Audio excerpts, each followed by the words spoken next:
And we should be live. Let me send the Twitch link into the chat. Are we live? Hang on, I'm just opening it up manually. Yep, we should be. Yeah, we're live. Alright, let me send it to the Discord.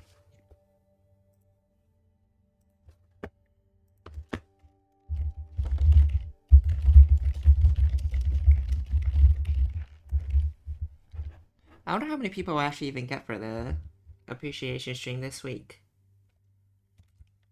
Fair amount last week, actually. It was a fair amount last week, but it's like a, Oh, I didn't... Actually, I don't even need to, rename the, Geriatric waiting room. Actually, wait, no, we're not waiting for the DLC anymore. Opus Magnum. We live in a post-DLC release world. Tournament week 2. Quiet hours. Appreciation stream. Done. Alright. It should be updated. I hope. Yeah. There we go. We're gonna wait a bit for people to come in. Yeah, we can chill for a sec. Let me, Oh, I got so many puzzles in here.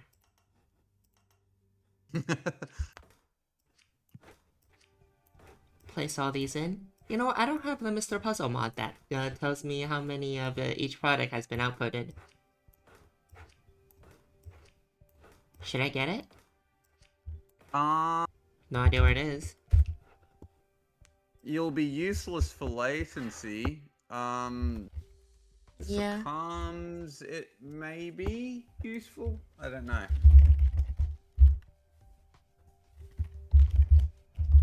I forgot I need a type from Isaac.was.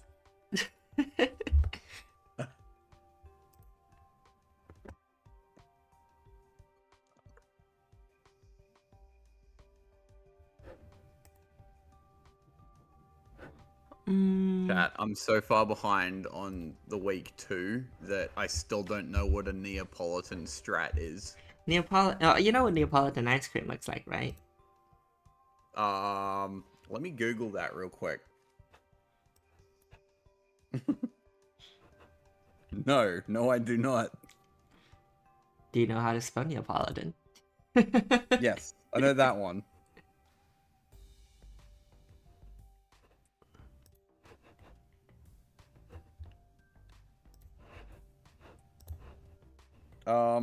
Pink, white, brown. Yeah. Oh. Moment of realization. Oh. Now I know what it is. I think. Except we won't see it. Who came up with that name? Biggie? I think I don't know. Somebody in the chat came up with it, and people just went with it. What an elite name for a strat. There's the output icons. Oh, nice. Hello, everyone. How many viewers are we at? 8. I guess not as many people will be available on a Thursday morning in the US. I don't know how everybody was available on a Monday morning last time, though. I know it was a Tuesday morning. I guess we sat around for longer waiting for the stream to start. Yeah? For me, it was a Tuesday morning. For everyone else, it was like... Monday morning? No, for me, it was a Wednesday morning. Sorry. Yeah, no, it was a Tuesday morning for everyone. Yeah, it is a nice afternoon for EU, though. All the EU people can join the stream just fine.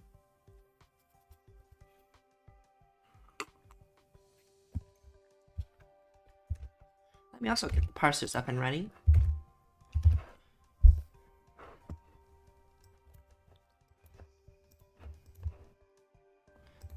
Doing distance first. Starting on 142nd. Oh boy. Oh, wow. Don't worry, that immediately jumps to 137. Oh, you can probably just turn the mod off while we're doing latency. It doesn't matter. I prefer keeping it on. Yeah, okay.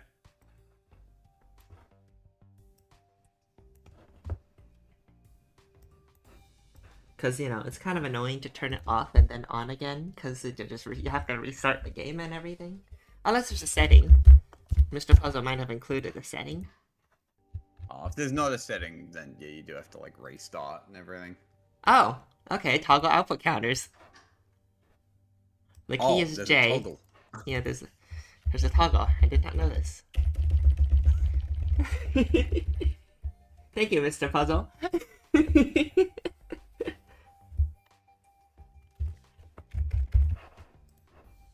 See, this is where I get to find out what delay I'm working with. I see. Appreciation stream. Let's go.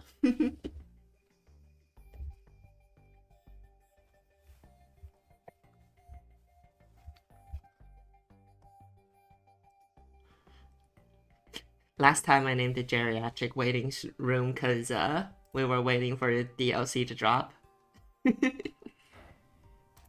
Everybody was waiting for the DLC to drop, and they probably just might as well just joined us for the appreciation stream. Appreciation of the appreciation stream. I feel like there were a couple people who were like watching the stream just like as a way to like hide over. Pass the time. Yeah, pass the time.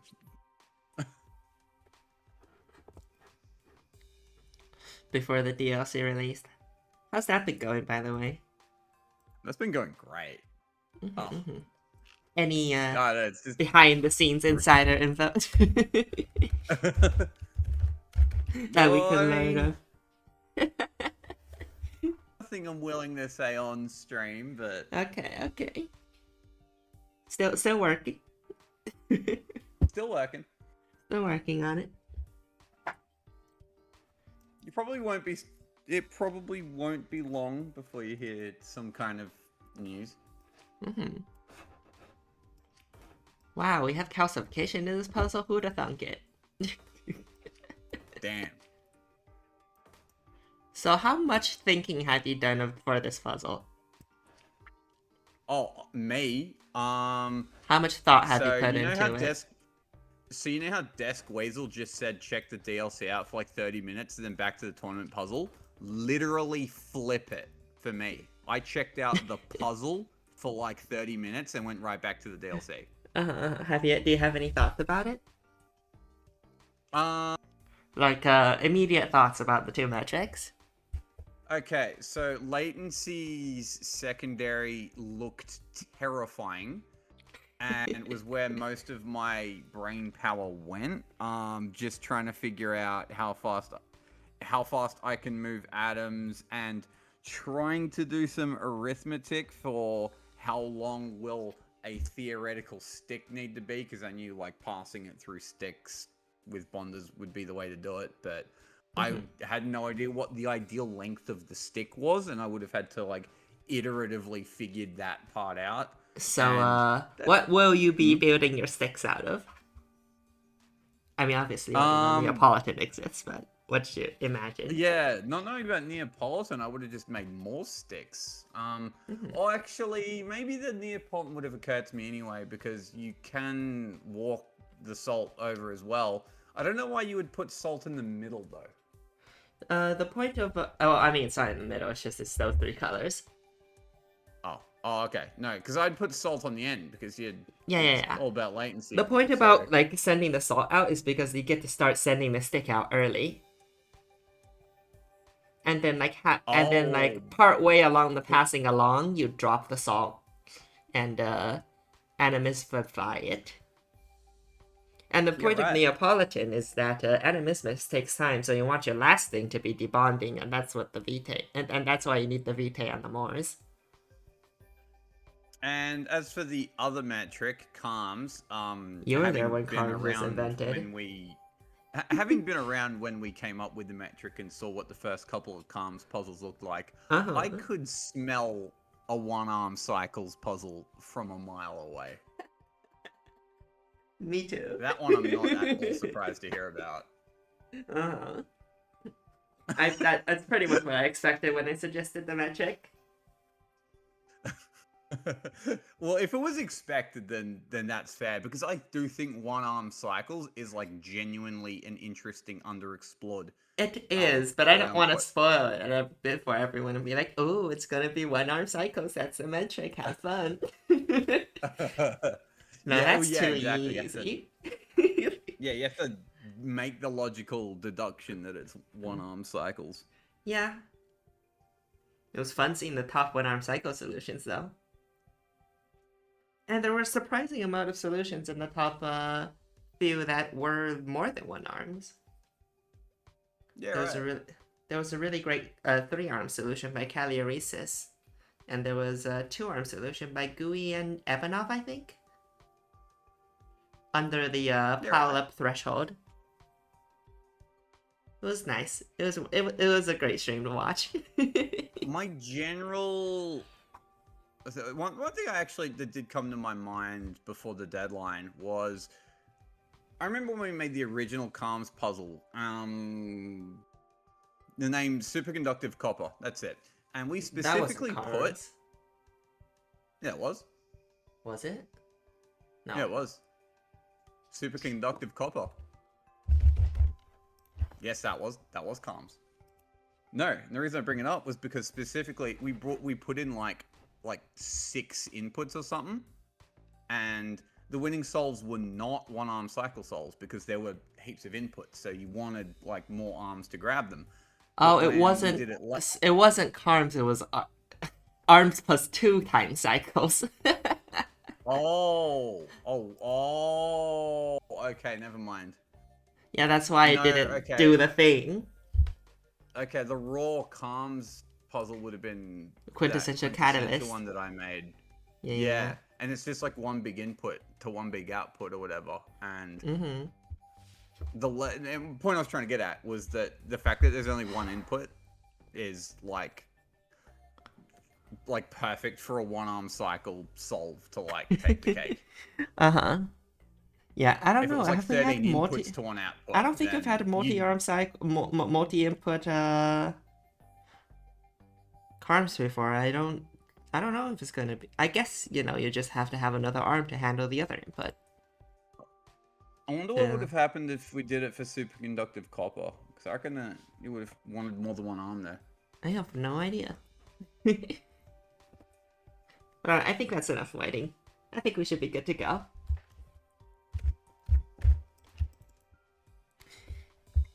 And we will be starting.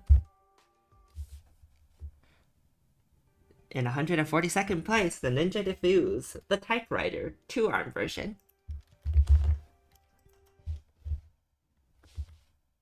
I can see why this is called the typewriter. So starting with the, this is a latency distance metric, I believe. And the threshold is that the outputs need to be a certain distance away, and this sure beats that distance.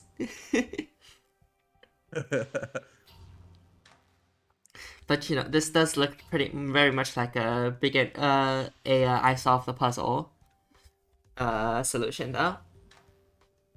Yeah, before we get to the secondary, we do have to get to min primary first. Yeah.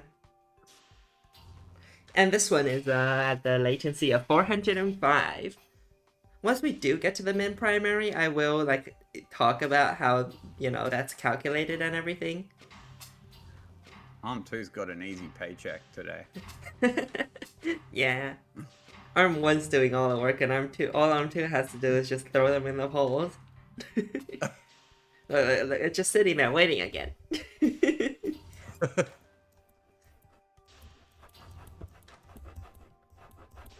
Look at how many instructions Arm 1 has to go through. And then Arm 2 just does this, and it has a bunch of empty instructions behind. Yeah, Arm 1's just like, damn, this is such hard work all by myself. And Arm 2's just like, wow, yeah, that's crazy, bro.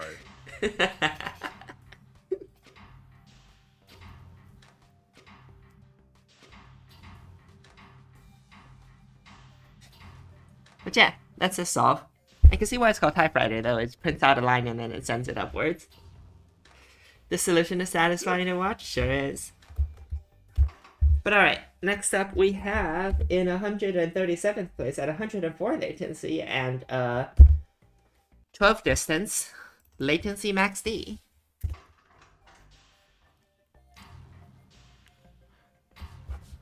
It's not pulling the salt at 4 throughput though. I wonder why that is.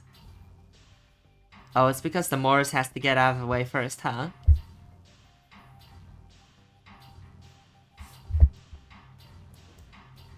Yeah, ARM 3 is like maxed out on instructions. Yeah. This is limited by ARM 3. Yeah. So when it comes to cycles and latency in this metric, because this is basically cycles, but the output count is 13, you want to try to pull the input as fast as possible. So and that would be every 2 cycles, and this doesn't achieve that, mostly because of the limitation in ARM 3. It probably could if this solution did something like this instead. That's exactly where I was mentally readjusting that arm in my head. And I'm not gonna speed the rest of everything up, but you know, oh wow, wow. I did notice there are repeat instructions, so it does most of the work for me. But yeah. And the other thing about latency is that you want your last output to go in as fast as possible. So it's like probably has to be one of the closest ones to be output. So probably like, I don't know, which one does this output first? Does it start from the ones on the outside first? I think it does. Get the counter up. Yeah, the counter is up. Yeah, it does do the. For like, the counter's been up for you for like 3 to 5 business days already. Yeah, it does. The last one is output as fast as possible, so this has that part of latency down. It just needs to increase the rate, which is funny for a for a latency puzzle. Increase the rate of your latency puzzle. Ah, yes, latency. Latency, yeah. Which is just like us rediscovering cycles on accident. Cycles, but the output count is 13, and they're spread. And you spilled them all over your transmutation engine. It's like output whack-a-mole. Mm-hmm. But yeah. Alright, moving on. We have in 132nd place, Loro. At 87 latency. So this is a VT every 5, so it's not quite 4 throughput. This is what we're going to call it right now, where it's not quite 4 throughput. Mostly because ARM 2 is taking a while to send it over. Actually, if there were a different ARM, like, say over here, that could do the same job as ARM 2, except just repeating, it probably would be fast enough. I was just thinking of making it into a length 2 swing. Wouldn't that... But... that would crash, wouldn't it? It would crash. Yeah, it would crash into, like, the mortars or something. Yeah.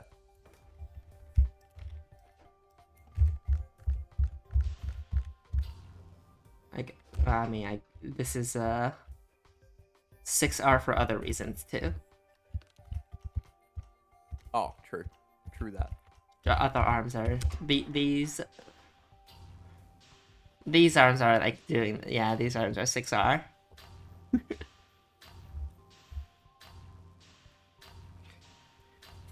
At least it's only VT.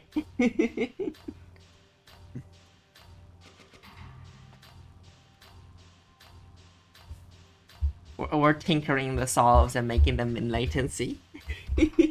Before we actually get to the real metric. Trying to make them in latency. I guess another... look cool, though.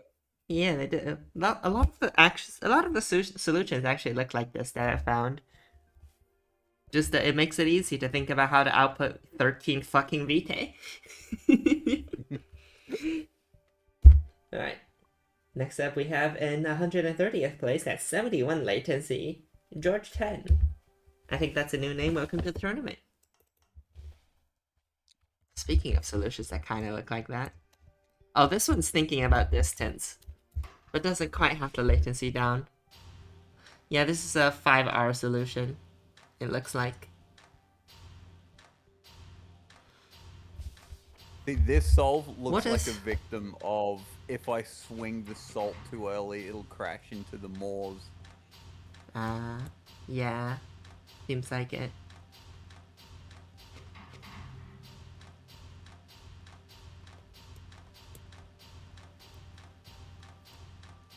We'll see how later solves solve that problem.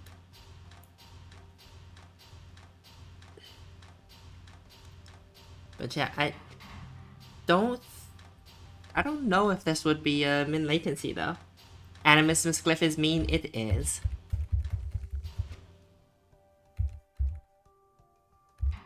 No, because ARM 13 also takes a while to output the last vitae. It isn't doing it as fast as possible.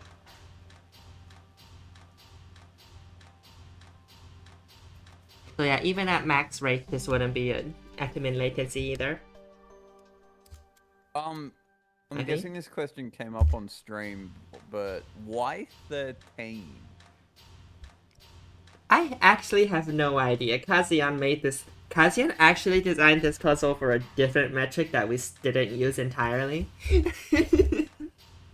Right, okay. So the other metric was maximum simultaneous drops, and the secondary was area. You had to drop all 13 on the same cycle. Yeah, you have to drop all 13 vitae on the same cycle, and you have to try to reduce the area of that, but we didn't get it working because there was no built-in way of doing it, so we did CARMS instead, which was a great decision in my opinion. CARMS went great. Oh, there's gonna be so many experimental metrics this year, isn't there? Oh. I don't know. Maybe.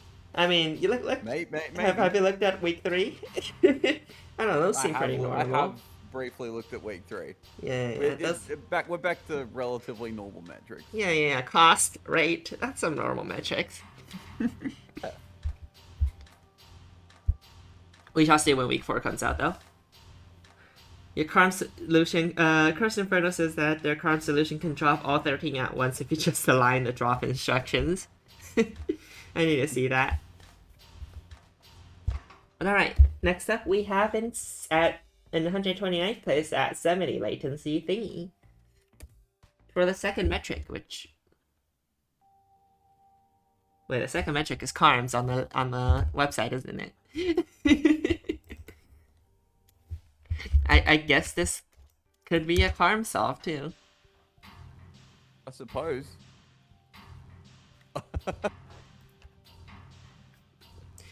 The notes say, for second metric, her name is Queech, and she is quite heightened. I love the smile and the tilted head.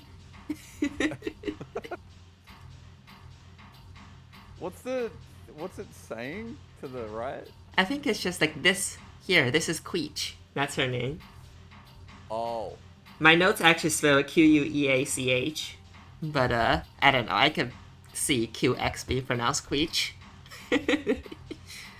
Can you? Probably, maybe. Oh. Anyways, this also falls victim to the 5-hour animismus problem when you're loading it like this, I think. Yeah. Yeah, yes. Yeah. It's the easiest way to, like, load it up, but yeah. Kinda sucks I can't use max rate with this loading method. All my homies hate the animismus glitch. Yeah? Imagine some of these players got curious lipstick flashbacks. At least they're not trapping their arms in a Morse ring.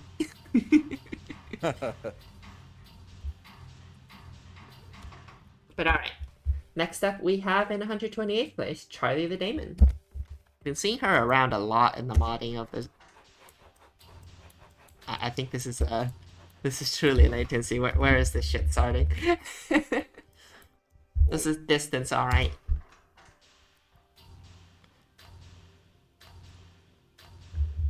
This is at She's been, like, 70 hard at latency. work. She's been like hard at work on her mod since Yeah. she joined the community. I think this one just has too much latency. It certainly looks like it's going at max rate.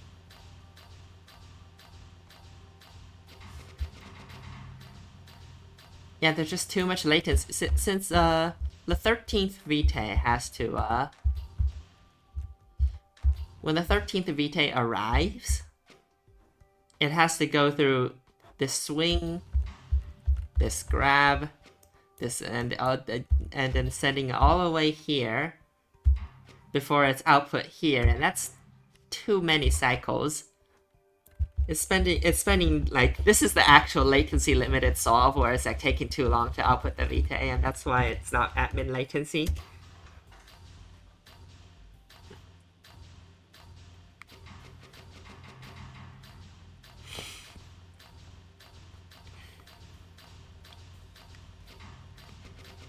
But yeah, it is thinking about the distance though.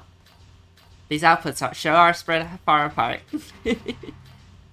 I like the one arm that does a 360 to drop a Vitae. Yeah. I think that's dropping the last Vitae too. It is a cool aesthetic. I'm guessing that's probably what like the actual main focus of this solve was, to get that 360 to look cool. Hell yeah.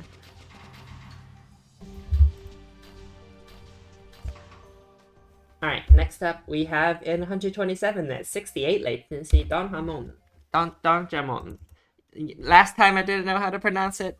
Don't know how to pronounce it this time either. We're back to 5R. Don Jamon. So this one's heading far.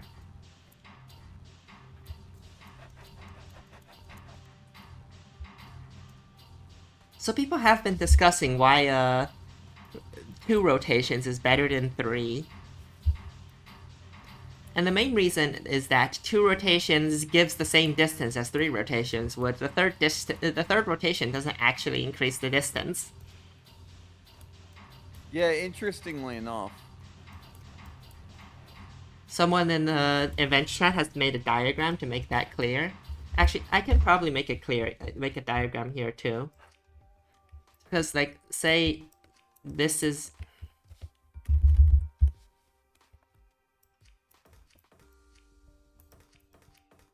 Two rotations will get you like 1, 2, 3, 4, 5, 6 hexes away.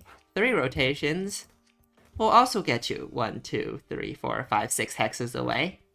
So there's no actual so the third rotation is just wasted cycles that you could have used to rotate it even further this way, and then that way again.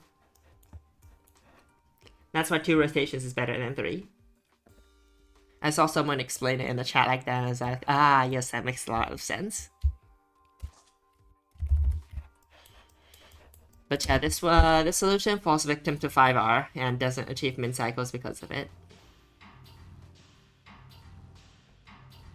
Not min cycles, min latency. Though honestly, these min latency solves would be min cycles anyways. Made this mistake too with an earlier solve. Yeah, you would think that like just sending it, rotating as much as possible would increase the distance, but apparently not. But alright. Next up we have in 126th place, 59 latency, Dino Lords 919. Yep, that is a solve.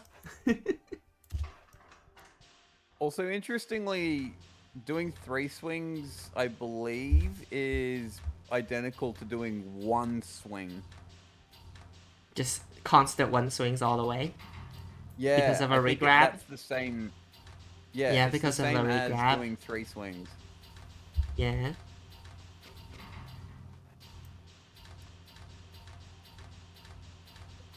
So it's like 3 swings is the same as doing 2 single swings, right? Because you need a regrab, unless you're wanding. We're not talking about wanding. Did you know about wanding tech? Have you heard about that? I knew about wanding. In this puzzle specifically?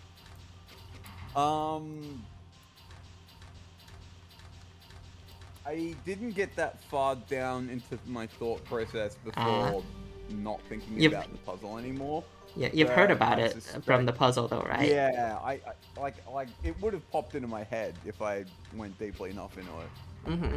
Yeah, so it's a thing that so you can use wanding, so you should reduce regrabs to give you more time to send the Vitae as far as possible. We won't see that here. Maybe. Who knows? Maybe somebody low on the list found wanding, but just didn't make the mainstream. Love Math Boy said that he didn't know it was called wanding until the reveal stream. Yeah, that is. We have a lot of terminology in this community, and nobody's actually compiled a wiki yet. But yeah, the notes say, gonna snag one of these vials for myself. Pure Vitae works as a tonic for the common cold, right? And yes, I know 3 latency can be shaved out, but I wanted to do the big swing. If you're reading this, either I decided not to compromise on swing size, or the Vitae didn't work. Maybe I just need to take another vial. Yeah, that's the thing about how these metrics work, is that you're gonna be ranked on your primary first, so any more distance at non-min is almost irrelevant. But then again, you can solve the puzzle exactly however you want to. I feel like the day the wiki finally gets written is the day where one person decides to do like most of it by themselves. With their own terminology. Yeah, and until that day comes, because when that day comes, then everyone from the community will like start chipping in to correct whoever that one person was. Mm-hmm. Alright, next up we have in 125th place, 58 latency. We're getting really close. Nearly there.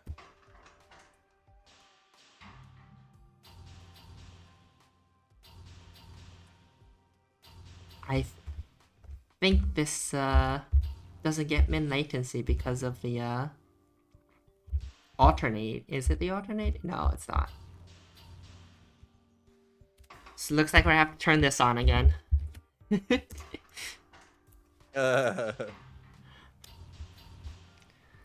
been useful for the latency metric.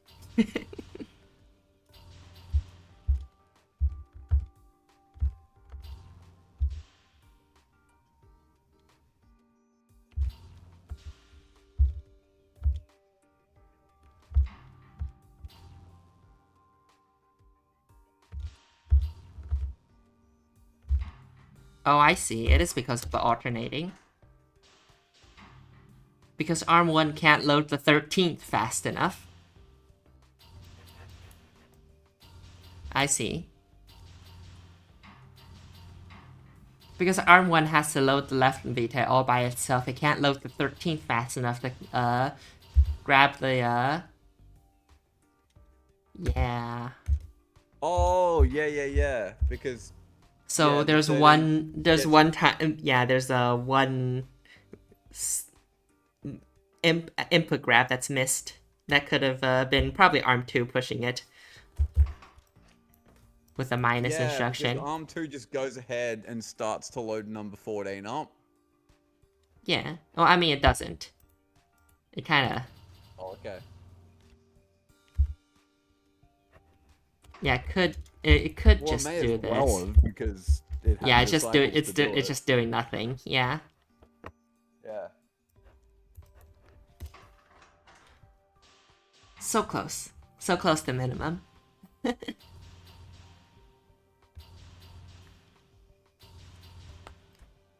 This does look like it. This does remind me of the Carms metric, though. It's starting to get a bit armsy. Yeah, even though we're not even.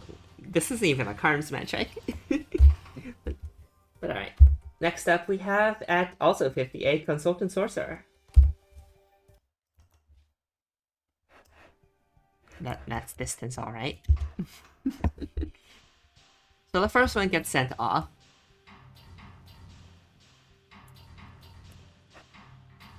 I think this suffers the same issue. Does it? No.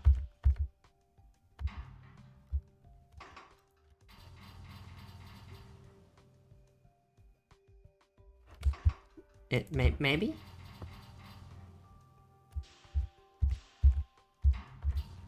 Yeah, it does suffer the same issue. Yeah, the 13th Vitae is just loaded. The salt for the 13th Vitae is just loaded 2 cycles slower.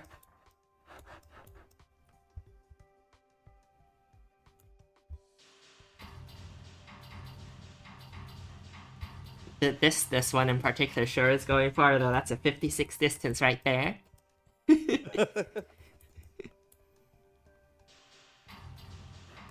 Whee!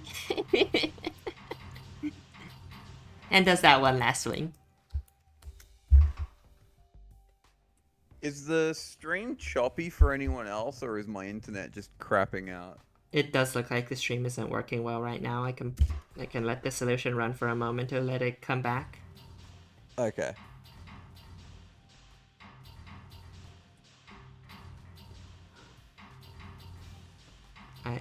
I think we're better. No, it just dropped again.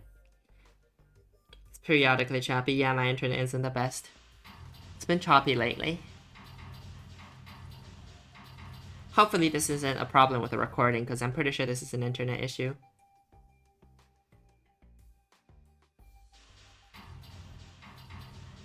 Yeah, it does say I'm recording at 30 frames per second. Alright, I think we're back. Well, by the time the people that hear that message on stream, it should be back. Is everything less choppy against Orflax? Right as you asked me that question, it got less choppy. Alright, we can move on then. Probably could have moved on a while ago. But alright, next up we have 122nd. Little Timmy doesn't get to adventure. Unfortunately, this solve isn't by Little Timmy. This is 57. One latency to... Oh. We had 130th and 132nd, but not 131st. Yeah, I think 131st is a Karm solve. Oh. So, the Little Timmy placement got stolen.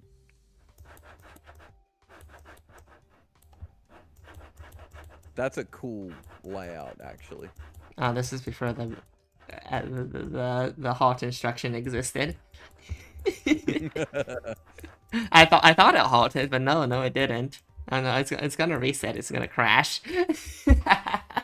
But anyways, this is one latency is used up from this movement, and this movement, and this movement. Every single one of these arms does the translation first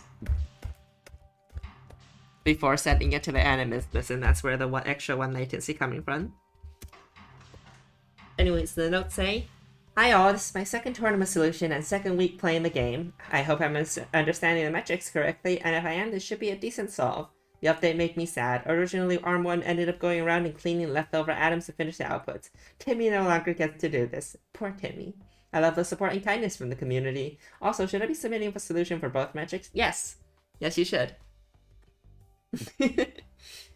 Feel free to submit as many solutions as you like, and we will pick out the 2 best solutions. Well, the best solution for one metric and the best solution for the other to count as your score.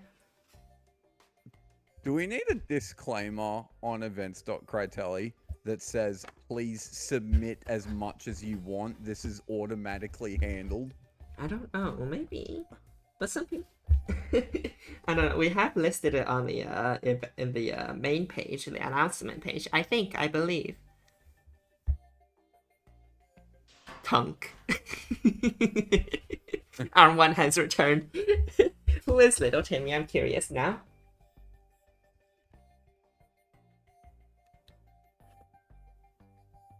It's Peener.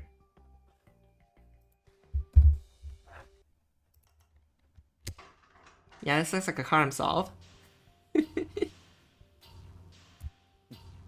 stream's latency is getting It's 4 higher. times 433. It is. Try refreshing. Maybe that'll help. Well, I can fix it whenever I refresh my page on my end, so... Yeah. It's actually not, but... Little Timmy. Little Timmy. Anyways, Little Timmy is a Karm solve. We're going back.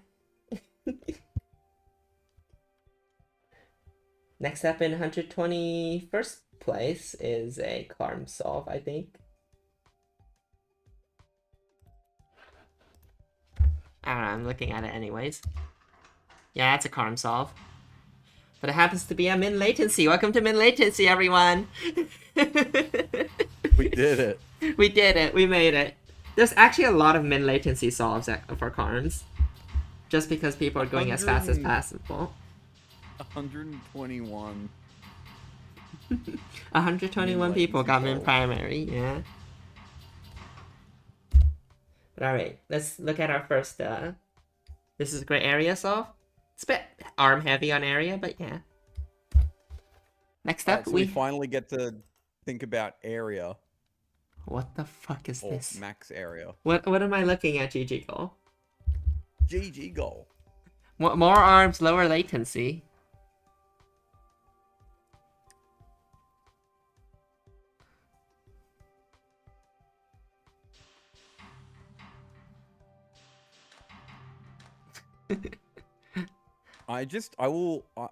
I'm remaining scared of GG goal until further notice. Like, in my head, it's only like a matter of time before he downloads like all the Opus Magnum strats and starts kicking everyone's asses. I have no idea how GG Girl performs in Space Chem. I think there is Space Chem. Yeah, he's one of the top players. Yeah, it's gonna be scary. I'm pretty sure GG Girl performed pretty well in Karms. They found a single arm cycles off. Yeah, right. Nice. Which, you know, it does remind me of Waldo's, so there's that. Single arm cycles actually is kind of Waldo-ish. Yeah. That's funny. The 6 wave chains, yeah, the 6 wave chains are amazing. I think GG Go also did this for one of the older Karm solves.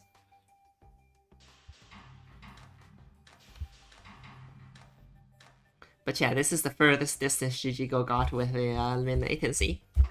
Alright, next up we have Anti-Catman. Our previous Little Timmy.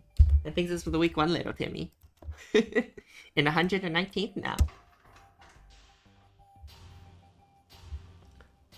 So this is min latency and it manages to spread the outputs somewhat far apart.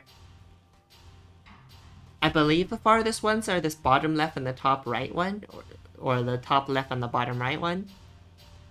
Okay, it's so weird to me that this beats the previous solve. It beats it by 3 distance.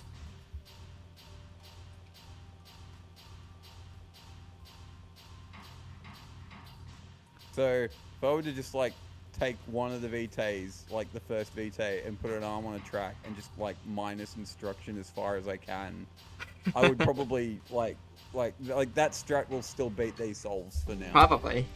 We might be seeing it.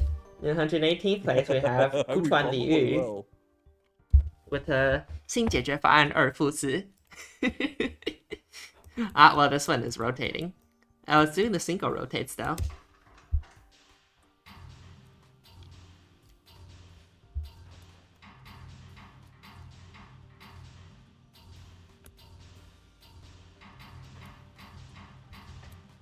Yeah, so the first VT gets sent. Oh, the first VT just gets output there. The second VT gets sent along, but doesn't get to go as far because it's the second VT. If that was the first VT, it could go a bit further. But like the VT that goes on the other side is like, I don't know which VT that is, but it's not the second and it's not the third, so it doesn't get to go that far either. So with solves like this, what you're trying to do is that you're trying to send the VT, you want to send your first VT this way and the second VT the other way to try to separate them as fast as possible, because those are the VTs that come out first and those are the ones that have time to spread as far as possible. Also, Savakra, I'm curious how you misunderstood the metric. What did he think the metric he was solving? What? You mean Savakra? Oh, never mind. I thought you were talking about the submitter. Oh no, this submitter? No, I'm talking about someone in the chat. I mean, I feel like this looks like it's supposed to be for max distance, but, you know, didn't take into consideration everything that goes into that.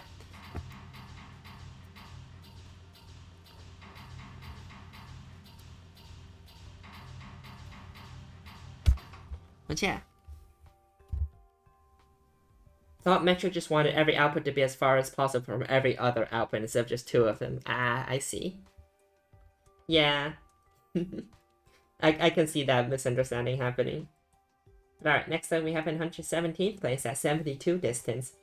Big jump to Greenfield. Big stretch. This is a single direction solve, but it sends out the first VT, I believe.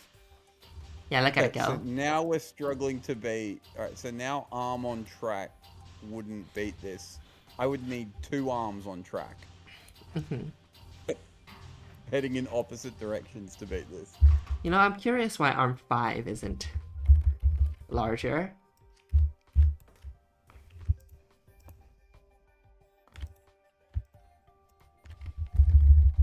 Oh.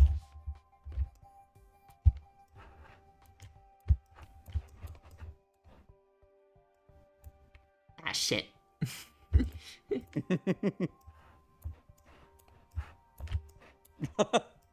Oh.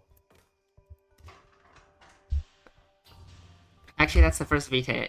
Doesn't matter. There's no VT to the left. Oh, wait. There's a VT to the left? There's no VT to the left, so it doesn't matter how far that is. It's this VT to the last VT, so the distance of that part doesn't matter. Oh, duh. Yeah. Yeah. You know what? Yeah, you're right. You're so right.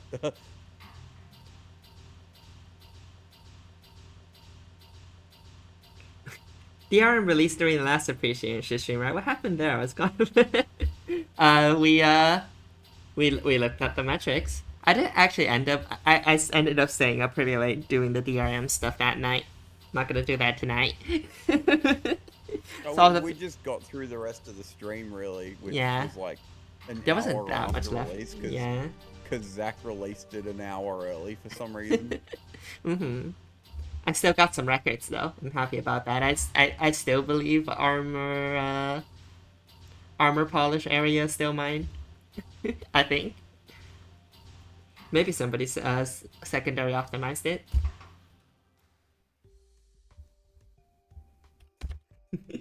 But alright, next up we have in 116th place, 76 distance.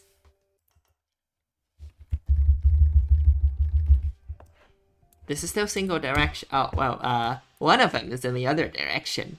Barely. Oh. And that increases the distance. I can see that increasing the distance by 4. Hex arms. Hell yeah.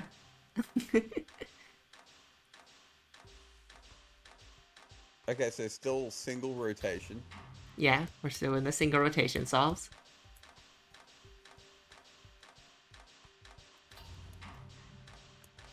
I like how it like moves the track by 1 extra at the end. Why is the what's the disposal doing there? Why is one? What is the disposal doing there? Excuse me. Why is 1 VT disposed and how is it still mid latency?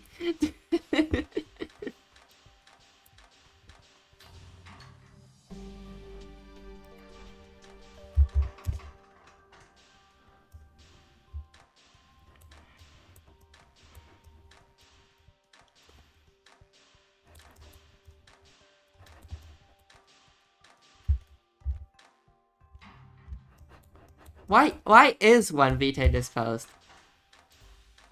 What? Huh? Wait.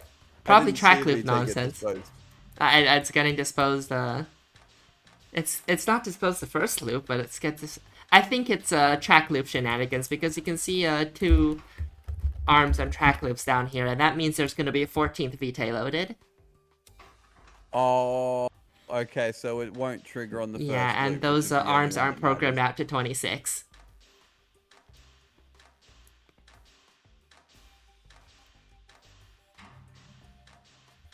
Yeah. Alright, next up we have 70 Storm. Long distance relation yacht. Well, what you said. You know what you said arm on a track doesn't beat this? Well, it does if it goes 2 ways. Alright, now we're cooking.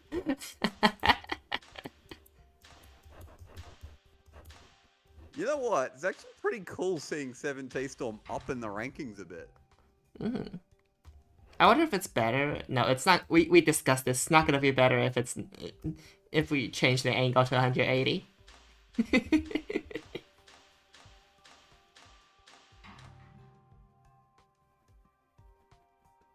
Oh, Feels is like it? It's like a width versus height thing, right? yeah. Alright, next up, it's the same concept as why 2 rotations is better than 3. But yeah, Feels like some kind of railgun. it does. But alright, the notes say, your longing for T is, I think. I have no idea. I'll send it, I can't send it. I think it's supposed to be a poem. Oh.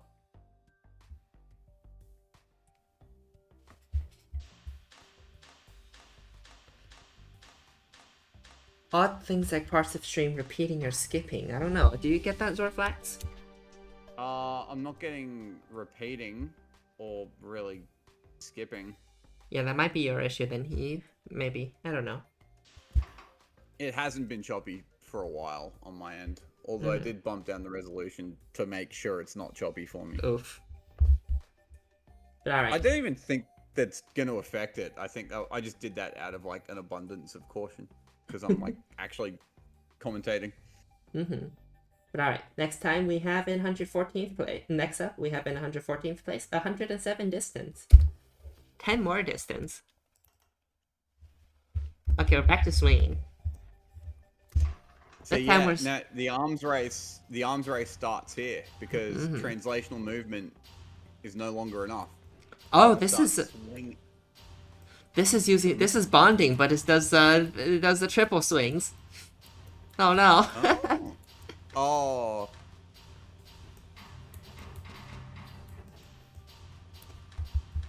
So a single atom double stream still beats it. I think. I wonder if we'll see an ideal, like, just nothing but double swing solve.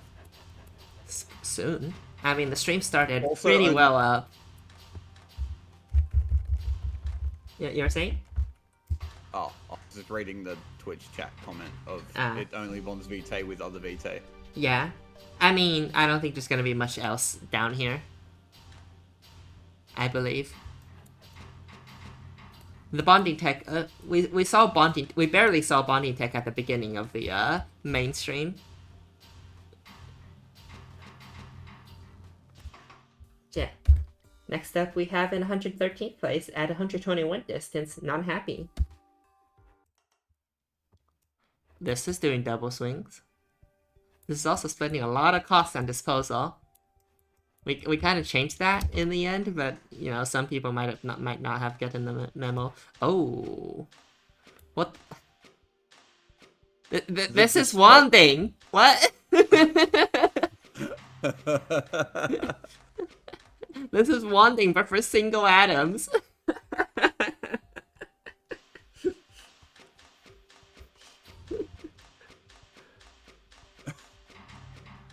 Oh my god. I love the disposal train as well. Yeah. We ended up changing it so that you don't actually have to solve the puzzle. So, you know, the Morse could have just been left there in the end. Oh my god. Anyways, the notes say hate. Hate. Let me tell you how much I've come to hate the max distance metric. Just kidding, this thing only hurt my finger for Tuesdays. It isn't optimized at all, though. It's interesting to see wanding tech this far down. It's something I didn't even think of when we planned this metric. I'm glad it exists, though.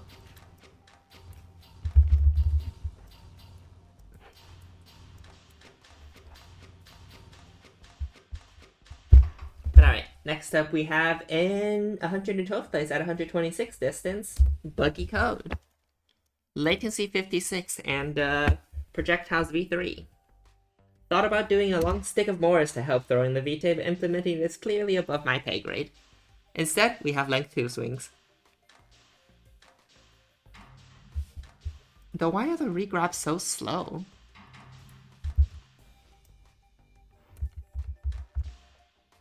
Yeah, why is it taking so long per regrab? Oh, it's waiting a cycle per regrab. Well, it is doing a double swing at least. Well, I mean, I don't think waiting for an extra cycle is gonna give it any advantage over triple swings, because that's the whole If you're point of why waiting an triple extra swings are cycle. worse.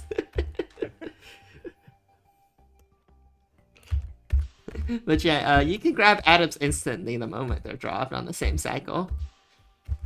It seems like maybe Buggy Code wasn't. Maybe Buggy Code was working on Animismus and thought, oh, I can't grab that immediately. Maybe that's the same thing for these regrab arms.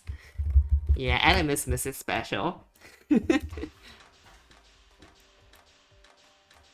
Oh, no.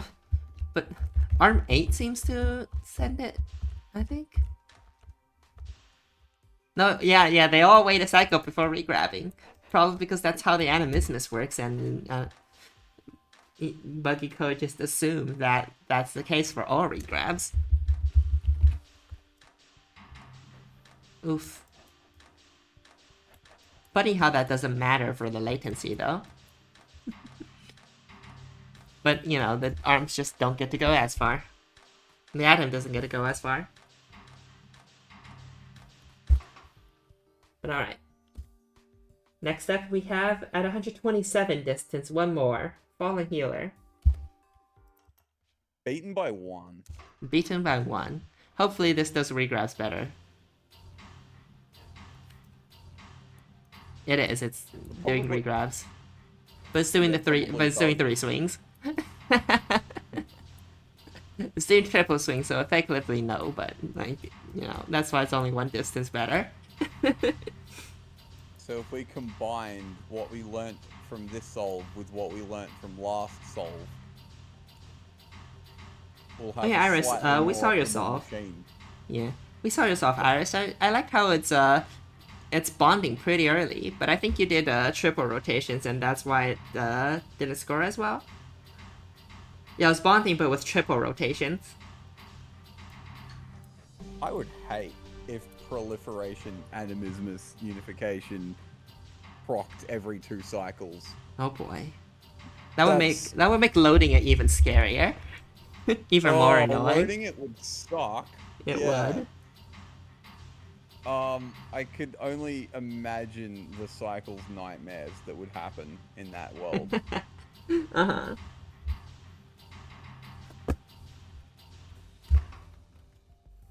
Yeah, I thought triple rotations were doing something. Also forgot Morse could be used at all. Yeah, that's fair. But alright. Next up we have, at 110th place, at 138 distance, Sivakra.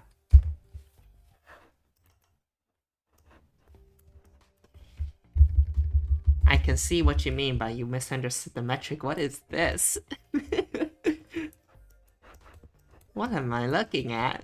It looks like a spider web. Mind you, the spider isn't very good at building the spider web, but it still looks like one. So are there double swings? It looks like it. And some are double swings, some are triple swings. So they go off in 6 different directions? Yeah, because Sivakra was the one in the chat that oh yeah, she said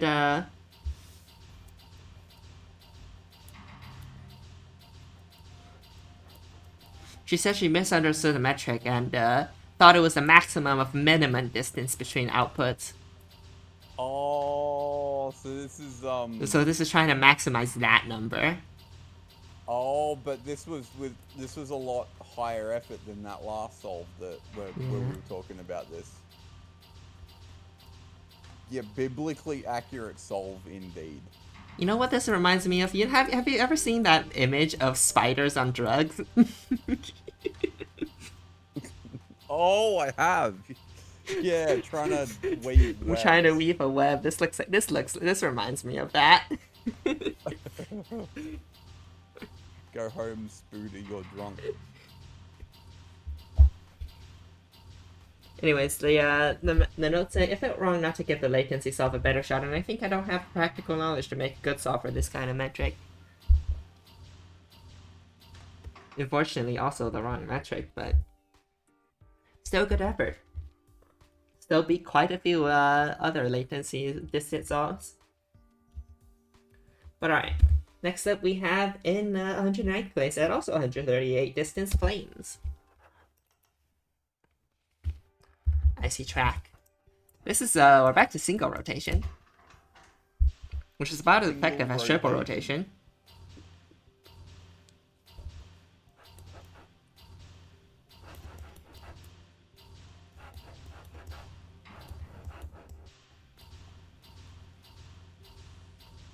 Oh yeah, another reason why the bonded Vitae solve that Iris had didn't do as well is mostly because of the Vitae has to spend time waiting to bond, and that's time not spent swinging outwards.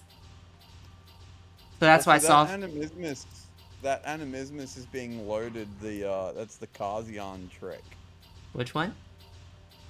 The Hexarm. Ah. How so? Oh, you mean how the animismus glyph is being loaded? Yeah. Yeah, the actual glyph. So you see how the Hexarm delays its drop by a cycle? Yeah. That was specifically Kazian's discovery. It was a game changer for a couple of some puzzles. He mentioned it for Carms. Well, it'd be because useful for Carms as well. Yeah, he was talking like quite a long time about it for Carms, because it ended up being useful for Carms. Made sense that he invented it. It's his strat, so yeah, he gets to talk about it for as long as he wants.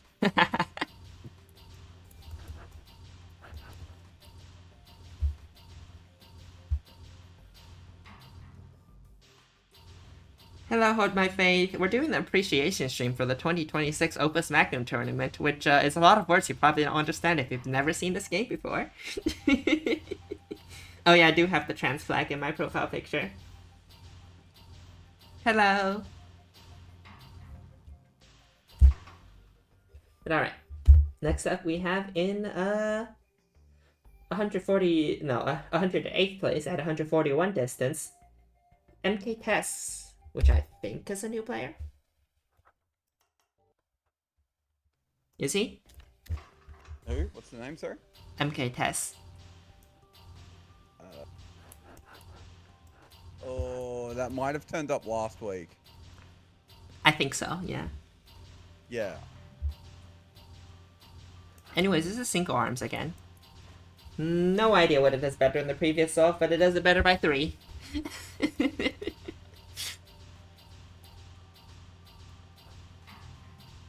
So I think like the last thing I saw on the Discord before we started the stream was about how the estrogen puzzle theme is such a popular theme.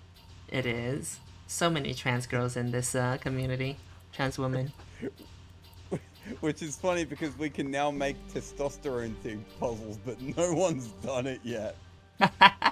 Where's all the trans men? No, wait, right? I remember somebody mentioning, like, in general or something, that the server is full of autistic trans women and autistic trans girlies and ADHD boys.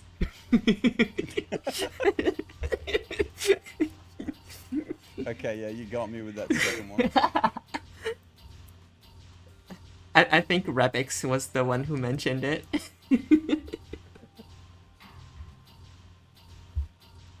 I think he's in the latter category as well. But yeah, this one's single swings.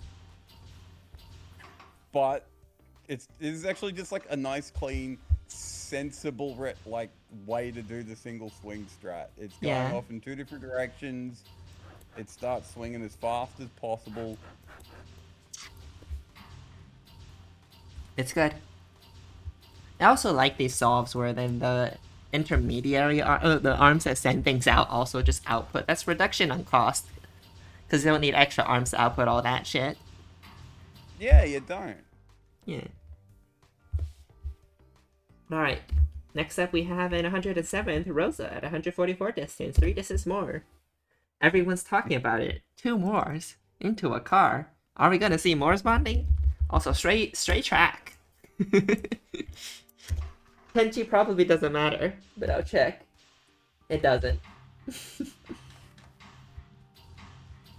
Nove, I regret to inform you, you've been double nerd sniped. Interesting. So this bond, this I think this is the first Morse bonding solution, but spawning at why are they elbows? I guess that's the most convenient shape to bond them in.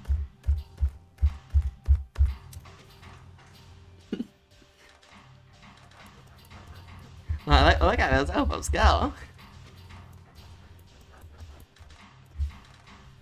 Yeah, but yeah, the thing about bonding Moors that beats bonding only Vitae together is that you can, you're producing as much Vitae as Moors, so you get to send the Vitae Moors bonded together earlier. Compared to like waiting for more Vitae to stack up before you bond all the Vitae together and sending that out. Well, yeah, because the Moors is going to be there whether you like it or not, so you may as well do something. Yeah, may as well use it.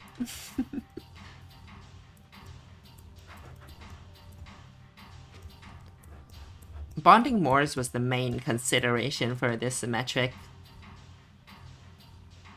Also, the original metric I wanted to give y'all was man up. That would have been horrendous.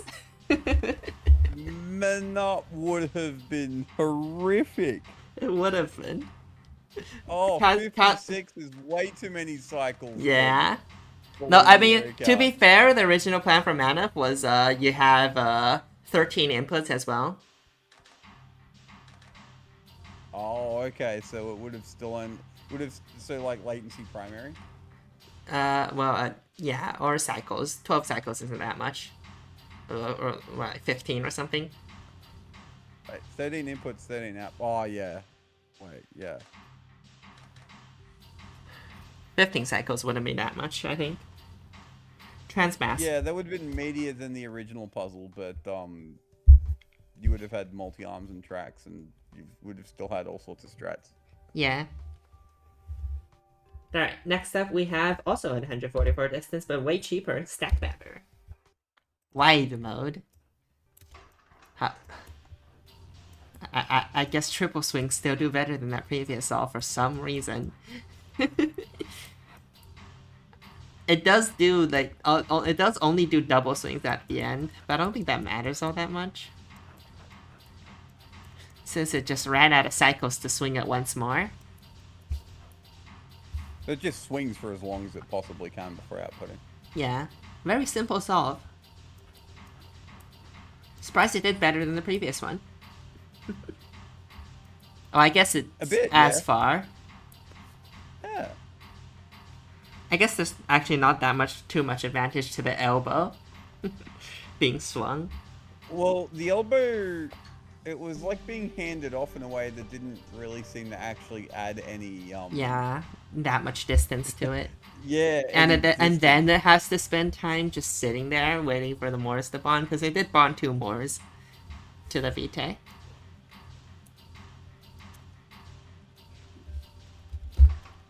Alright, next up, we have Meta System. This is basically the same thing, but it's cheaper by 50 cost. The notes say, I learned how to do cycle and latency calculation for this puzzle, quite fun. I'm certain that an arm with 3 rotations is the fastest way to transport a single atom. 6 tiles per 3 cycles or 2 tiles per cycle. If that is the case, then logically sending the first and second arm in opposite directions and dropping them at the same time as the last atom must lead to the highest possible distance, right? It can't be faster to transport big stick, but the dis and reassembly takes precious cycles away again, so I don't think it works here. Possibly another metric. Well, you've seen the mainstream and you know the shenanigans that can occur, but mostly, Moors would improve your score because the Moors is there whether you want it or not, so you can build a stick with the Moors. Yeah, I feel like the Moors was the big oversight in Yeah. to that. I feel like the layers of this of this puzzle is that you think of, oh wait, I can use the Moors first, and then you think, oh wait, I can bond salt first, and then oh wait, I can do wanding. There's so many layers to this puzzle, and that's why I love it.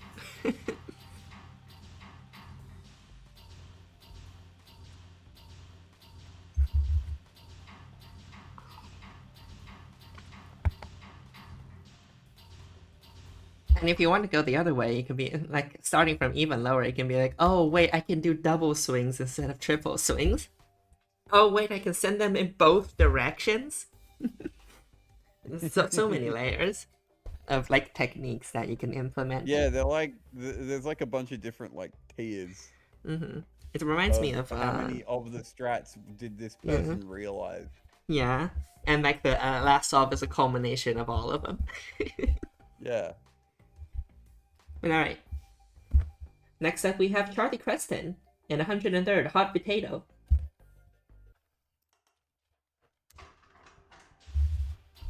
Can't wait to be part of those 70+ person time for 56 latency. I'm sure I'm at max distance, unless there's some sort of weird bonder trick. Hope my tertiary is low enough to pull ahead.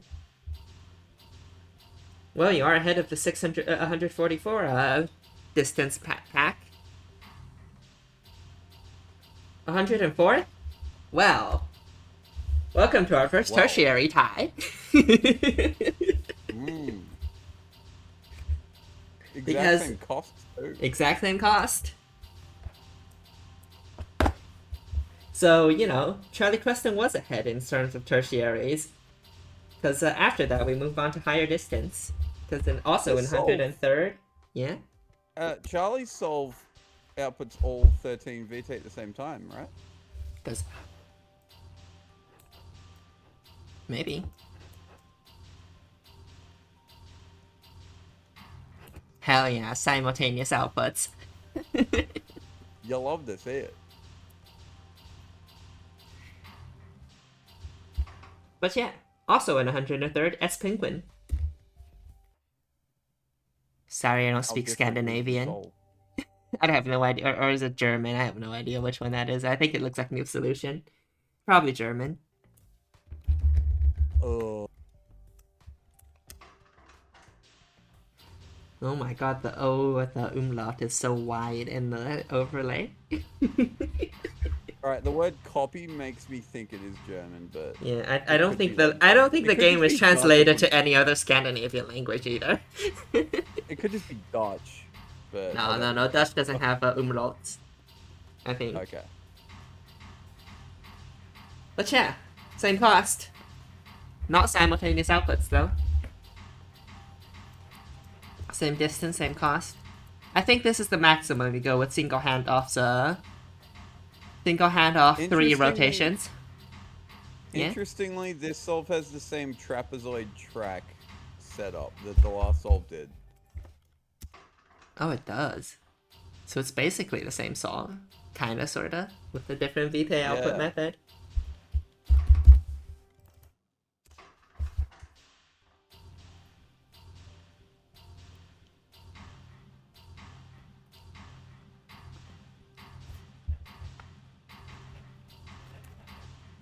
Yeah. I mistakenly ruled out bonding more than 2 atoms together because I only really considered the case of bonding extra Morse to a Morse VT stick. 4 cycles to get an extra length 1 isn't worth it, but an extra 2 length is.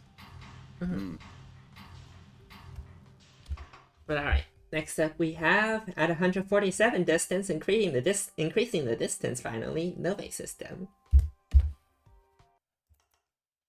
That's why I mentioned when I was trying to do the calculations, one of the things that I didn't figure out but knew I would have had to have is how long is the ideal stick length. Yeah, people figured that out eventually. With with spreadsheets, ew. Anyways, this is better because it has 2 animismus. And the animismus start out further apart. That's the 3 distance saved here. Otherwise, it's still single swings.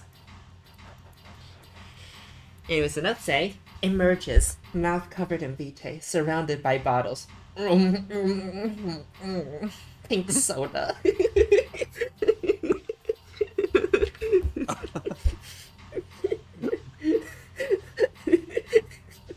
Seriously though, this is a very fun and funny puzzle. We're fairly sure this is around mid-latency as we're pulling those salt as fast as we can, and we have a very funny setup for output distance. Sure hope Jocelyn can help make do with this much vitae. Vitae probably tastes great. Yeah, it probably tastes like mildly sweet. Isn't like most of the tonics in the game have like a bit of vitae? Yeah, it probably. You know what? It probably tastes mildly sweet, like cough syrup. Yeah, but the good ones. The good ones, yeah. Not the grape ones. The grape ones are horrible. I hate grape cough syrup. Ugh. Oh. Seems to be the most common though. Yeah, the grape flavored ones. Ugh. Does Boris taste sweet or bitter? Probably like mildly bitter, like a bitter gourd, but it's the kind of bitter that feels like kind of refreshing, but then kills you afterwards. You know, like capsule medication where you're meant to, like, you know, the capsule is so you don't have to taste whatever the heck the actual what's inside it is. Yeah, as Like Marco mentioned. Yeah, I feel like Morse tastes what's inside the capsule. Mm-hmm. Oh, that's exactly what the Twitch chat just described. Yeah, Yeah. that. Computer says almond. And probably bitter almonds that have cyanide in it. But alright, next up we have in 101st place, we have Heave Solve that the notes just says, oh, not really a noting, but my name is pronounced with an eh. I feel like this should be no. Okay, next up in 101st place, Hev.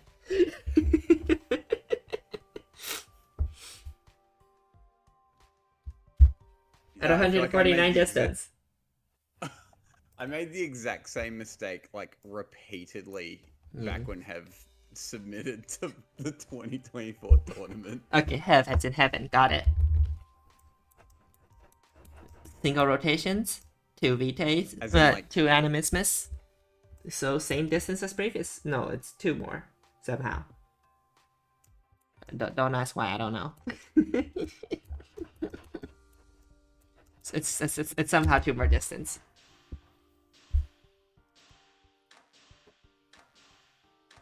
I think the animismus are just further. Yeah, your animismus are further apart. Yeah. The notes say latency, latency, latency, latency, latency, latency, latency, latency, latency, latency, latency, latency, latency, latency, latency, latency, latency, and it just goes on for like I don't know. It goes on for way too long. Reminds me of that GIF that's just lizard, lizard, lizard, lizard, lizard, lizard.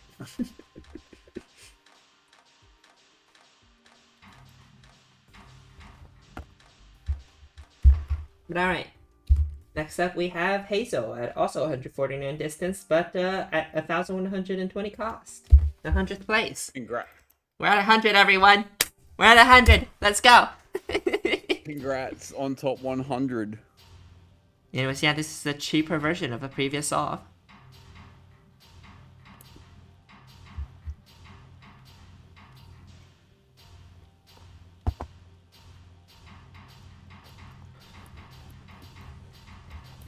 The 2 vitae outputs are the same distance apart, but can't.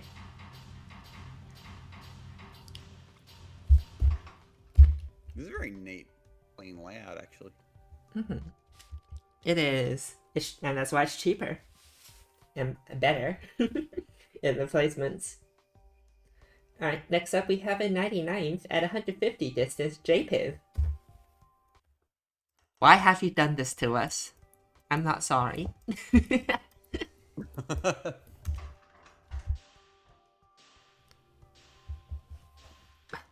I have no idea how this improves over the previous solves. This looks like double swing. Oh yeah, it is double swings.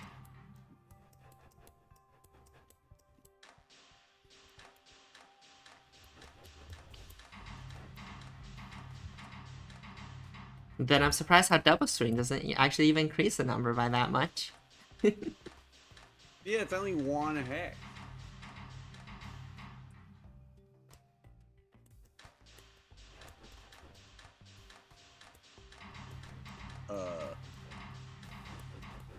I'm assuming it's sending out the first and second. It is, yeah. I have no idea. Sometimes you just gotta give up and move on. Next up we have, in 98th, Panasonic. In case the minimap mob doesn't work, this machine is northwest of the Critelli. Can't miss it, it's that way. That way.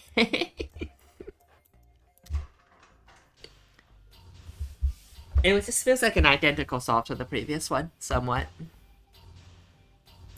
Yeah, it looks very similar. Yeah.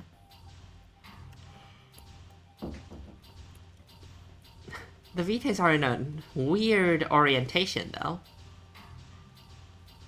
Why is this one starting from up there and then moving downwards? Surely it'd be better if you just rotated this and sent the Vitae from the bottom.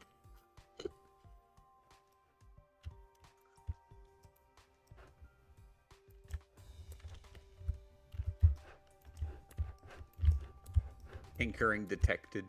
Tinkering. This is a BIS stream, of course there's gonna be tinkering. That's kind of, oh yeah, it's not gonna deal with the Moors. Alright, I'm not gonna tinker.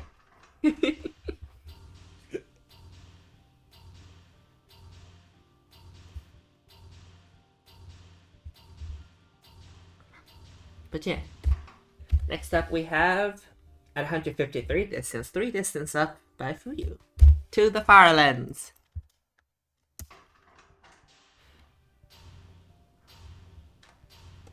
Ooh, this spawns the Vitaes together.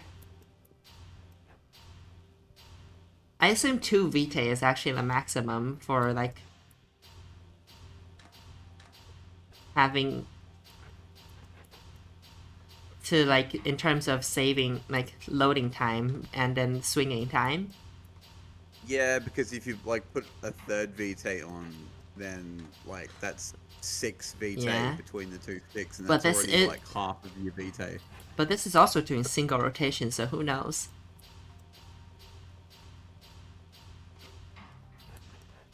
It's not doing double rotations.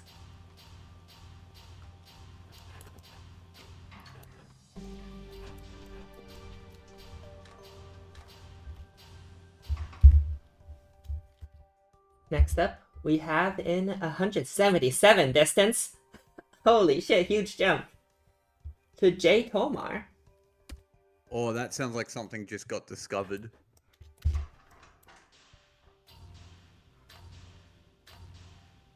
That's a 4-stick.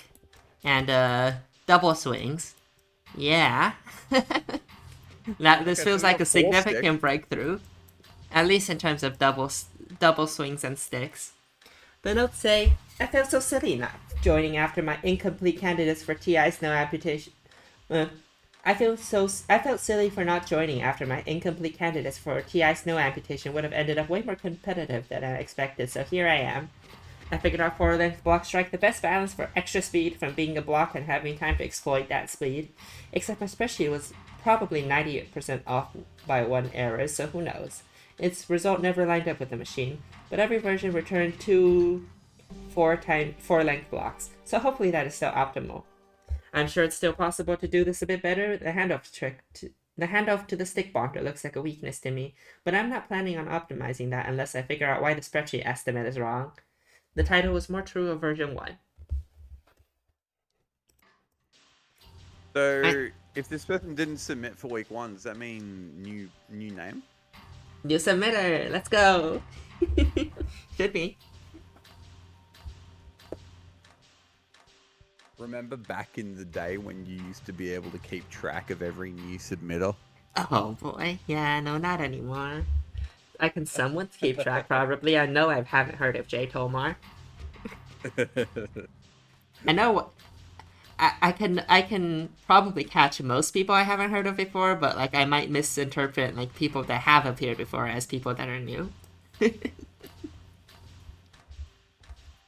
I just have to stop. Like I'm just gonna have to resign myself to not being confident enough to guess ever. Mm-hmm. Yeah. All right. Next up, we have no longer brief Finn at 180 distance. I feel like this is very much a secondary metric. My primary latency is so easy, I feel like I'm missing something. No, you're not. This is a secondary metric. Anyways, this is double swings for a portion. Because this portion is not doing double swings for whatever reason.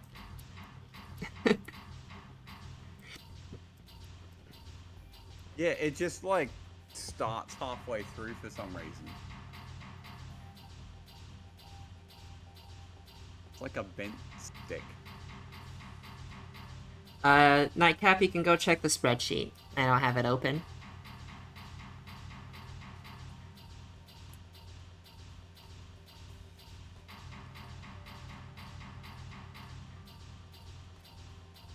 But yeah, this is a very simple solve. It does the double swings with single vitaes.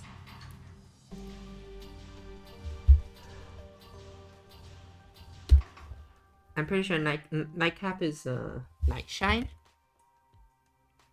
I think.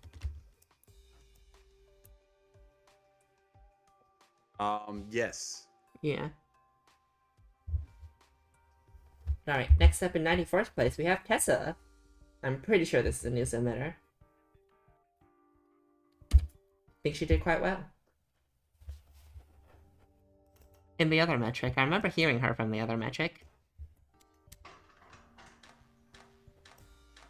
Or maybe I just recognize the name. Oh, wow, this is, That implies This is the sticks. Salt stick. This is the first salt stick. Unfortunately, it's doing single rotation salt sticks, but this is the first salt sticks we're seeing. Right. Hey, yo. This is the latency metric. It crashes.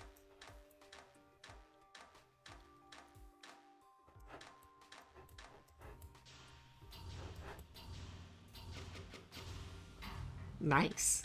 I'm surprised solves like this don't make the top 50. We see the innovation sprinkled in here and there, but here and there, but like just taking my salt for a walk. Yeah.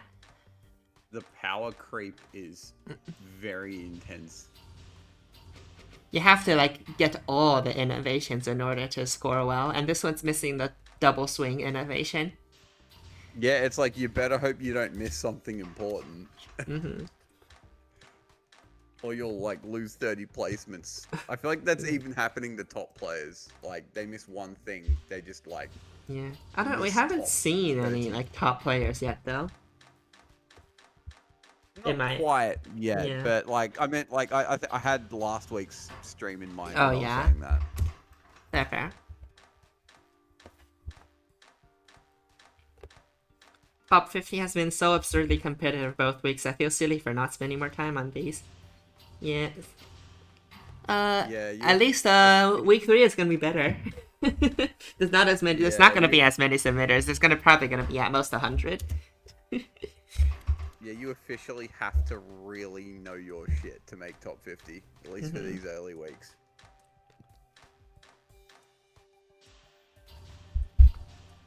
Well, and then there are some people who like stumbled into the right answer too.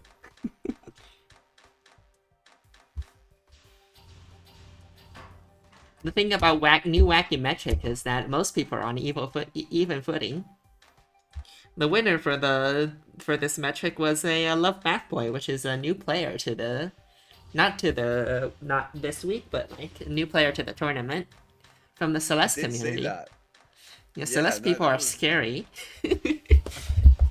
That was an insane. We had a new player winning. Yeah, there's also a Random Name is also doing very good in the standings. I think they're like, I don't know, 6th, 4th, 3rd. I think it's 3rd. It was also hilarious to me that Spiritual second got shampooed in both metrics. Yeah.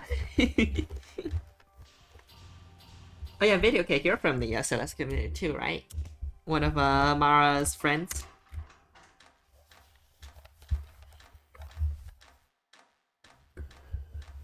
But alright, moving on. Next we have Haxton. Oh well, there's one of them familiar names. At 183 distance. Definitely one of the metrics of all time. Of the time. Well, definitely one of the metrics. Oh, what? Whoa. What am I looking at? Why is it? Huh? Why is it going in two directions that way? Why are they going in two similar directions? Why are they going in three directions? What?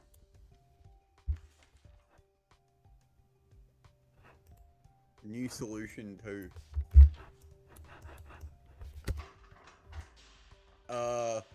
Haxton, yeah, you're they go gonna. in-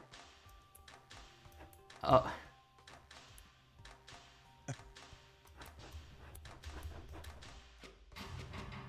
Hey, we have a Vitae Morse stick. We do. And the Mortis is being sent back to be disposed of. It's funny. That's why they're all on track. Why are they being sent in two similar directions? No clue. I think that's just because of how the Vitae is laid out. Animismus is laid out, and the Hax only has one Animismus glyph. I feel like Paxton would know not to send. No one's made that mistake up to this point. Not even new players. You mean the acute angle? Yeah. I have no idea. Yeah.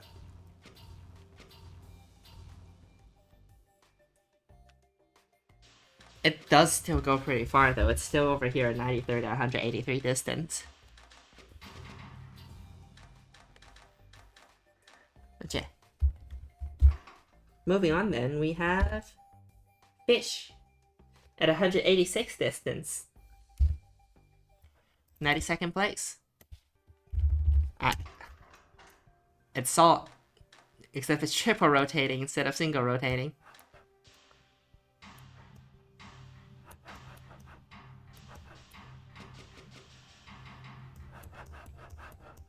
Yeah, the advantage of Salt is that you can send it out early, Yeah. and it can swing as a long stick for longer before it reaches the end and needs to debond to process those extra Vitae.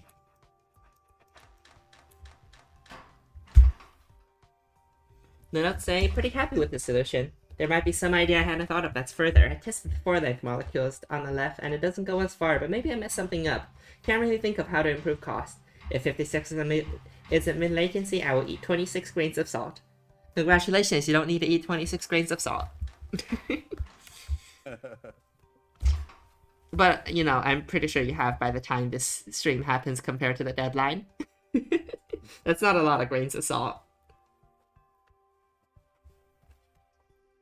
Alright, next up we have in 91st place at also 186 distance, Captain Idiot. I assume that's supposed to be a homophone of idiot in some accents. It's good old double rotations. We love our good old double rotations.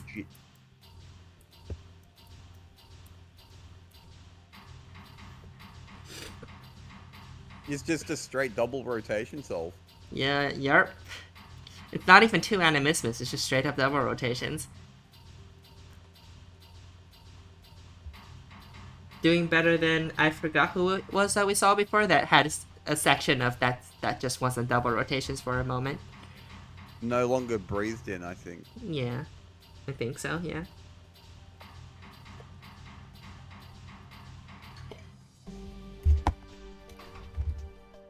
Next up we have a 90th, Chickens in the Attic.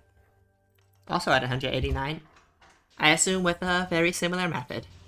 I am correct. There's another veteran. Those do be single arms. Those do be double swings all the way.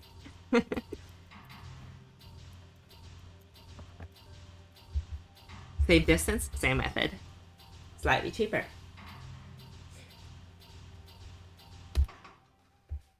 I think, no, this is 189. The previous one was 186.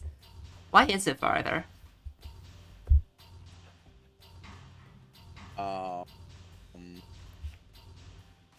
Maybe it's like the final swing. Maybe.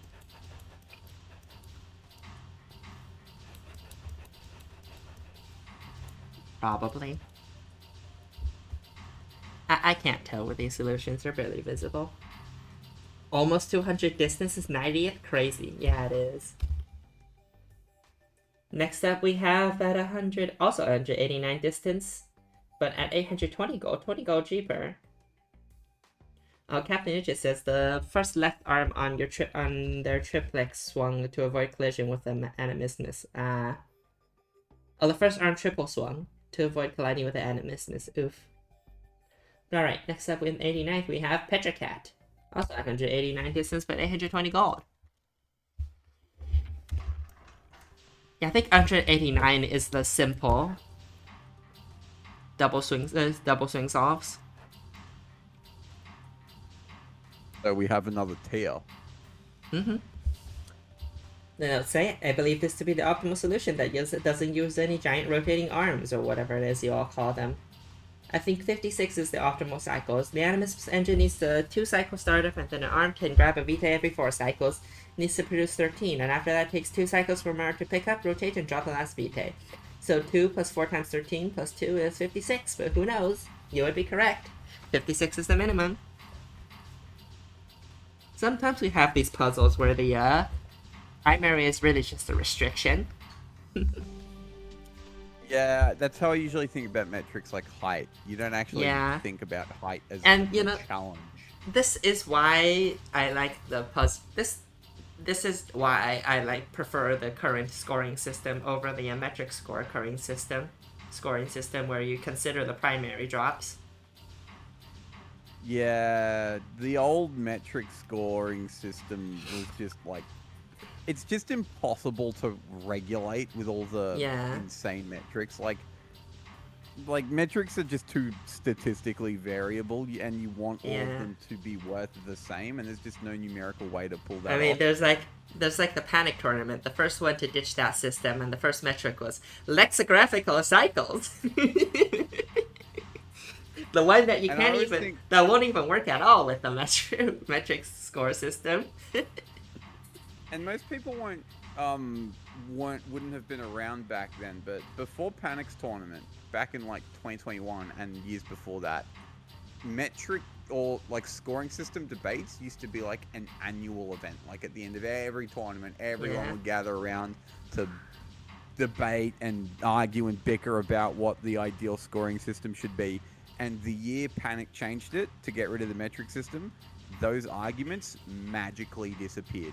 I mean, they still pop up from time to time, like this year, where people are like, this scoring system doesn't scale that well up to 100 people. Yeah, that. I guess that, and that is a fair enough point. But maybe, like when you think about other methods, like if you scale to the amount of players, then like good players can bump their score by submitting a bunch of shit solutions. Yeah, I mean, like, so the way to scale it better is to just like adjust the numbers. Like you can just kind of like tweak the dials. You don't have to like introduce metric. Yeah. So I like the current system. I don't think it needs to change. No, it may be tweaked, but it doesn't really need to be like outright meddled with. Yeah. Anyways, lexicographical cycles is cycles to the first product, ties broken by cycles to the second product, ties broken by cycles to the third product, and so on. That's lexicographical cycles. So you have to work out min latency, and then after you've got min latency, you have to work out min latency for the second one after you've got the first one, and then you have to keep building on your like constant min latency all the time. Yeah, and you can see how that as a primary does not work for a metric score, a score system where you have to quantize that primary. Sounds like hell. I mean, usually the puzzle is designed for it to not to be that painful, but yeah, for some puzzles it is hell. All right, moving on. Oh yeah. We have also 189. We have Hamster Lover. We're at the 189 pile up.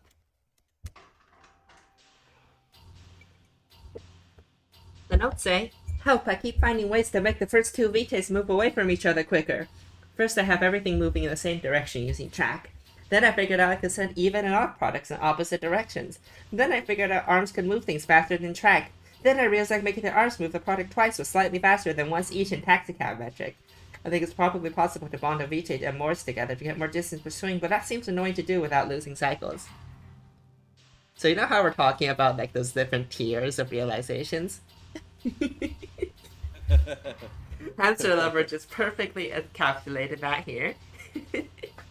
Except there's even more tiers that go on later that haven't been discussed here. There's the viewing into bonding Moors, but that didn't get turned into reality in this solve, but it was thought of. So the next tier is hinted at. And then the one after that is bonding Saw.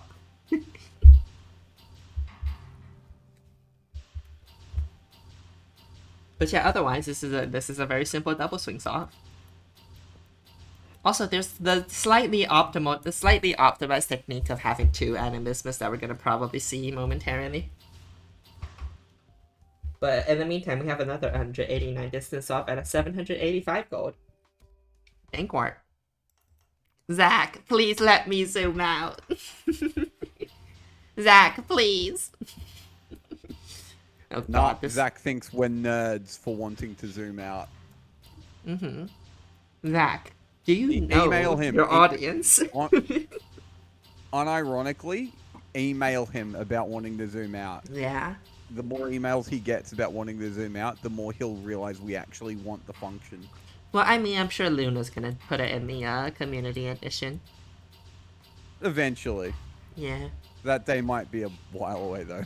No, I think they're like you're the one in the in the discussion chat. Y'all are working on the community edition before modding at first, at least, right? Yeah, that's why I'm telling you. Yeah, if you're waiting for the community edition, you might need to be patient. Hopefully, it'll be ready before next year. Yeah. See, I wouldn't guarantee that yet. Yeah, given how long it took for this DLC to even come out. Yeah. Almost no puzzles need a zoom, do they? Clearly you haven't optimized for some of the crazier metrics. Sometimes when you're solving for cycles, it just really takes up a lot of space. If you're on a 1080p monitor, any decently big cycle solve will have you wanting to zoom out. Yeah. And that's a normal metric.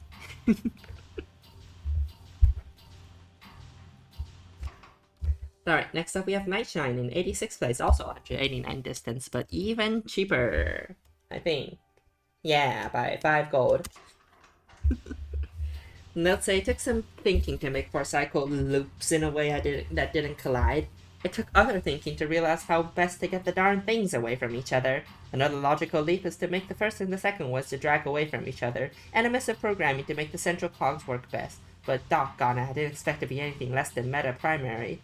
Good if not meta secondary, and maybe losing to cost. I was supposed to be doing Snowflake area right now, at this during Friday night at D&D, but I hopefully won't regret it.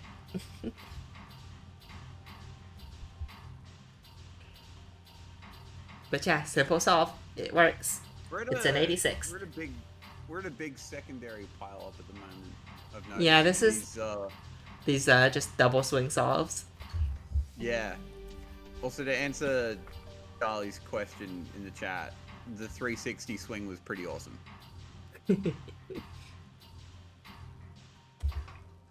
Alright.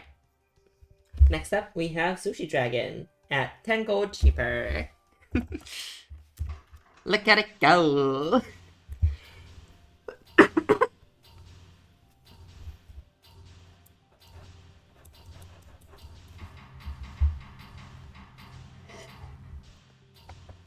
I love that output sounds. And the cascading output sounds. Do I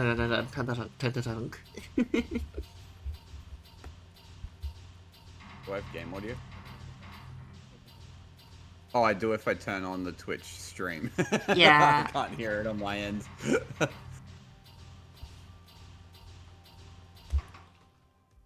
alright, no notes for this solve. And it's pretty identical to the previous ones. Next up we have 10 gold cheaper once again. Xandor. I feel like almost all of these are like the animismus glyph loading is done slightly more efficiently. Yeah, basically. There's not really much else to optimize. Yeah, yeah. The Like, solution we haven't notes... had that. Oh yeah, We haven't had you that go first. breakthrough just yet. Sorry. Yeah. The notes say simple solution moving the Vita as much as possible in the limited time allowed by this latency. Turning a max length arm twice should be the fastest movement possible without helper atoms. I feel like it might be possible to build a stick using leftover Morse atoms and use that to move the Vita even quicker. Shrug. It is. But you know, sometimes you want to minimize effort instead. Next up we have... Oh, right, this was 83rd, it's a fucking tie again. Tunnel vision. The note say, I spent way too long with one output far away before I realized I could do the same thing with a second one in the opposite direction. Well, that sure helped the secondary optimize. Because I believe this is this should be the last 189. It is. Ooh, we're about to have a breakthrough.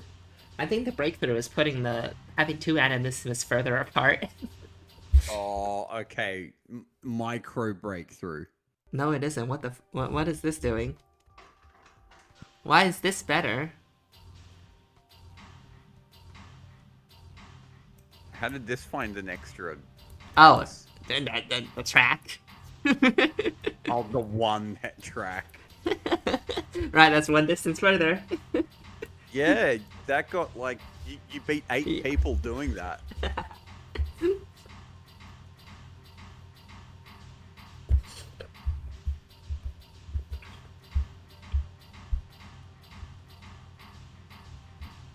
Imagine if you could metric player effort.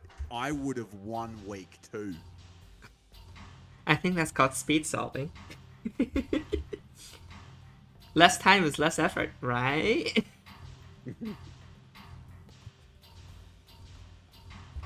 Oh no, I was going off the logic that 0 is... Oh yeah, true. Yeah. Yeah.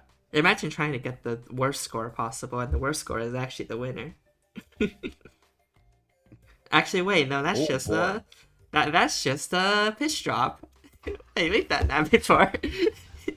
Free space pitch drop is Oh, a no. great way to make bad things happen. It's a great way to devolve the stream into a math lesson. Could you imagine trying to play the winning solve on stream? Oh yeah. I mean, it would be a lot of ghost grabs, I imagine. I've seen Biggie's solution. It would be a lot of the computer would immediately crash, I imagine.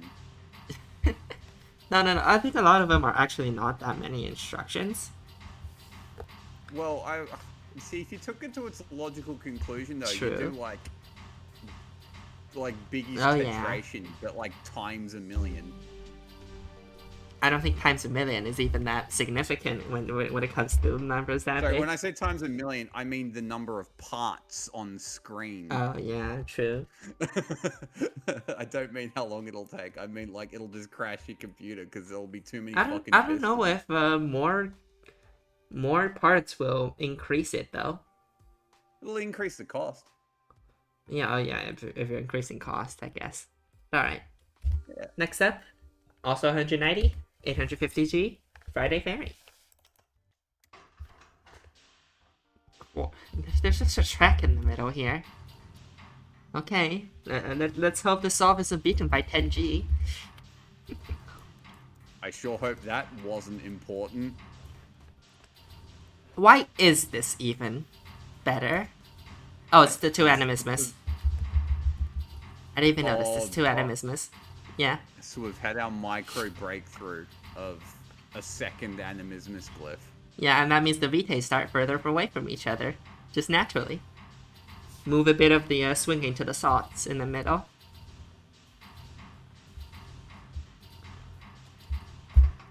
Okay, does the 10G matter?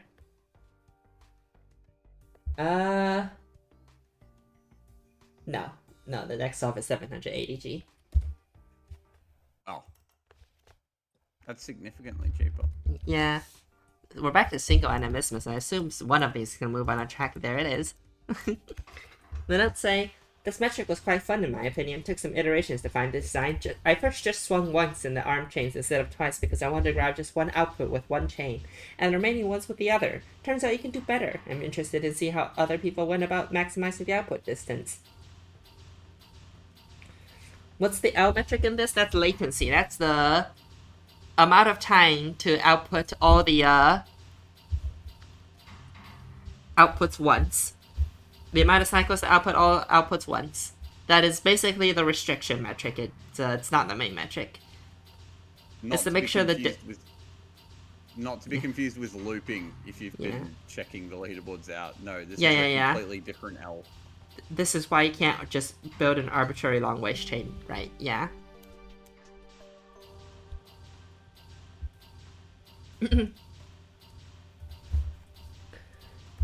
Next up in 79th place at 775 cost. That's like barely any cheaper. It's like 5 costs cheaper. We have Hookery. I assume this also just moves on the track on one of the ends. It does. Otherwise, it's the same solve with better animismus loading. This is a pretty big pile up, by the way. It is. Yeah, we've been sub 200 for a while. This is the people that forgot the bonders exist. Anyways, the notes say, thank you for hosting the event. Smiley face.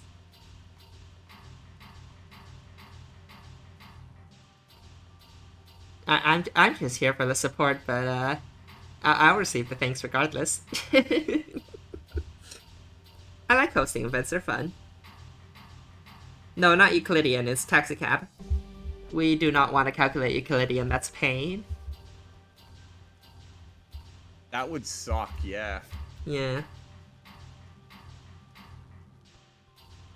Hookery says that he tried with bonding but didn't manage to get better distance. Ah, yeah, that's fair. Bonding Vitaes together, or bonding Moors and Vitae, or bonding Salt and Vitae and Moors? A lot of these early solves were a little too quick to dismiss the Moors as an option. Yeah. But sometimes, you know, just the geometry to get the Moors bonded up nice and quickly takes too long as well. Because that's the difficult part. That's the Opus Magnum part and not the spreadsheet part, is that you can spreadsheet all you want, but you need to get the Moors to the bonders quick enough.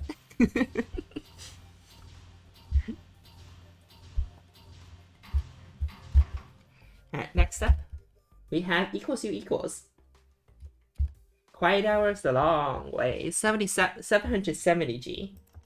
Surprised we haven't had any ties in this part of the pile-up. Probably, some are probably going to happen soon.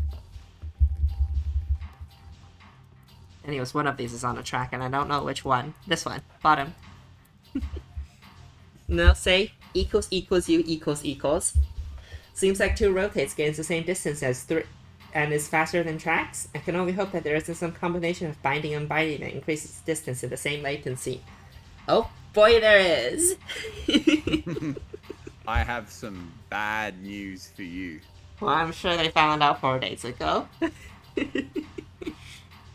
Also, I do like the nestled in disposal glyph. Oh yeah? That aesthetically pleases me. Mm-hmm. And then next up, we finally jump a distance again at 192 to Danzy, saying this is genuinely hideous. Max distance is absolutely an absolutely accursed metrics XD. Well, this is using 2 animismuses and then using a double rotate. And then probably doing the track at the end in one of these directions. Yeah, we're combining all the previous attacks in this particular pile-up. And as you were saying? Oh, I'm just glad that we're finally out of the 189 190s. I don't know, we might be stuck at the 192 for a bit too. Oh, will we? Oh, boy. I don't know.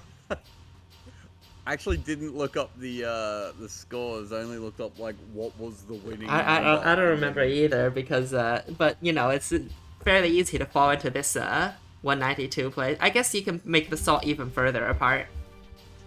Next up we have Goose at also 192 but 820 gold.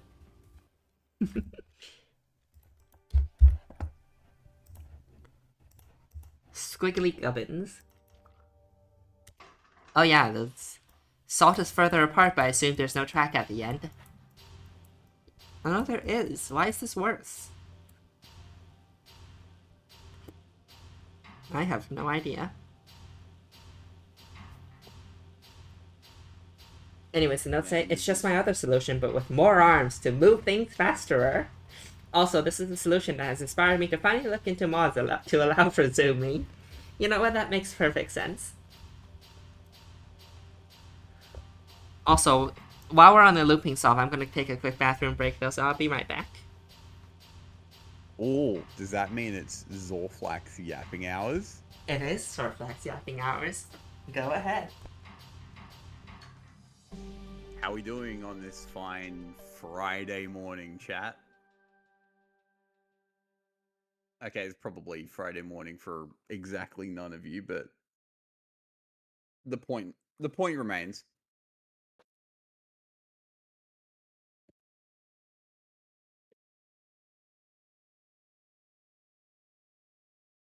Hey, another Friday morning enjoyer.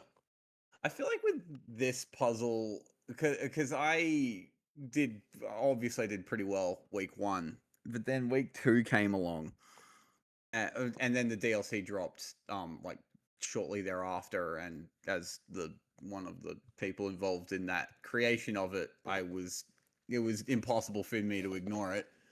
But at the same time, there was something in the back of my head going, I just know these the calms and the latency metrics, they're gonna take like a lot of figuring out, because you do have to like as we're seeing, these solves are like perfectly tiered in terms of results, in terms of what people did and didn't figure out. So I just like I'm figuring a couple of these things out, like the length, like the double rotates, the use the mores. There might be like load up the stick. There's all sorts of stuff you have to realize, and you have to figure out like the perfect length of the sticks and how much rotates you do, and it seemed like a very mentally taxing metric to do very well on. I discovered this tournament thing from what I think was the previous round of this one. It was neat. Yeah, if it was the snowflake puzzle, that was the previous round. The snowflake puzzle was an extremely good puzzle. I think that's like the first or second puzzle I was given by Kazuya. No, Were you given them like sequentially? no, it's the third, I think. I was given week 5 and week 6 first, Yeah, okay. I think. Let me go. Did he have any I've been sitting on this for years puzzles, or is that spoilers? I have no idea how long he's been sitting on any of these puzzles. No, he showed me week 4 and week 6 first. Okay.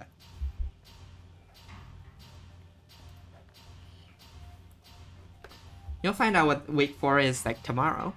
It's less than 24 Yeah, hours no, away. Yeah, it's like 22 hours or 23. Yeah. But alright. Next up we have Panic. 195 distance. Well, that's a bit more. Notes say, last minute solve to get some points, definitely improvable, but I'm not getting into all that right now. Oh, that's a stick bonding, alright. I think we've left the pile up. Have we? Those do be some sticking, alright. Well, we're out of the double rotates. This still is double rotating, but it's just with longer sticks. One optimization that came up in the chat in the mainstream is that you want your VTs on both ends to make them as easy to debond as possible. Or just VTs on the ends, mores in the middle as much as possible when you're bonding the stick together.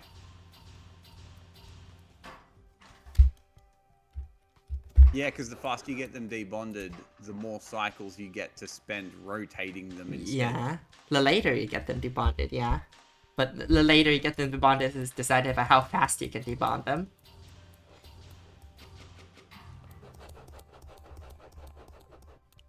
Is this not the opposite direction? No. It's not the opposite direction, but that doesn't matter because of how the metric is being calculated, because it's not Euclidean.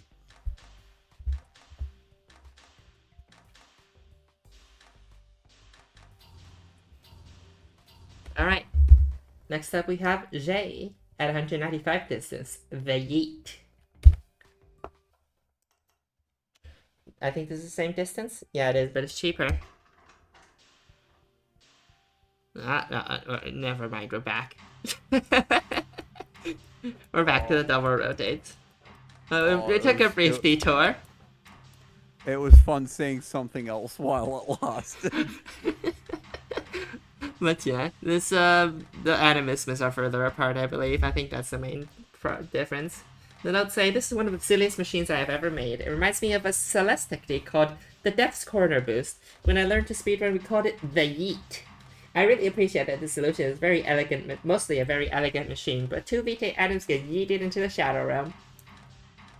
I am 99% sure this is mid-latency, and slightly less sure that this is close to the maximum distance you can achieve between outputs, and by my math, the chain of arms making 2 swings moves the atoms by 6 bounding hexes every 3 cycles, which is 2 per cycle on average. This beats out a track and a single swing. The DLC drops tomorrow, so possibly I go do that. Possibly my brain finds a new way to yeet Vitae out of existence. Or possibly I become motivated to do something about my staggeringly high tertiary metric. Oh, 985 is not that bad. I also decided to make the waste chains rotate so I could get revenge on last week's puzzle by maximizing my area. Shout out as well to Day 9's Blueprints videos for keeping me company as I program 40-ish arms.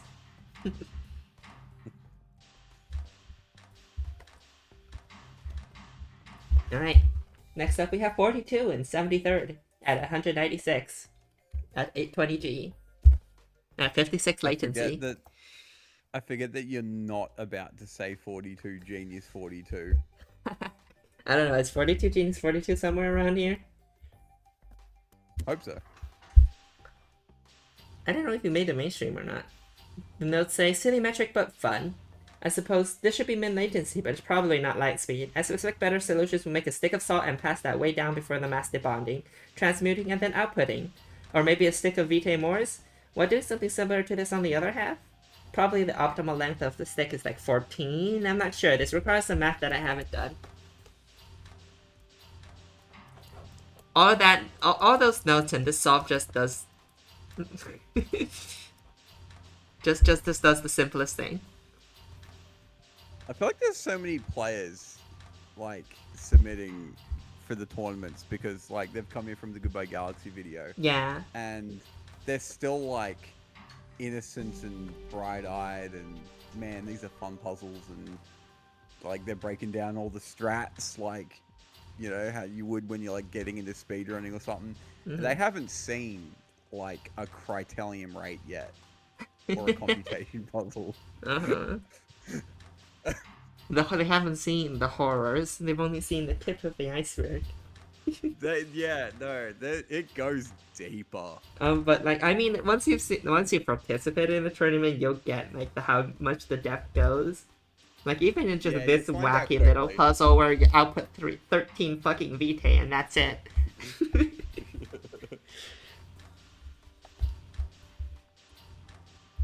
But alright, next up we have High 30 at 197. One more. The animismi are further apart. No extra track movement at the end.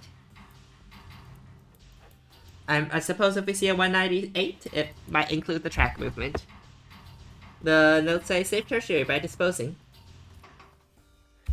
Next up, we have Zerfink at 197 distance. It with a extremely similar solve. There are no notes. This one also doesn't do the track extending at the end. And the Vitaes are equally distanced apart. The Animus Miscliffs. This one's very width optimal.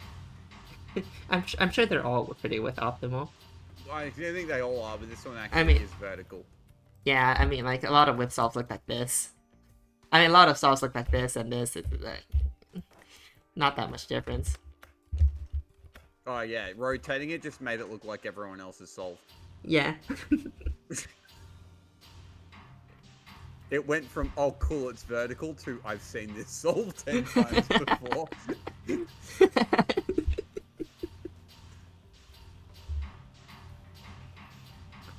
Aura Channeler says that they like the trike around the disposal again. Yeah, it's nice.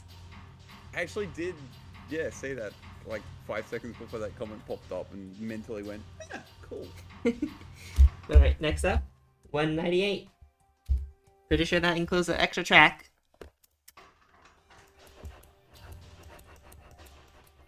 It sure does. We're at the point where you successfully guess the improvement without even opening the puzzle, the solution. Yeah. It makes commentary pretty fast. I'll say that much. At least. Especially when there's no notes. Alright, next up we have Adventure Roller, also at 198, 870 gold. I'm gonna say that's probably better Animus misloading. Who would have thunk it? It sure is. Oh no, there's no extra track here. What's up? Oh, the extra track is early. The extra track is here in the middle on arm 5. Extra track's in the middle. Yeah. Yeah, right.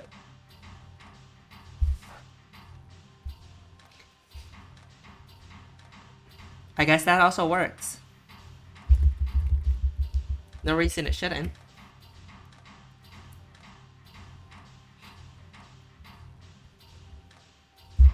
And next up we have Jamu. So 198, 860 gold. Extra tracks at the end. Extra tracks somewhere in the middle. For some reason. Oh no, that one isn't even used to move further. Oh no, it's the one on the bottom. Okay, I see it. That's just used to output. Yeah. Which is odd, because it could just, like, rotate once and then output, right? Drop, yeah. Did the 20G matter? Did the 20G matter? Yeah, next up in 850G. Not great. Jamu, you have been banished to tinkering.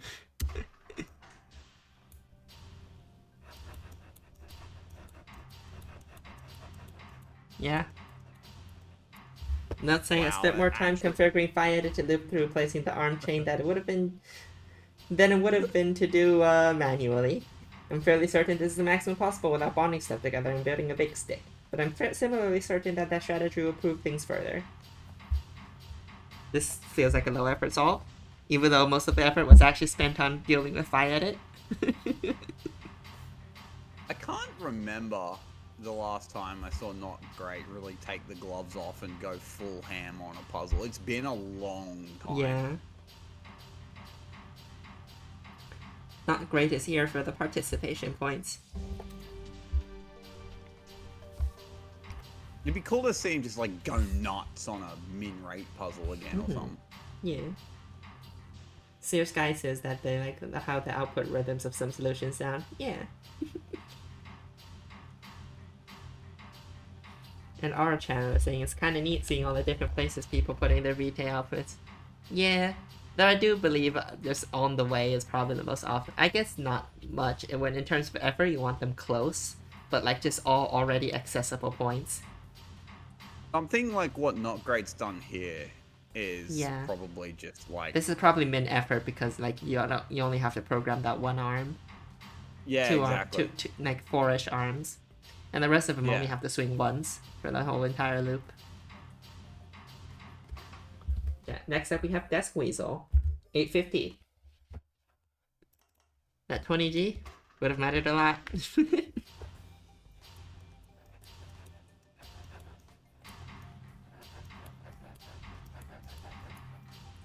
Otherwise, very very simple solution. It's practically identical to the previous ones, probably Is with this- better.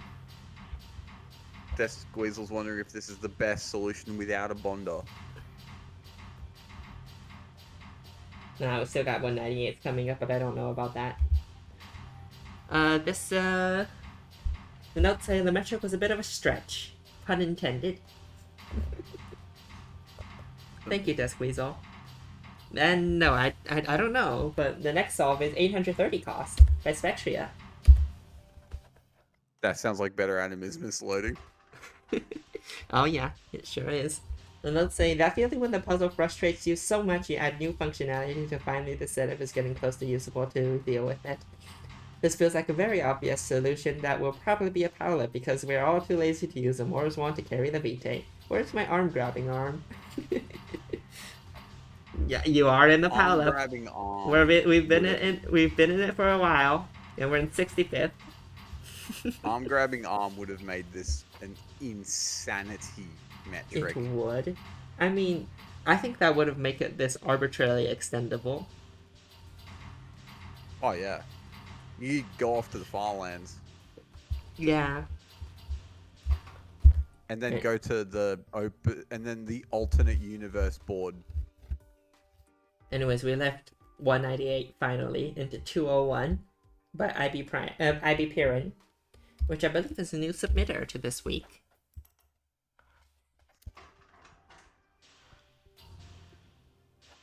The innovation in particular is even further animismus. Oh yeah, no. Yeah, Cuckoo called it with the double swing salt into animismus, which is Yeah. probably where those extra 3 came from.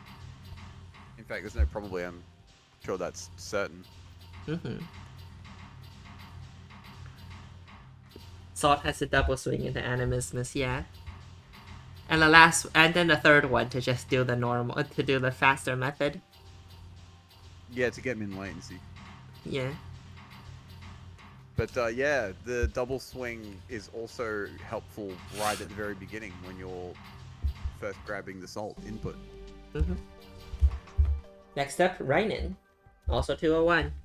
Pretty sure this is, the notes say, I'm pretty sure this is max distance. Realized halfway through the week that I had it wrong. It was 152 before. Unhinged puzzle. Truly.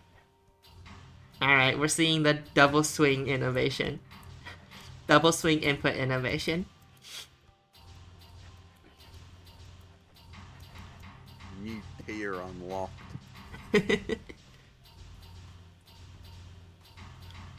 The extra track movement is stuck here in arm 4, funnily enough.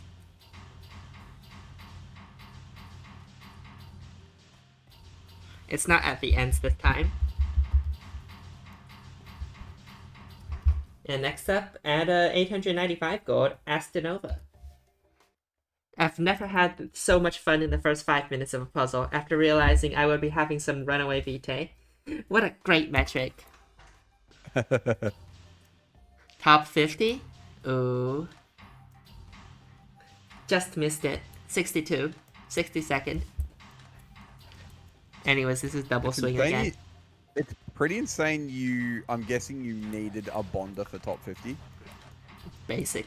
I mean, I don't know if there's like solves that barely missed it.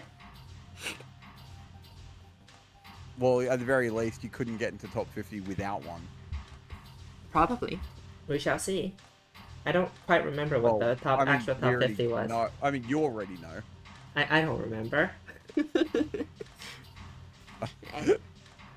And I haven't checked 51, so I don't know if 51 is like. Oh no, I don't mean 51. Yeah. I just mean the top 50. Yeah. I don't quite remember what top 50 was. I think it had a Bonder though.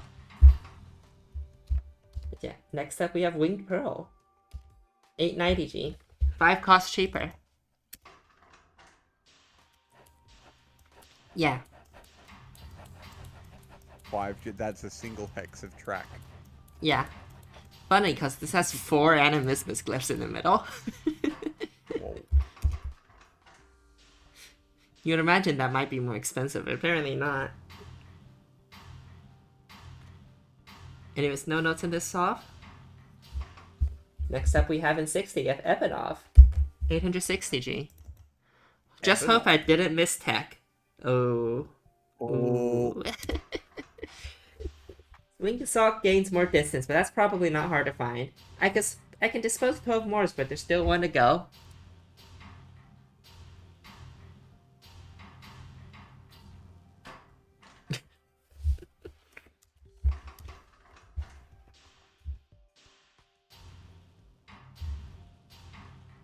Hi, Charlie.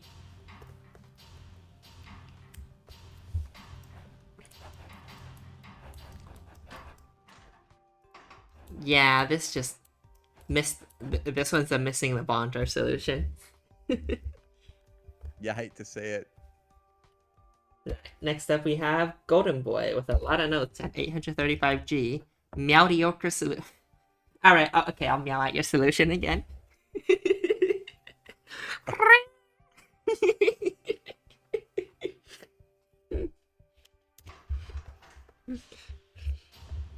The notes say, the Vitae knows where it is at all times. It knows this because it knows where it isn't. By subtracting where it is from where it isn't, or where it isn't from where it is, whichever is greater, it obtains a difference, or deviation.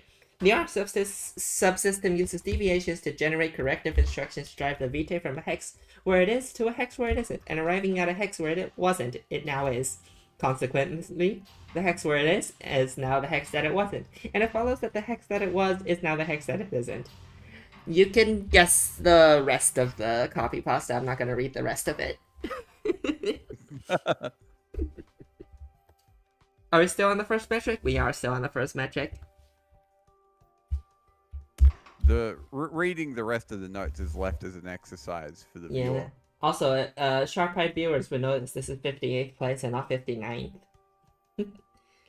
Also, at 58, at 835 gold, Goodbye Galaxy.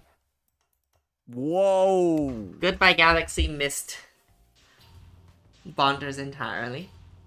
That's insane. So Goodbye Galaxy messaged me and was like, what did he say exactly? One moment, let me go find his message. You're gonna have to stare at the crash solution for a while. He said to me, this feels like a very obvious solution to arrive at. And I half expect Kazian on week 2 stream to be like, oh, GG, you misunderstood the puzzle completely. Oh, GG, you misunderstood the puzzle completely. I'm sorry I'm not Kazian, though. Is that a Jethro Tull reference? I have no idea. No, I'm pretty sure it is. Ouch. That's first Evanov, then Goodbye Galaxy. Those are some heavy hitters that missed Bonder. Mm-hmm. And you know he cost optimized this all the way. Oh, yeah. There's probably not a single like that 201's probably like optimal non-bond. In fact, I think I already knew that, but yeah. Oh, it would have been a very different week for Galaxy if he caught the Bonder. Yeah. But next up, we jump to 204. We have Joseph. It doesn't make 13 products. It makes 13 products separately. It doesn't make 6 of them.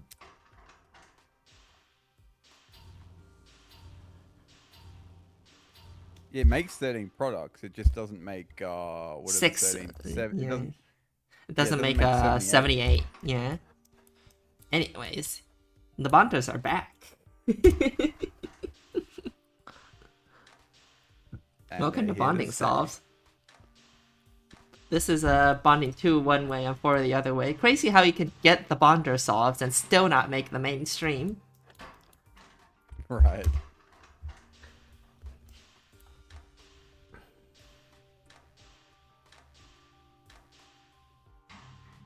It said 10 when it crashed and it was below min latency?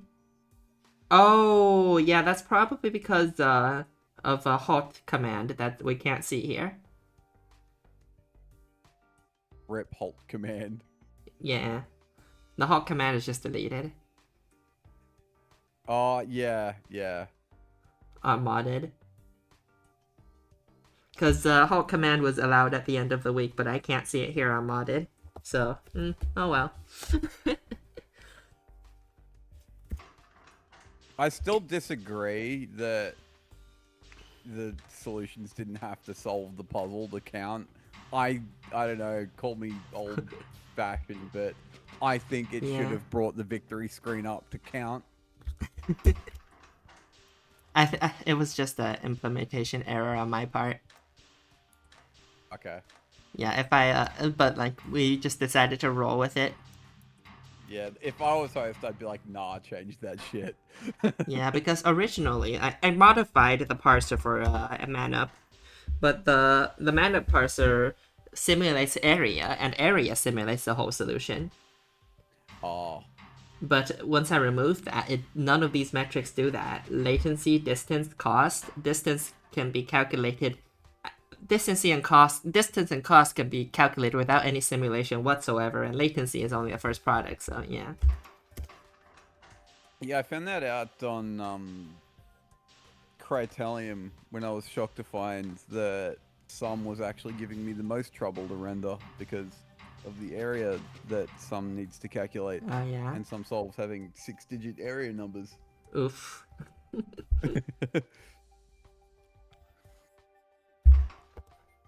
But nowadays the parser can just read the spreadsheet. So it finishes parsing in ON time. Oh, nice. Yeah. Alright. Well, I mean, we could before, but it was a separate parser. I just combined them into the same parser now. Alright. Next up, we have Perseus.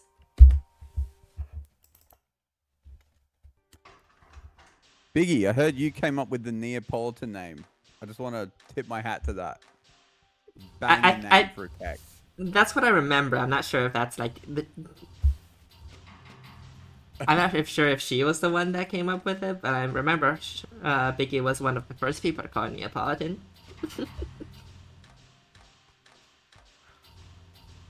Anyways, one side of this is doing the the double swings, and the other side is building a stick of 4 Vitae. I assume this is what the person found to be optimal. What Perseus found to be optimal.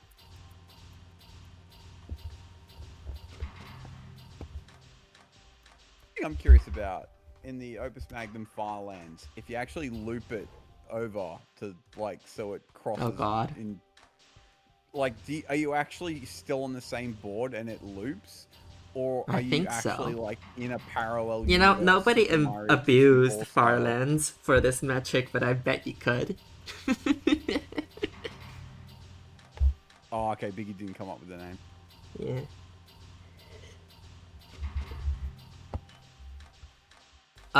If you've ever played Minecraft, it's floating point errors. It's Farland. What we're talking about is overflow, where you can have the solve loop back to the other side. The board is not infinitely large. Yeah. We've been saying that the board topologically is a torus. It loops on the top, it loops on the sides.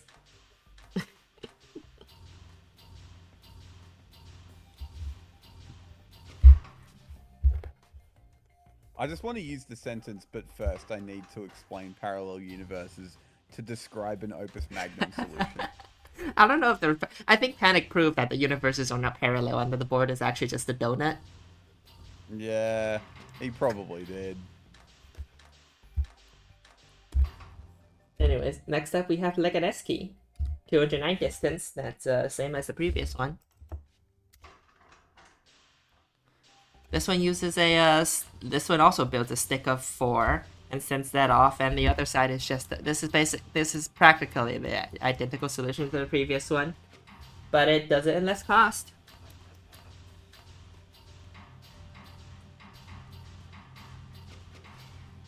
Cursed Inferno says, can you make a stick bonded to itself at the ends, a ring around it?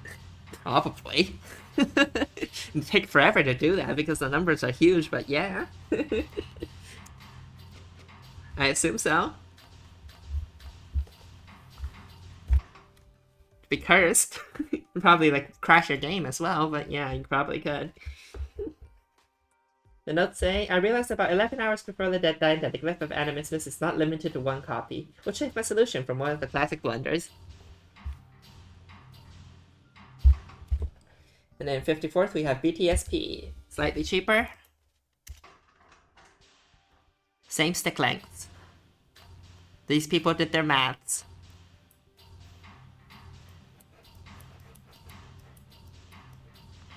This is I think this might be optimal Vitae only. Oops, all There's math. a good chance it is. Yeah. Leaving Opus running on my 2012 laptop for a month just to make an infinite Salt Ring. Oh, I don't know if it's months. I don't know about months. It might be years, decades even. Next up we have, also at 209, 860 gold, Zanuck. This is 1-4 again. The notes say, moving Vitae takes 4 cycles. Moving the maximal distance away per arm takes 3 cycles. A single atom can move 6 hexes every 3 cycles. A stick length of n moves 5 plus n hexes, making it stick 1 longer, thus costs 4 cycles, but gains 1 hex per 3 remaining cycles. I drew up a formula, I did the math, then I gave up and tried different combinations, then got to 2 plus 3. I redid the math and it said 1 plus 3 and 1 plus 4 ought to be the best. 1 plus 3 was not better, but 1 plus 4 was indeed. Separate animals with glyphs gained me another 8 distance. Minimizing costs required reusing arms somewhat cleverly, which is why the 8 central outputs are placed a bit oddly. Since the machine doesn't have to output all 78, I can save 5G by not dumping Moors from the one side.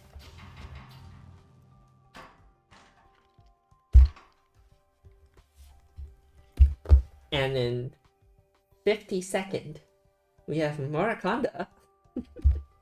Moraconda missed the stream. Seh. The notes say, some people did the math. Some people isn't me. Oh, this has more bonding.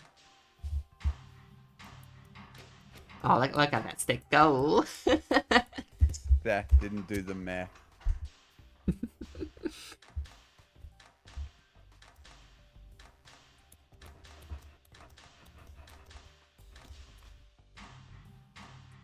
This is you can kind of tell that this is like I made this stick long and that's all I did. Yeah, this was programmed in a lazy way, but more like in a kind of bored god lazy. Yeah.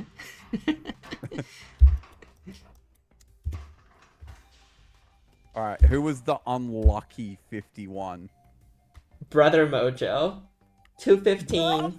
Brother Mojo! 840 G. Missed the mainstream by 7 distance. That's quite a bit. Oh, okay. Yeah, fair enough then.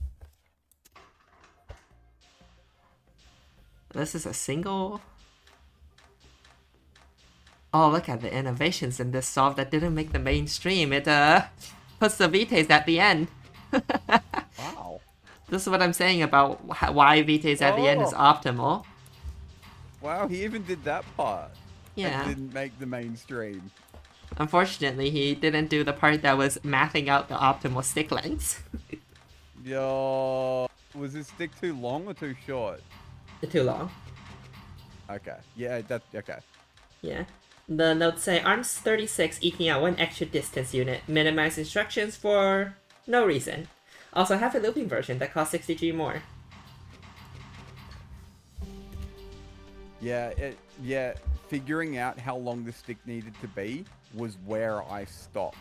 And then, like, didn't open the puzzle back up ever again.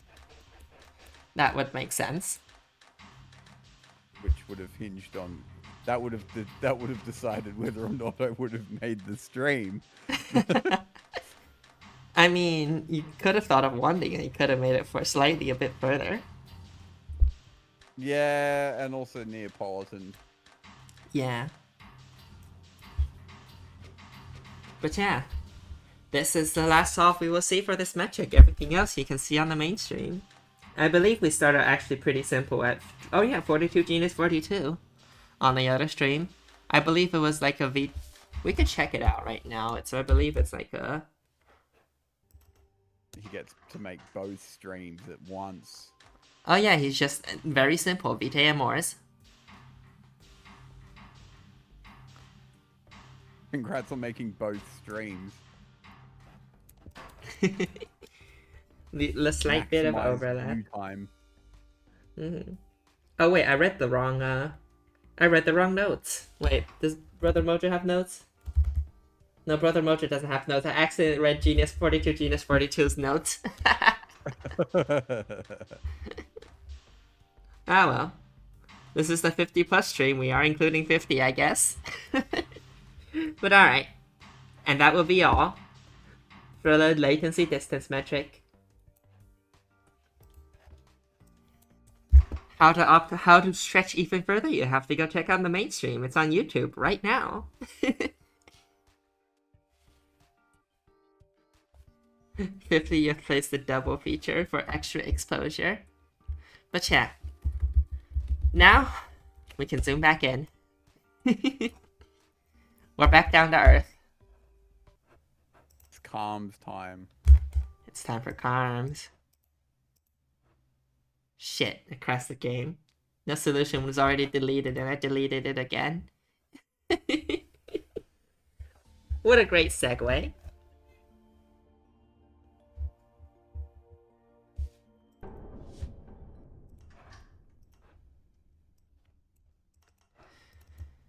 Alright, I'm gonna go get some more water and take a quick water break. Zorfax, you know what that means. Does that mean yapping part 2? I think it does mean yapping part 2. How we doing, chat? It's yapping hours. You can talk a bit about what you think of the Carms metric. Yeah, actually, that is exactly where my brain was about to go. So as I did say this way at the beginning of the stream, in the like half an hour I spent thinking about submitting / playing this puzzle, I like took one look at this and went, yeah, this is a single arm cycles puzzle. There's only one salt input. Of course you only need a single arm. You can do a lot with a track loop. I showed up to see solves I hadn't seen in the other stream and only saw the one solve I had already seen. Not ideal timing. Don't worry, you're about to see a lot of solves that you haven't seen on the other stream coming up. We haven't done the other metric yet.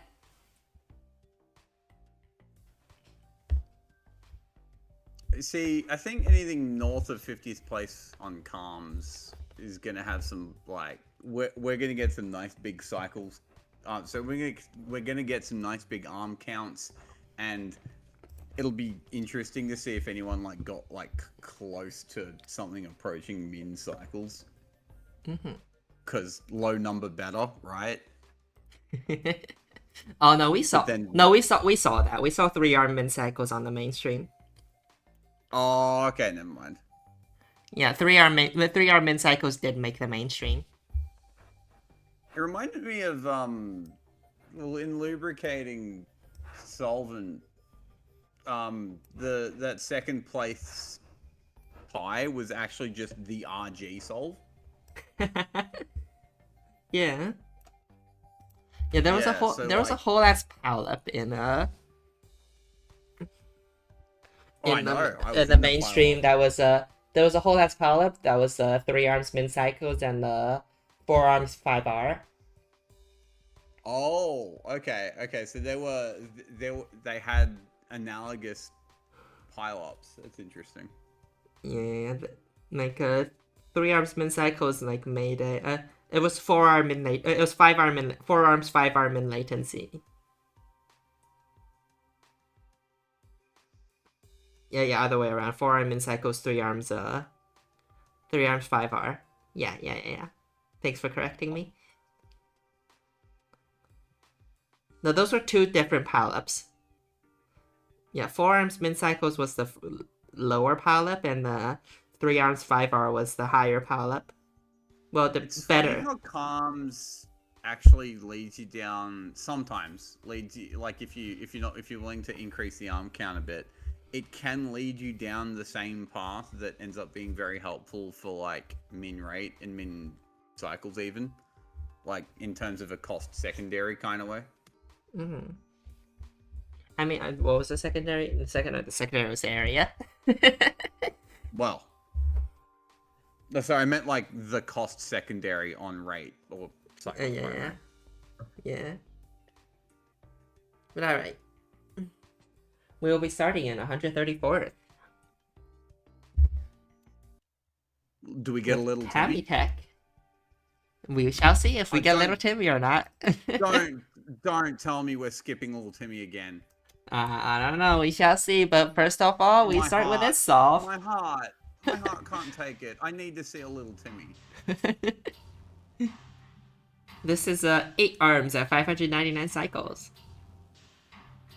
We got scammed out of a little Timmy once already. I can't. Look, we went back and looked at it. That doesn't count. It doesn't count. It needs to be a little Timmy. Okay, this is cool Hexarm Forest. Mm-hmm. You know, with the same outputs, might as well have a lot of arms that does the... Hex arms seem like a logical choice when you want to reduce your arm base count. Why use lot arm when few arm do trick? So true. But don't say, a very naive, gonna come back to this later and make... a very naive solve, gonna come back to this later and make it more silly. I guess that didn't happen. Oh. You could drop products over outputs without them being deposited? I'm pretty sure they were just regrabbed immediately. Yeah, if they're regrabbed, they don't get outputted. Yeah, the second arm just kind of grabs it before the drop actually counts as an output. Yeah.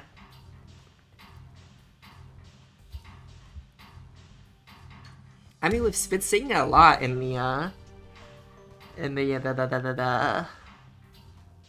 the distance solves. A lot of the outputs were just on the way.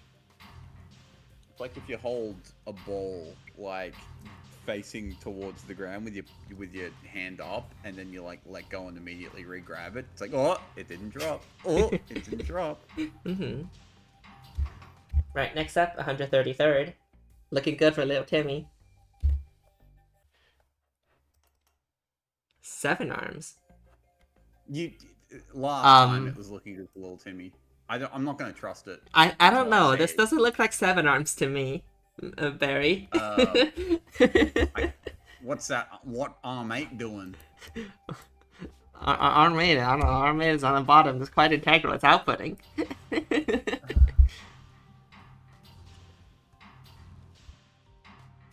Cool layout, though. Mm-hmm.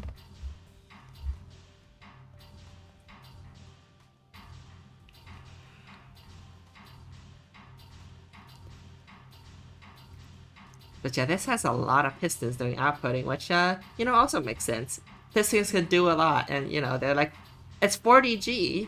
For 40G worth of arm, for free? For the cost of only 1 arm in this metric? Well, why don't we? Might as well.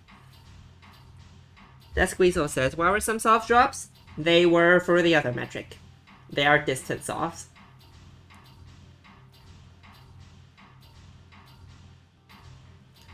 Because distance softs have very bad carms because they have a shit ton of arms.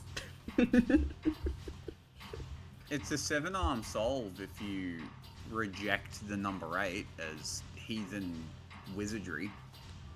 Damn, that's not very blue. That just reminds me of blueprints where everything is the number 8. But the opposite. Everyone knows in Opus Magnum, you can everything after the number 6 doesn't count. True. It's 6 and then straight to infinity. 6 is infinity. You're right. Alright, next up we have 132nd, 7 T-Storm. Oh. Alright, I'm good. Is this a distance solve? I guess. Yeah. Well, the solution title says meow, so okay, I'll meow at this one too.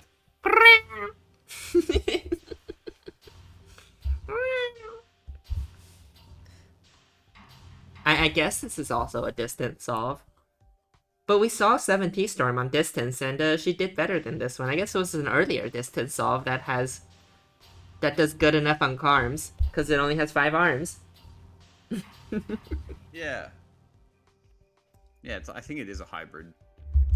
Yeah, we did see a different solve from 7T Storm. Yeah, we saw the 7T Storm we saw had 2 tracks, one going this way, one going the other way.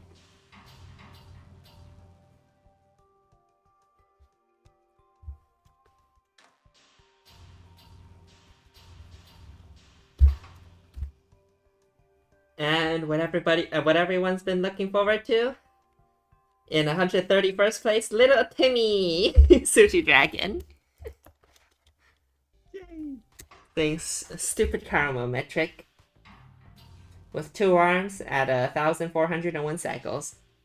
Oh, that's such a little Timmy thing to say. Oh. Never change, little Timmy. Never change. Also, to get me to say meow, you also have to make the appreciation stream. I don't meow for the people on the mainstream. Yeah, those fucking tryhards.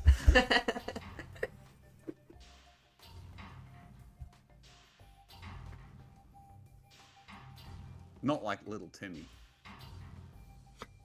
Gooey says, very cute little Timmy solve.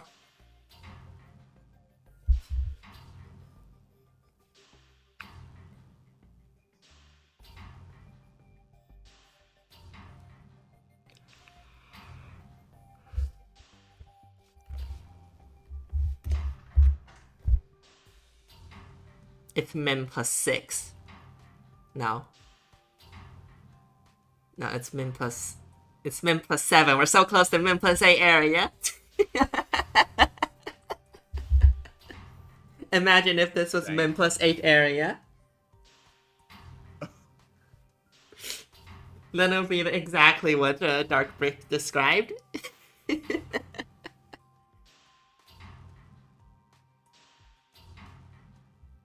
I think. Yeah, I'm pretty sure Arm 1 is able to reach enough.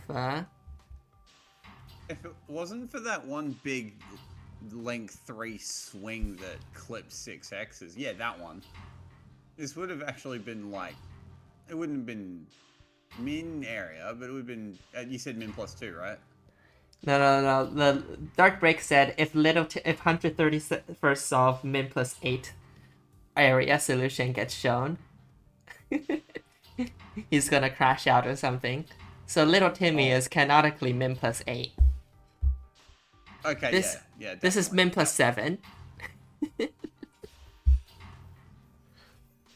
We're so close. So close.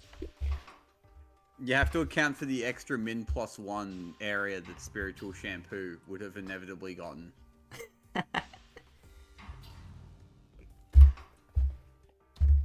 alright. Next up we have Thingy. At 7 arms and 395 cycles. Really fast. Lots of arms. Wait, we've seen this one. Qualify for both? I guess it did. Hi, Queech.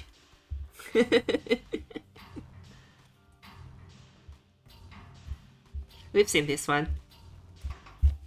Next up we have Hamster Lover. At 7 arms, 393 cycles. That is a track. That's a track if I've ever seen one. The notes say, I think I figured it out. Oh, just it got Thingy by 2 whole cycles.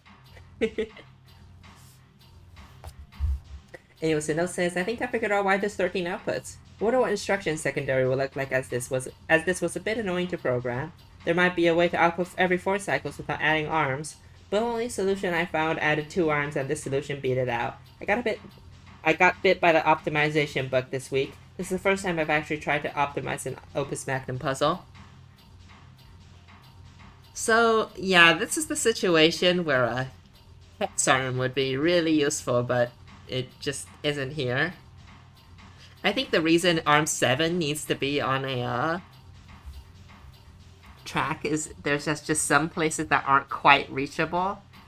No, they're all... Arm 7's doing this, like, generalized cleanup. Yeah. There could have been does several make you arms, wonder- but Hamster Lover optimized it to be one single arm. But it does make you wonder if they were all hex arms, and you just deleted that track. That would have opened up, what, 2 extra output spots, which is the 2 output. There is like 1 unreachable output. So Yeah, just I don't think the one, yeah. But yeah. and the other ones are just not fast enough. Can't be reached fast enough, so Arm 7 helps it out a little. Okay, so it's like a cycle optimization. Yeah. Alright, The next hex up. arms would have looked cooler though. Next Like up, we that. have 8 arms and 316 cycles. What is a username? I think this is a new name. Welcome to the tournament. What is a username? What is a username? This name gives me Who vibes.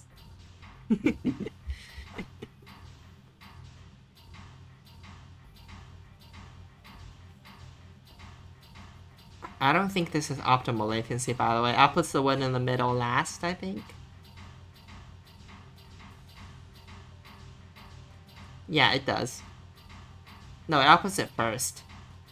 No, last, I think.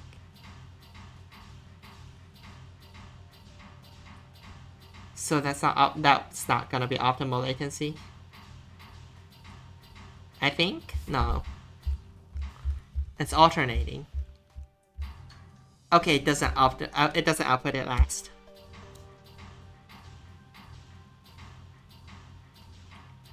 I think this is min cycles. This is min cycles, right? Yeah, 316 is min cycles. Some people are saying in the chat. Yeah, this is min cycles, but it does it with 8 arms when we've seen that optimal. We've seen solutions that do it with 4, mainly with hex arms. Hex arms are OP. And you can also just use one single animismus. Yeah, 312 and latency is 2, 3 plus 1. Yeah, 316. Yeah. And next up we have Fennel at 3 arms and 834 cycles. There's so much variety in arm count down here. Yeah. Oh, well, that's a simple solve.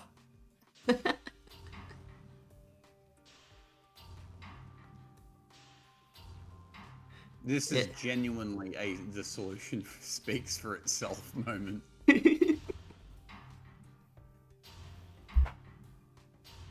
It's even doing a little bit of preloading. Yeah, so it is. That's funny. Alright, moving on, we have Akmoy at 2 arms and 1247 cycles. I feel like a lot of new players are afraid to use hex arms. Arms are scary. Yeah, it's just like you look at it and you go like, how am I supposed to use this more efficiently? Yeah.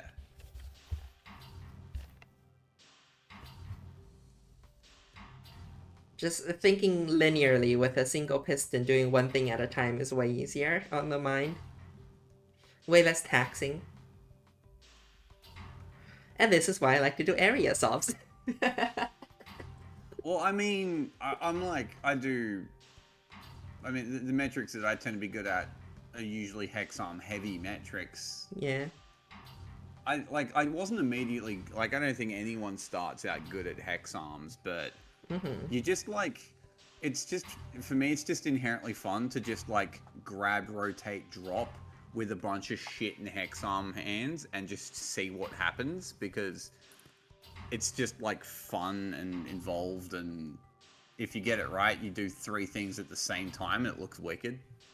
Some people also say hex arms are just confusing at first. I wonder if there's any newbies that avoided hex arms thinking it counted as 6 arms. Maybe. I hope I clarified in the solution submission website later on, though. Because I wasn't there initially, because I forgot I have to explain the definition of arms. But yeah, the definition of arms is the amount of arm bases, basically the number over the highest number over here. This includes Burlow. Yeah, it was clarified later, but like it wasn't initially there. Hey, So Best, some where people does might the have not king? seen it. Yeah, Hey, Best, where does the king keep his armies? where? Up his sleeveys. All right.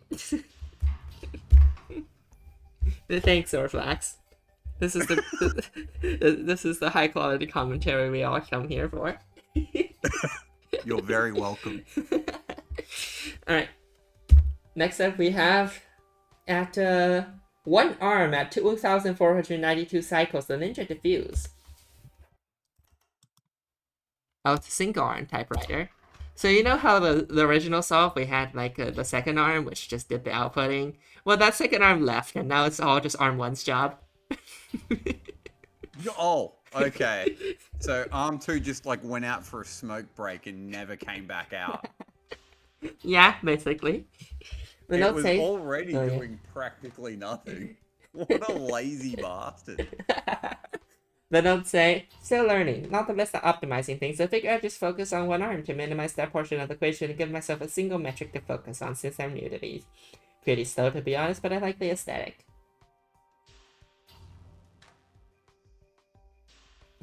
Justice for arm one.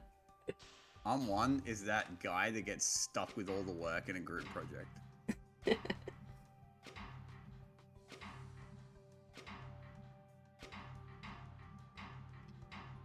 Look at it go. It's doing its best. Hey, this is the first one-arm cycle solve. It is. It is. I guess so. Yeah, the final drops are satisfying. But alright. Moving on, we have JPIV. 2 arms, 1,243 cycles. This looks a lot like Fennel Solve. Except it doesn't even bother to use disposal.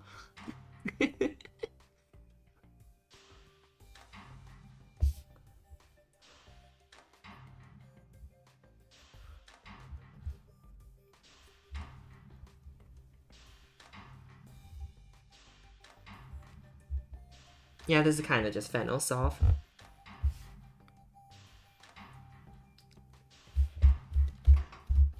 Moving on, we have an 123rd, 3 arms, and 796 cycles.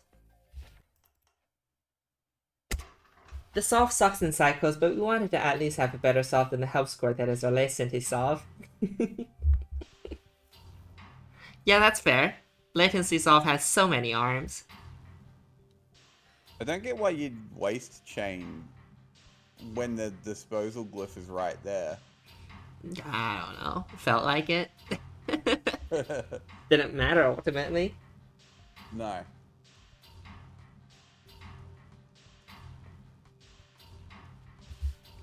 Hey, I'm guessing this solve doesn't do one random length 3 swing that ruins the whole area thing. One moment, let me zoom in. No, it doesn't. Nice. It does have arm 2 sweeping quite a bit of area though.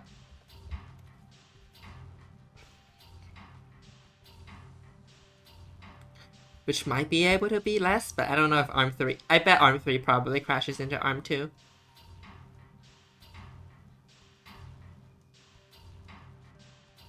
We could just make arm 2 a length 2 arm and save 3 hexes on the spot. I mean, I'm assuming it might just crash into, Does arm 3 crash into it? No, it doesn't. Nah. Okay. Yeah, that's 33 area. If we want, we can also probably do this. It's 31 area. Nice. Tinkering hours. Welcome to my stream. We tinker here.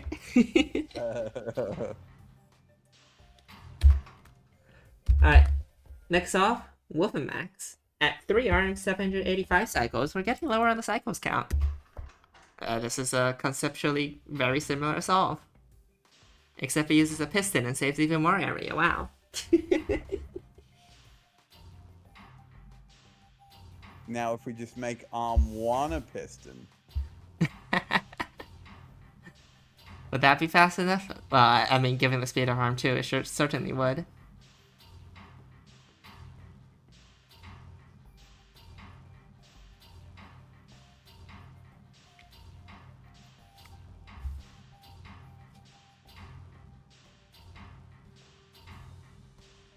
This turns into an area metric so gradually I didn't even notice.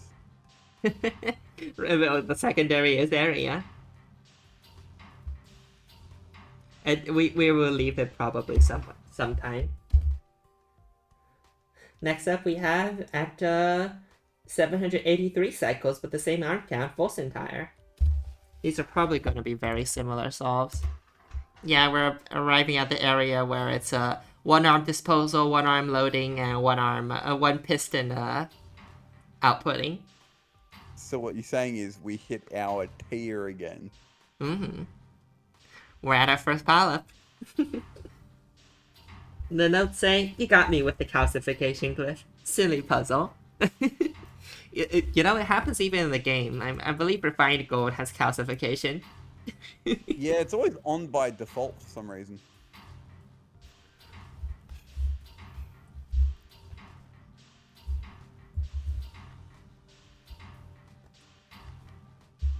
I couldn't for the life of me remember which puzzle, but there have been one or two times where we've had to deliberately turn it off to not Well, I ruin mean, a metric.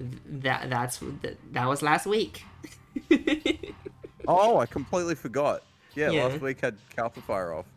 Calcifier and dupe off. It wanted you to use debonders and debonders only. Next up, we have Pizzazz. 7 arms now. 7 arms and 316 cycles. Quite the drop to the Carms. We see Hex arms. Hex arms are here. They've arrived. My brain just turned on. This uses multiple arms to load faster. Yeah, this is max rate.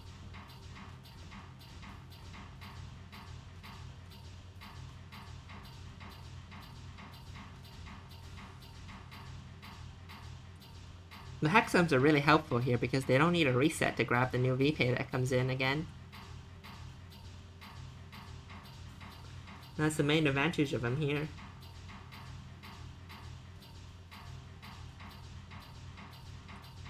Covering Critelli should lose 10 placements. Agreed. Where's Critelli here? Nowhere nearby. Oh, it's in the top right. Alright, next up we have 119 by Io. What, you egg? He stabs him. I hope Critelli rejectors go to the toilet and realize, like, after it's too late that they're out of TP.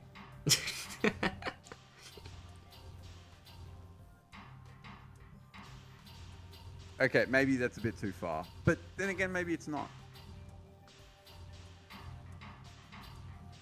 Anyways, this is, I think this is our first Hex Armor to track outputting scheme. It's also doing the Kazian method. That's the Kazian method, right? Method. Yeah. It too, egg. Do not say I suck at cycles. I don't know, I think it's doing pretty well. There's a few pauses though. These are some, like, pretty good. Yeah, you got the main. Solves. You got a good motif down. Yeah, these are some I'm pretty sure solves. forearms spin cycles is just this, but it does a better job at outputting. Yeah, we're at like 119th place. It was the Kajian method is loading the salt with the hex arm like that, and the other one with you have to delay the drop by a cycle. Yeah.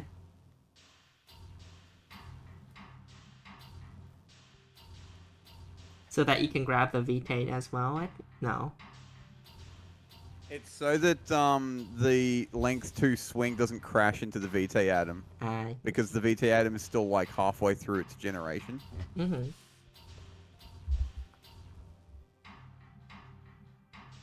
One length hex arm is hard to make output everything. Yeah, it needs to be slightly bigger. next up we have Fuyu. 4 arms for 553. I think we're at the 4-arm palette, probably. But this is an entirely different solve. What am I looking at?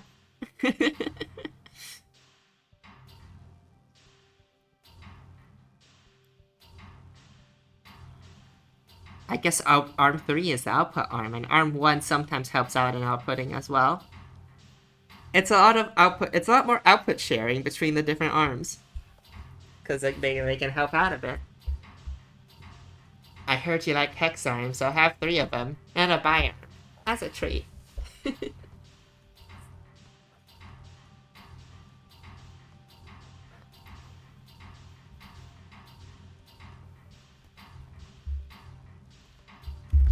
Go zoom back in, probably.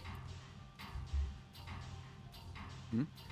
Oh, I was saying we can zoom back in. Oh. Yeah, the outputting in this is so chaotic. But I guess when you have arm 3 as a small arm, it beats the previous solution because it does more opportunistic outputting. I feel sorry for everyone who had to figure out which veto goes into which hole without Mr. Puzzle's mod. I mean, I assume it loops after you output all of them once. But you do have to keep tracking your mind which ones you've already done before. Sort of does them in an order. Yeah, there's sort of an order to it. Alright, next up we have bubbling. 4 arms, 518 cycles.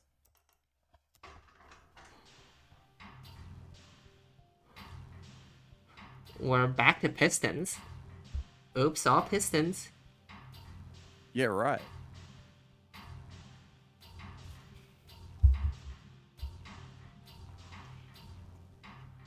Comms is like some. Pistons are cringe. Pistons cringe. Hex arm good. This is exactly some. Yeah, that's basically what I've got written on my hand every time I commentate for some.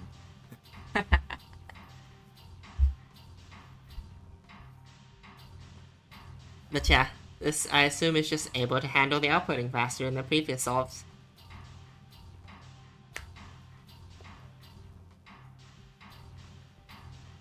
It doesn't load as fast though. It doesn't load as fast as it needs to. As it could. Do these submissions have notes? If I'm not reading them, they probably don't. I might miss some. But a lot of these solutions just don't have notes. Next up we have Hev. At 1 arm. 1 arm, 1978 cycles.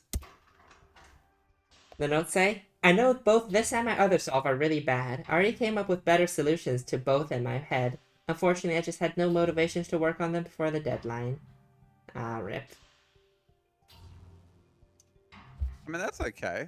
It's really just about, like, playing the puzzle for as long as you're having fun playing the puzzle. Yeah. Like, there's no prizes for winning or anything. Your solve can be as try hard or as casual as you want. The prize for winning is bragging rights. And the big bag of satisfaction. Honestly, I wouldn't want Opus Magnum events to have like an actual reward or anything. Yeah, I think it's same. I think it's for the best. I mean, like, if we want a reward, it would be funny if the reward was 1 copy of the DLC. I don't know, to gift to a friend or something, because obviously you have to have the DLC to actually win. I mean, look, the day I start supporting there being prize pools for Opus Magnum events is the day we get in-person events off the ground. Yeah. I doubt that's ever gonna happen. Look, just everyone fly to Australia. I'll set it up. I mean, gotta come here. If they took all the effort to come here, might as well give them a little something, right? Yeah, right.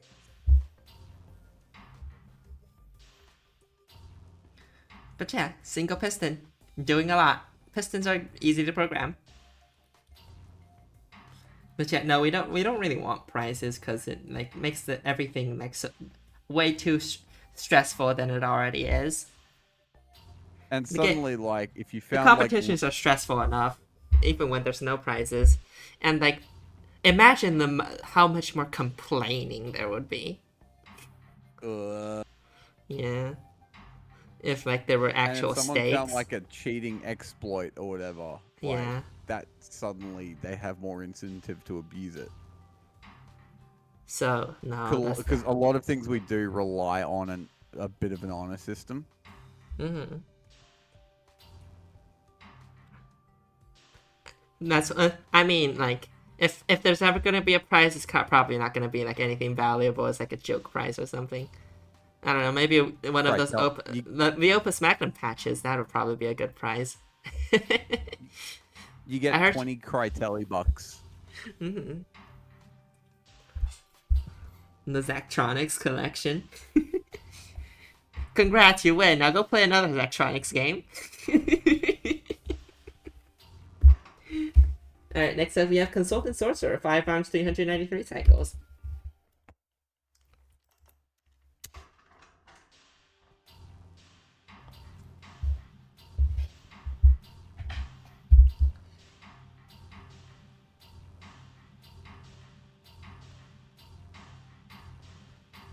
This is also outputting with pistons, but with 2 of them. I believe this is... No, this is 5R. Your prize for winning is you get to touch grass. You win. You are free now. This is optimal 5R, yeah.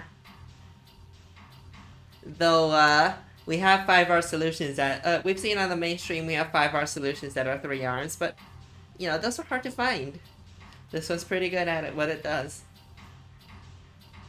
Because, like, it's just 2 arms loading the animismus glyph, but... Yeah. Like, when it comes to, like, actually shaving arms, you have to think of, like, parallelization. Yeah. And this one doesn't do much of that. Each arm has one job. It's some pretty intense hex arm tech too, right? Even, like, I didn't see the souls, but I'm guessing there was some intense hex arm tech. I mean, not... I guess sort of. There's one arm that handles the... arm 2 and arm 3 is merged. Arm 1 still does the same thing, and arm 5 and arm 6 are merged. That's how you get 3 arms at 393 cycles. Right. Yeah, I can see that. Yeah.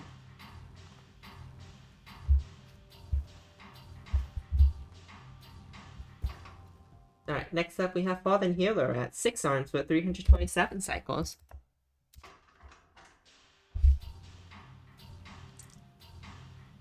This is Asmin, right?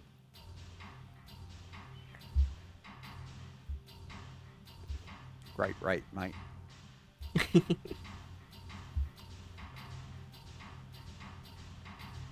And that's how it beats the previous solve. Does it faster. Otherwise, it's honestly quite similar.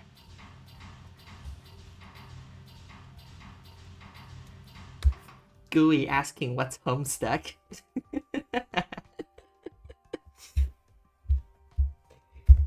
Alright. Next up, we have in 113th place, 42, without the genius. At 1 arms and 1905 cycles. Gooey, if you follow my channel, you can use actual Azuri Paul here. You don't have to subscribe, you only have to follow. Is 42 without the genius just like normal 42? I guess. And we have several people with 42 in their name. We have Biggie, that used to have that, which is Biggie Mac 42, I think. There's Grimmy.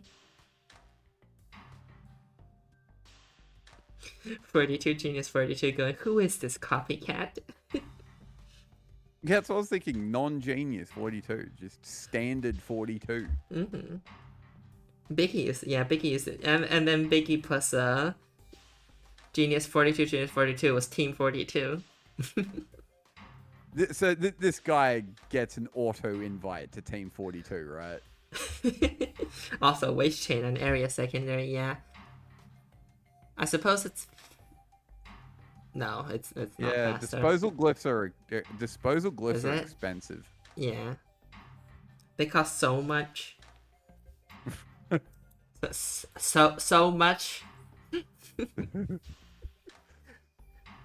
But yeah, the notes say, really not sure how to optimize this metric. More arms seems like they need to do so much. Oh, and probably reordering the outputs could save a few cycles at the end. Well, let me introduce you to the wonders of the hex arm. It's more arms without more arms.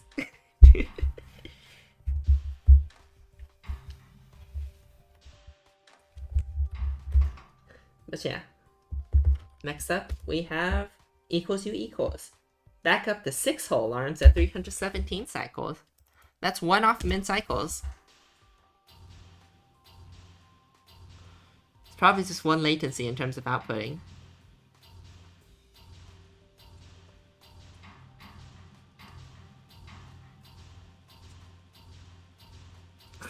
The hex arm. 500% more arm per arm. Implementing disposal would be a sin. It probably would be, but it would also... But that arm had to extend out anyways. Yeah. So I guess it would be cheaper. Honestly, hex arms are a bit of a steal at 30G. They're the same Yeah. price as a bi-arm. But they are a bit more limited, and I guess the use case of a... It feels like for the most part, a use case of a hex arm and a use case of a bi-arm is like somewhat similar. Unless you need... it's not often where you need to use all 6 sides of a hex arm. I mean, it's not really when you need to use all 6 sides. It's just when you need to use 2 adjacent sides of the hex arm. You pretty much have to use a hex arm. Or bi-arms, if it wasn't for TI, they would be they'd be kind of useless. But TI did a big part in saving bi-arms. Yeah, that's how I thought about like really bi-arms, tri-arms, and hex arms. Is that they really kind of serve the same function, but with different amount of adjacencies. Yeah. So it's like... And those I mean, for this metric, it matters a lot, but like... For like normal metrics, it makes sense that they're kind of just the same cost. Is you were gonna say? Oh, yeah, and those adjacencies or non-adjacencies just tend to really matter in some of our weirder metrics like TI or RI.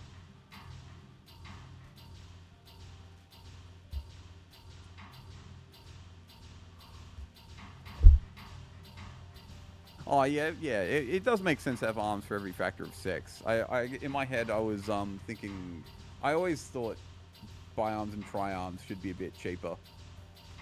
That would make sense, yeah, because like a hex arm can do everything a bi-arm or a tri-arm can do. Yeah. Except for in the case of accidental grabs, where you wouldn't want that to happen. Alright, next up we have at 4 arms at 475 cycles, George 10. Or is this supposed to be pronounced like Giorgio, like bionic? Giorgio. I think it is actually. Yeah, maybe. He'll never be bionic though.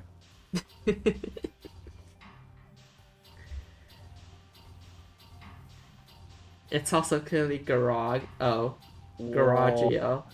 Oops. It is Garagio.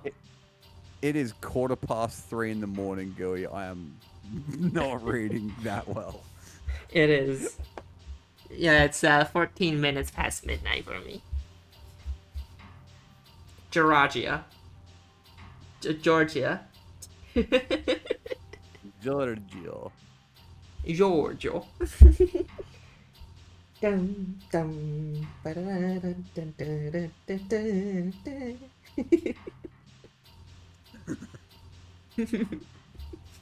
We're getting delirious. Garage 10. Anyways, hex arm doing the outputting. It does it faster than the other 4 arms, obviously seen. Otherwise, it's I can also, kind of the same. I can give that I can give that track shape a tick. That track shape gets an approval from me. Alright, next up we have Stack Babber. Add 6 arms with 300 min cycles. Are we gonna get a 6 arms min cycles pile up?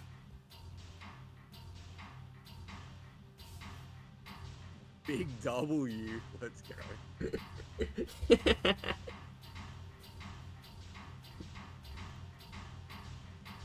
Oh wow, yeah, min cycles. So we got min cycles down to 6 arms. Mm-hmm. At this point. I wonder if there's gonna continue to be 6 arm min cycles. Let's see. Oh yeah, there is. Anyways, this off has no notes, but the next one does, and it's Do we have our first pile up? It would seem so. And this is at 205 gold. It's a tertiary shape by Julo. She says in the notes, spent most of my time thinking on the other metric and kind of cranked that one out in an hour. This seems to me at least close to max rate with the least arms I could manage in that time. Screws the disposal glyph being 7 hexes big. Also, a secondary metric doesn't exist, trust. Yeah, this is 6 arms min cycles as well. And it does it with slightly less cost than the previous solution.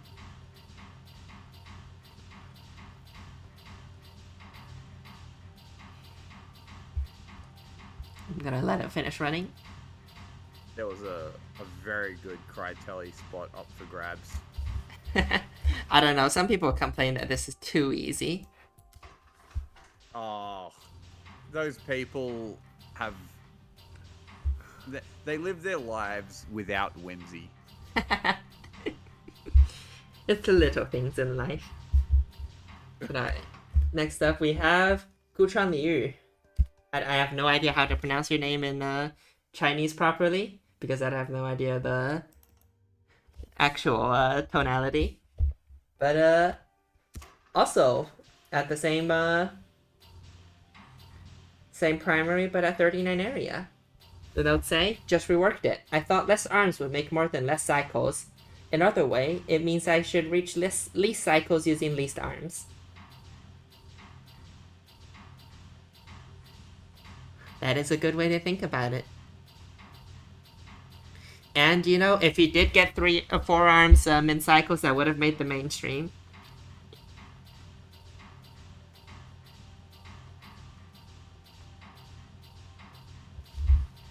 It's insane when you think about it like that. Like, a 4-arm min cycles gets mainstream. A 6-arm min cycles doesn't crack top 100. And 4-arm min cycles isn't even that complicated. It's like 1 arm. It's almost just 1 arm does 1 job. Like, that's 2 arms for loading the Animismus, 1 for disposing the Moors, and 1 arm for outputting. I guess the hard part is the outputting. Tarkles would be cool for this metric. Mm-hmm. Oh yeah, imagine the outputting with Tarkles, holy. Oh yeah. See, you have the arm count baked in, so it just like becomes a cycles race. Yeah. Although I guess maybe it would be a train wreck then. You'd get a ginormous pile. Well, I mean, a lot of these arms could probably like do some outputting of their own. But yeah, 4 arms min cycles, the main difficulty is the outputting. Yeah, it's really hard to do the outputting efficiently for that. You gotta figure out how to use that hex arm to the best of your abilities. Alright. Next up we have high 30 at the same primary but 37 area. That is a lot of notes. I will start reading them. First and final layout for this puzzle. Not expecting to play slow as the layout is super obvious. We shall see though. Min C because L equals 3 and N equals... I don't think we need a min C calculation. I think this is min arms because you have to have 2 arms for pulling min rate. 1 outputting arm for each anime glyph, and trash can't be done with 1 arm. Making min 6. Checking the case where one uses 1 anime glyph, you can't place assault in period 4 with 2 arms unless I missed a major thing. I probably did, but even still you need 3 output arms to make period 4 submitting of products viable. One can artificially extend period for one arm by alternating them between close and far products, but you still have too many outputs to deal with and access issues. In terms of area, waste area here in two main places: 1 second anime and 2 trash disposal. The former is aforementioned necessary to make min C, and the latter I think is min possible due to the forcing of the placement of disposal. Note that making waste chains will not save space, as you have to deal with at least 78 waste mores. For cost, you must have 2 pistons for output due to no axis issue with normal arms. Then the only extra piston here is the waste mores on the top right anime, which cannot be saved due to transformation issues. This is why I think Minji is achieved here. I can't wait for the asses to be broken in and beaten to bits as soon as Sunday hits, but this is my thought process. Yeah, this seems like a solve that forgot tracks existed. So this was a pretty good Tarkle solve. Mm-hmm. That's just not what the metric was. Yeah. Because a lot of those assumptions are making the assumption that tracks don't exist. And it is possible to load an animismus at every 4, right? With just 2 arms? Yeah, you do it with the Kazian method. Yeah. I mean, you don't necessarily have to do it with the Kazian method, I assume. Oh no, you don't have to necessarily do it with Kazian. Yeah, the Kazian method just also outputs the, it also moves the Vitae off, conveniently. Mm.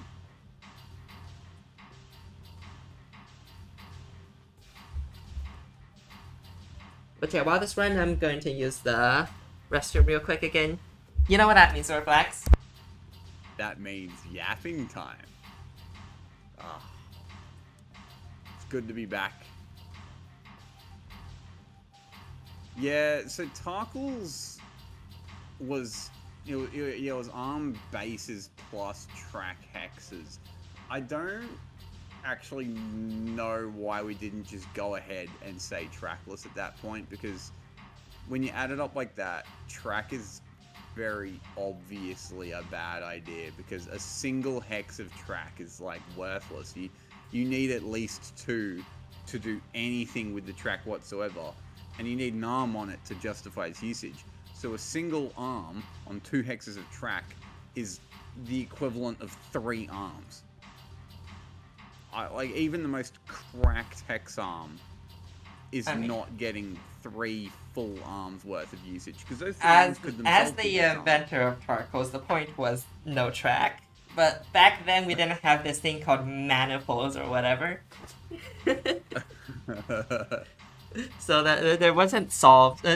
Like, there wasn't the concept of a solve not scoring for both metrics. Like, if you submitted a solve, it worked for both metrics.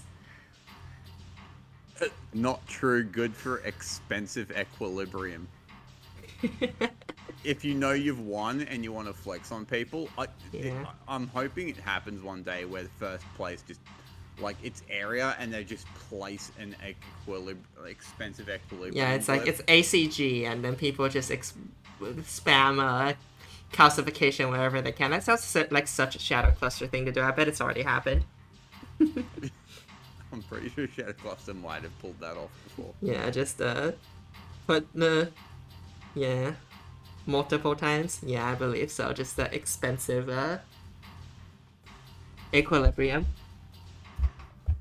Alright, next up we have Tunnel Vision at less cost. The notes say, I feel like there was a fast way to get the arms handling input to also make a waste chain, but I couldn't figure it out.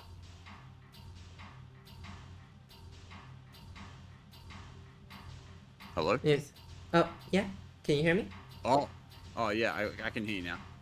Oh, okay. You dropped out. I think your Huh. Twitch also dropped out. Did it? It's back, I think. Oh, huh. Yeah, it streamed back. Hang on, let me refresh.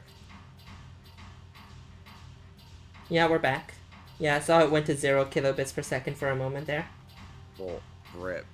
Well, my recording was still going. I was also recording locally, so that shouldn't be too big of an issue. Okay, stream back. Yeah.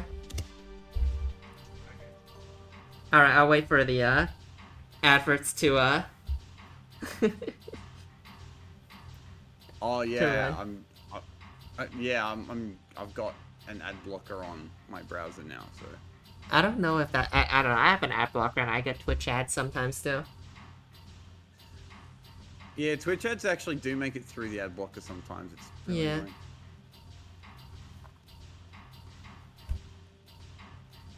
But yeah, this solve it does it cheaper. It's the same area actually. Kind of like a love heart VT shape. Yeah, people have been saying I think people have mentioned that in the chat. No? No, am I misreading? Oh yeah, Iris is also heart. Yeah. It was an outside. I feel like there was a fast way to get the arms handily input to also make a waist chain, but I couldn't figure it out. That would have been nice. It would be less arms.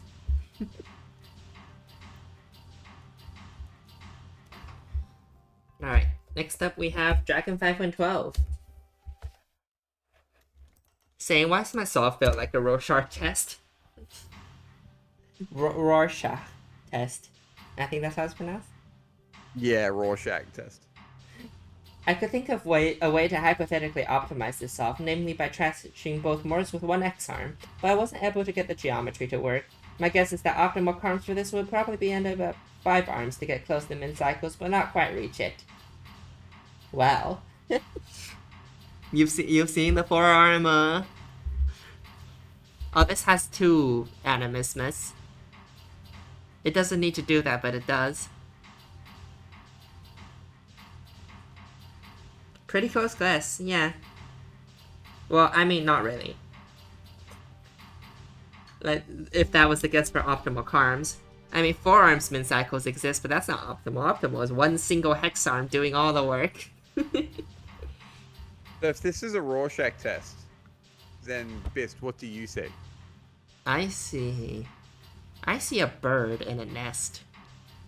That You know, says like something, but I'm not a psychologist, so I have no idea what it says. You know how this part kind of just looks like the beak, and this is the tail, and all the animismus is the nest.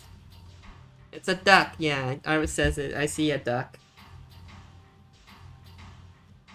I also agree with that.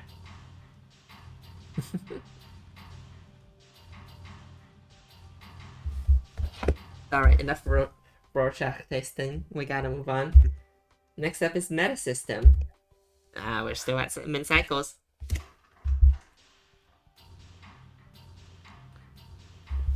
With ever decreasing area. You know what? We're gonna reach the 5 arm min cycles like somewhat, like eventually, and it's just gonna be another palette, I imagine. The meta system knows Crytelli.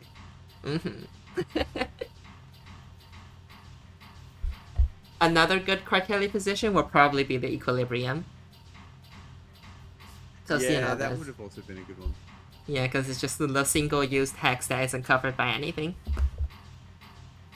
Yeah, the thing about that particular Crytelli, it's not used area. Yeah.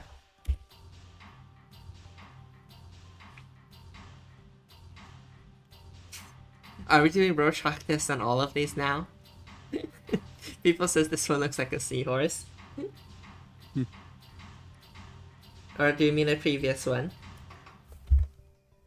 Next one we have... Oh, we finally left the pile up. At 1880 at 4 arms and 470 cycles, we have non-happy. The solution name is Tarko's forearms. Not actually Tarko's. Please don't measure the tarsals on this. Also, basically no effort was put into optimizing this solve. I still made 103rd.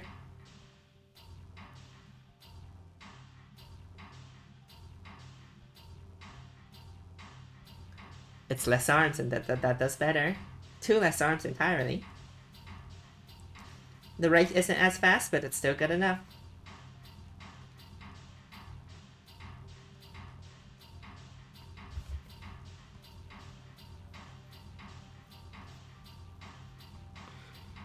I wonder why that one is... Oh, I was wondering why there's a Crytelli between the arm and the output. It's because the animismus is 2 tiles away.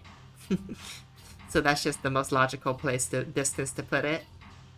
Yeah, because the Arm 4 naturally starts at length 2. Yeah. Next up, we have fish. I believe both of these players, Non-Happy and Fish, have Vaporeon profile pictures. Oh no. 2 arms, 940 cycles.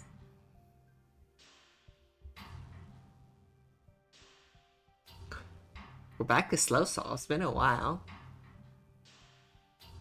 But this one does some efficient outputting. And inputting. 42 Genius 42 coming in with the Blade Runner reference.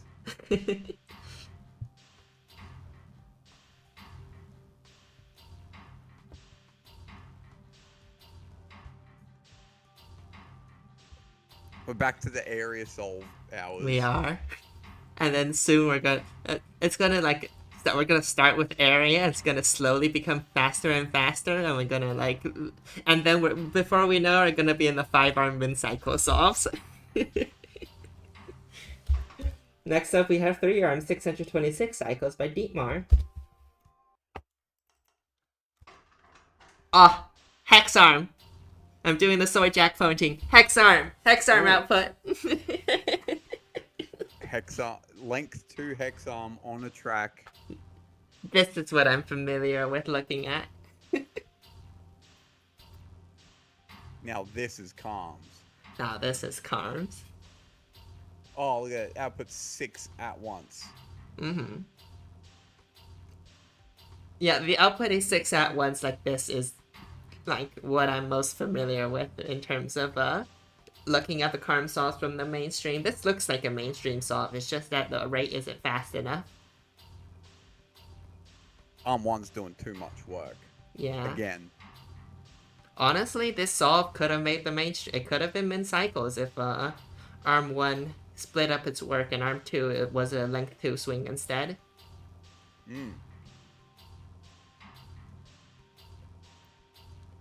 Yeah, that piston could have been a 2-length arm. Yeah, so close. Or this could have been a 5R solve, but that's a bit more difficult to figure out. The 3-arm 5R solves. Right, next up we have... back to 1 arm. Apparently Min G is good for cycles times arms. Somehow this is better for cycles times arms than my actual nice attempt. See showcase? Weird. Well, you found out 1 arm is pretty good for Carms. Okay, I was not expecting cost.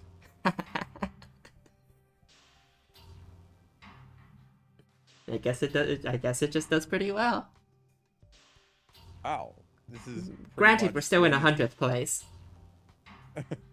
Well, to be fair, when we get to uploading these puzzles to the leaderboard, this will be CG. I mean GC. Yeah, until somebody probably optimizes it. I don't know how optimized this one is. Jinyu will find a way to improve it. Yeah, most likely.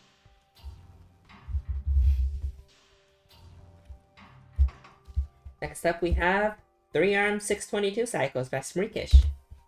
Smrekish. We couldn't pronounce this name last time. We haven't been corrected, so we're still pronouncing it wrong, probably. The notes say, this little spawn will probably place 89th, but I love it anyways. Ooh, 10 off. I didn't find this week interesting and didn't submit for the second metric. I thought it was too limiting and probably will have lots of ties. At least a big pack in the middle, unless I'm missing something. I probably won't participate in the rest of the tournament, but the first weeks was really fun and definitely reignited my love of Opus Magnum. It even made me default to TI solutions when trying to complete the new DLC puzzles. I was about to say, this looks weirdly TI. I mean, look at Arm 1. That's a TI arm if I've ever seen one. And Arm 2. That's kind of nice. Arm 3 is the exception. I mean, that's obviously on the track. Yeah, you were saying? Yeah, I mean, I'm glad we could, like, introduce, like, Like we could ignite this guy's Passion love for of TI, at least. yeah. TI If is a great metric. TI's an awesome metric. Mm-hmm. Oh, the solution is starting to lag. That stick. Alright. Next up, we have chickens in the attic. Single arm, 857 cycles.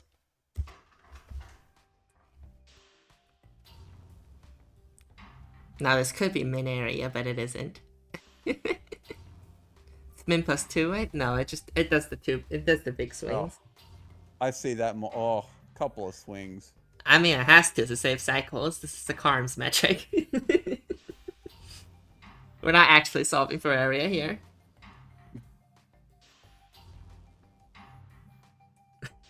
Love Math Boy says 3K area is more area than their max distance solution. Which is saying something, because that's trying to make things as far as possible. Actually, if you pressed P. Yeah. Yeah, you can figure out what 3, 6, 9, 10, 11, min plus 11. 1, 2, 3, 4, 5, 6, 7, 8, 9, 10, 11. And there's an extra track, so 12. Oh, okay. So 27 area.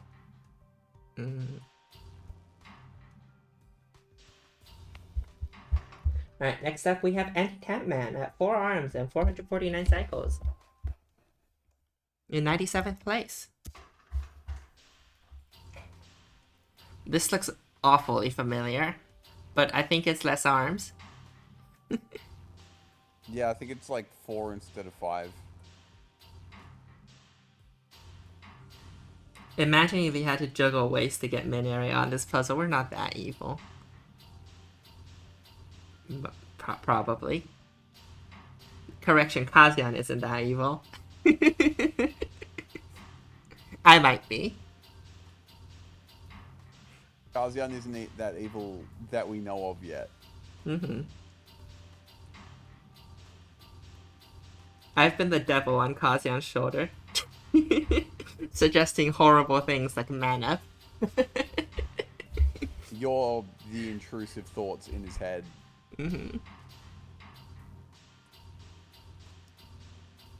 Yeah, there's the bottom right output. That's conveniently the 13th.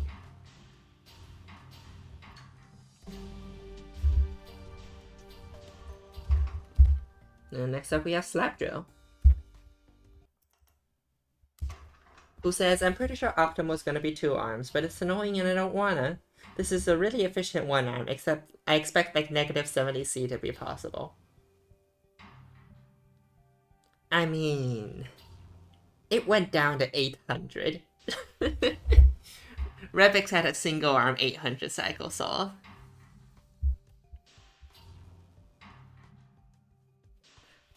Gooey says, I don't know, I looked at the puzzles in the True Animismus campaign and some of them look pretty evil. You will find out the extent of Kazian's evilness in this tournament eventually. Probably. People didn't think I was evil before 2024. Did they think you you know what? You dropped Critelli on their asses. Critellium on their asses. Yeah. Destroyed that reputation in no time. Who was considered to be the most evil weeklies host before our respective tournaments? Probably the one with the Zoray Paw. Yeah, no, as a weekly host, you were the most evil. Oh yeah, true, I dropped Archerite on your asses.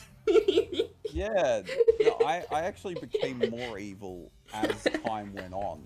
You kind of have to. I mean, have you seen the competition? Yeah. I was nicer in my tournament than in the weeklies. Dropped Crotelium metal pipe noise.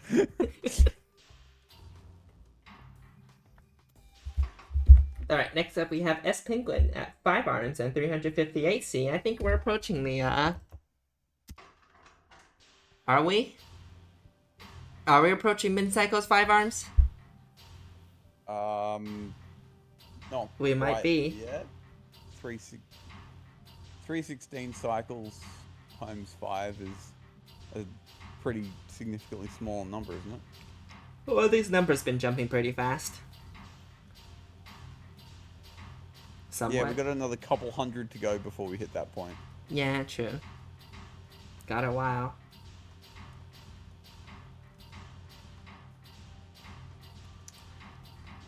But yeah, this is 5 arms and doing it fast, but unfortunately a single length hex arm, one length hex arms aren't as powerful for outputting for 13 outputs. You just have so much more access points when it's a 2 length hex arm. Yeah, and also with a length 1 hex arm on a track, you always have to swing past the track hex. Yeah.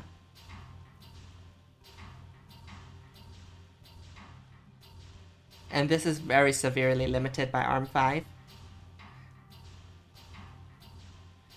This is also why any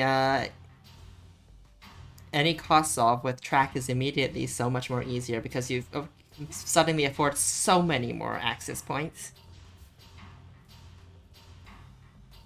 Actually, RPO was a pretty evil tournament host. True.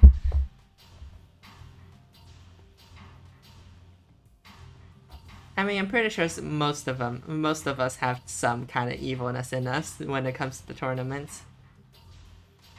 Panic wasn't very... Well, actually, if it wasn't for warp fuel, I'd say You panic drop wasn't warp fuel on us, yeah. Yeah, okay, never mind. He had warp fuel.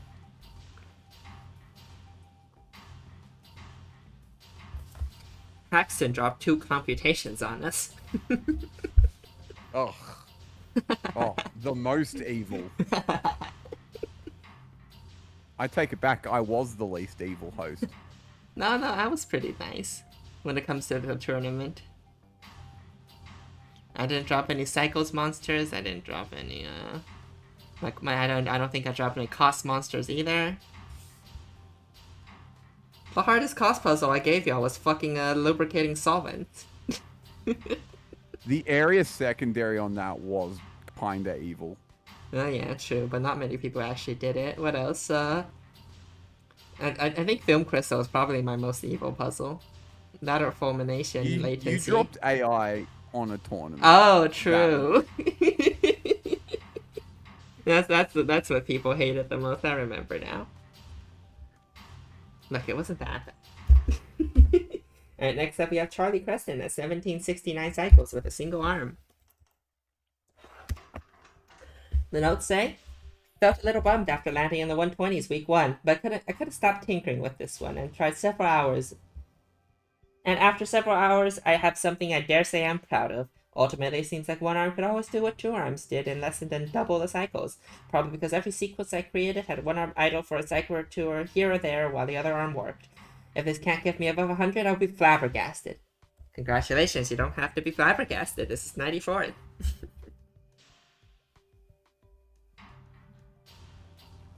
In terms of a one-arm piston solve, this is pretty good, it has to be said. It's, I guess re-grabs aren't really a factor in this puzzle, so it is mostly down to movement. I like the preloading this solution does. The preloading is good. Yeah. Saves time it saves time that it means the arm doesn't have to move around as much. And you can just, output 2 more just like that. Yeah, wasted reset cycles. Yeah, that's what I was trying to say. Thanks, Gooey.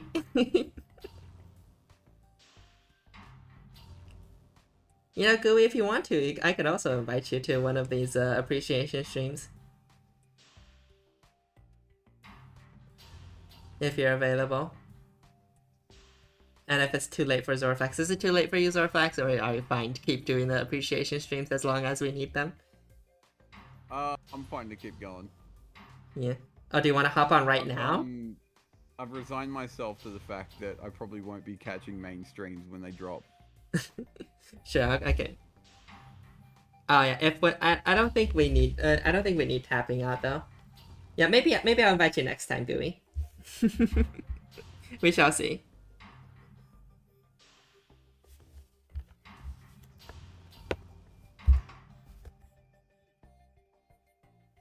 Alright. Next up we have Panasonic at 2 arms Extreme Plus. At 58 area, at 2 arms 874. I'm getting tired. That's the main reason I'm not inviting you here right now, because the stream is already going long enough as is. I mean, for week 3, there's gonna be like less solves, so like we can spend a bit more time yapping with 3 people on stream.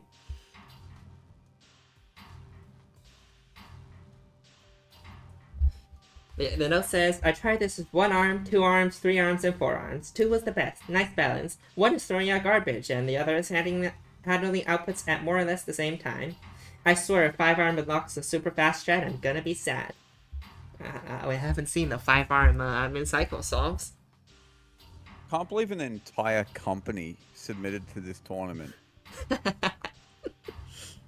we didn't get any sponsorship money. Damn, this is so sad. Where's my sponsorship money?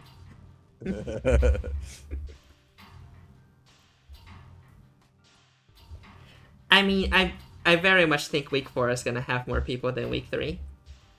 There's a good chance that's actually what's about to happen.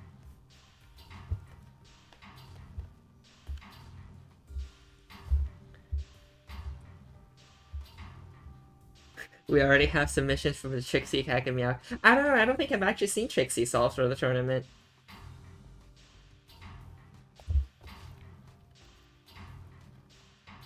Yeah, actually we haven't.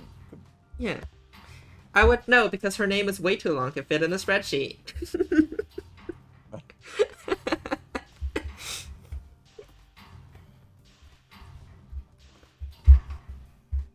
But yeah. It's pretty good solve. Like, it's 2 arms, each doing their own job. Like, each of them loads a single slot, and one of them deals with the output, one of them deals with the mores. Maybe she's gone into liquidation. Oh no. Right, next up we have Peener at 4 arms, 433 cycles.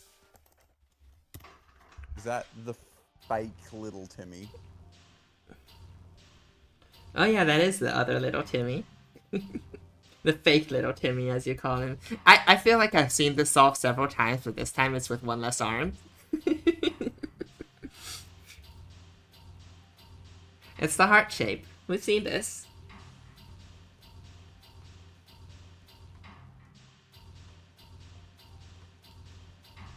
Fake Timmy. Mm-hmm. Is there a lower form of crime? And then being a fake Timmy.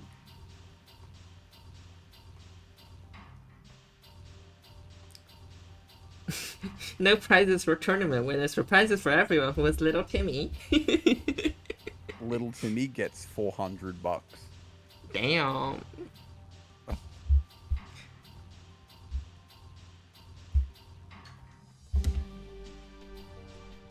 Prizes specifically for 50th and 131st places only.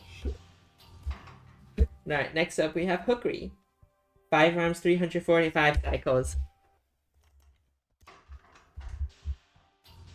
This is similar to the previous solve, but it does it faster.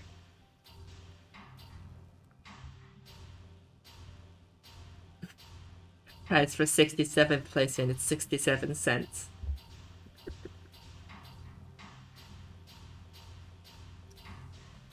There was a solve earlier that did this, but with like an extra bi-arm on the track. Oh yeah. Yeah, I think this is basically almost the same thing. I think that was by Kuchan Liu. Yeah, I was trying to remember the name, but that's it. Yeah.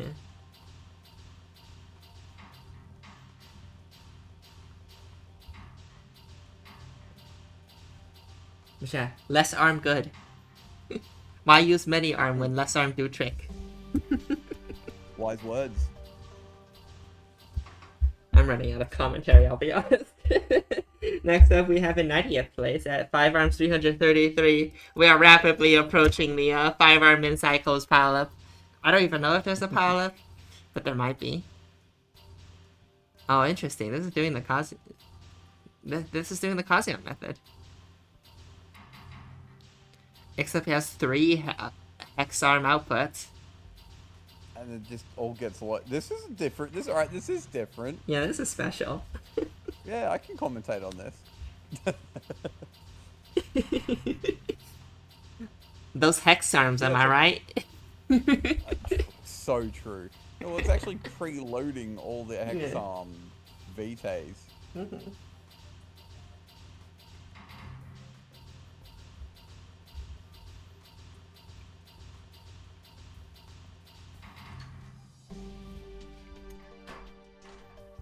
I feel like 4 and 5 didn't need to be Link 3 track. Like you could just do Link 2 Yeah, no, track they and don't get have the same to, huh? result. Yeah, and it's probably less cycles. Oh no, wait! It's so that the VTA doesn't actually accidentally drop. Oh, Okay. yeah, true.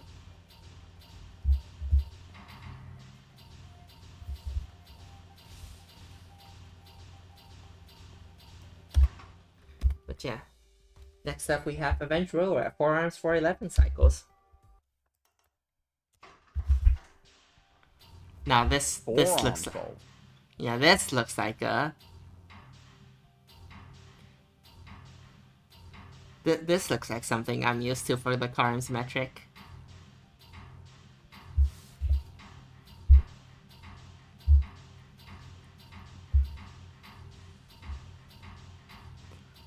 I'm getting pretty darn efficient.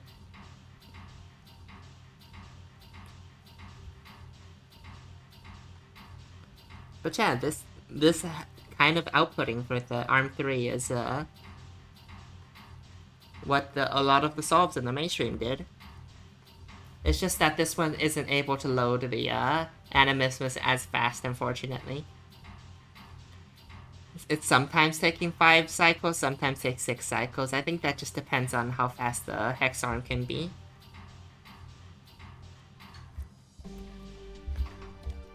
Next up we have the Bookworms at 5 arms, 327 cycles. It's going down. We're nearly at that min pile up. Yeah. Yeah, I guess this is one way to load it at 4R.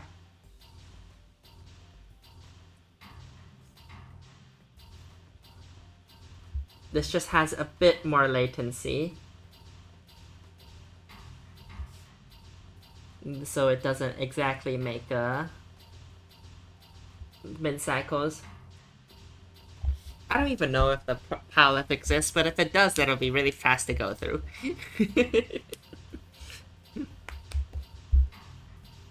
But we're getting there. It's pretty close. Next up, Danzi at 5 arms and 326 cycles. She, yeah. Oh, remember when I mentioned there are spaceship solves? This is Buddha. Spider. Yeah, the spider is actually one of what I would consider a spaceship solve. I think we're coming up on those. And it was another say, he is a little spooter and he is very nice. Why are there 13 outputs for this challenge? That's just mean. The spooter has a broken leg now. I don't have the galaxy brains to make the arms do multiple jobs at once, so I made a little 5-arm solution where one does one job really efficiently and vaguely tried to keep the area sensible. First time chatter, Gencar 12 saying, "Oh, this is hot." Oh, Spooder. Glad you like the spider. Leg. Kazuya, how could you? Could have been 14 outputs. Ban Kazian. How could you break this poor little spooter's leg? Cancel the tournament. I've seen enough.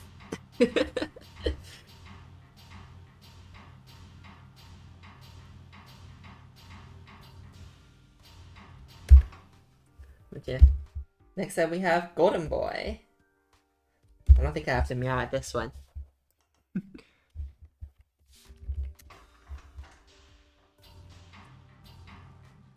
No notes.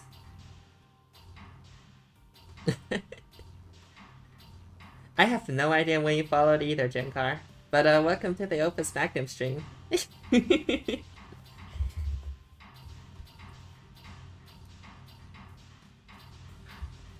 Which this is close to... This is... I have no idea why this has 406 cycles. It looks pretty fast to me. I guess it's, I guess it's 5R. No, 5, 4... 4... It's approximately 5R. 4-arm, 5R solve. It's definitely not 4R. I can ascertain that much. It's got an interesting rate. I think most of it is just waiting upon arm 1, though. That's the downside of a piston output arm. It's kind of slow sometimes. Alright, next up we have the coding cube. The 1-arm solve. Interesting. It's surprising to see these this slow. Huh.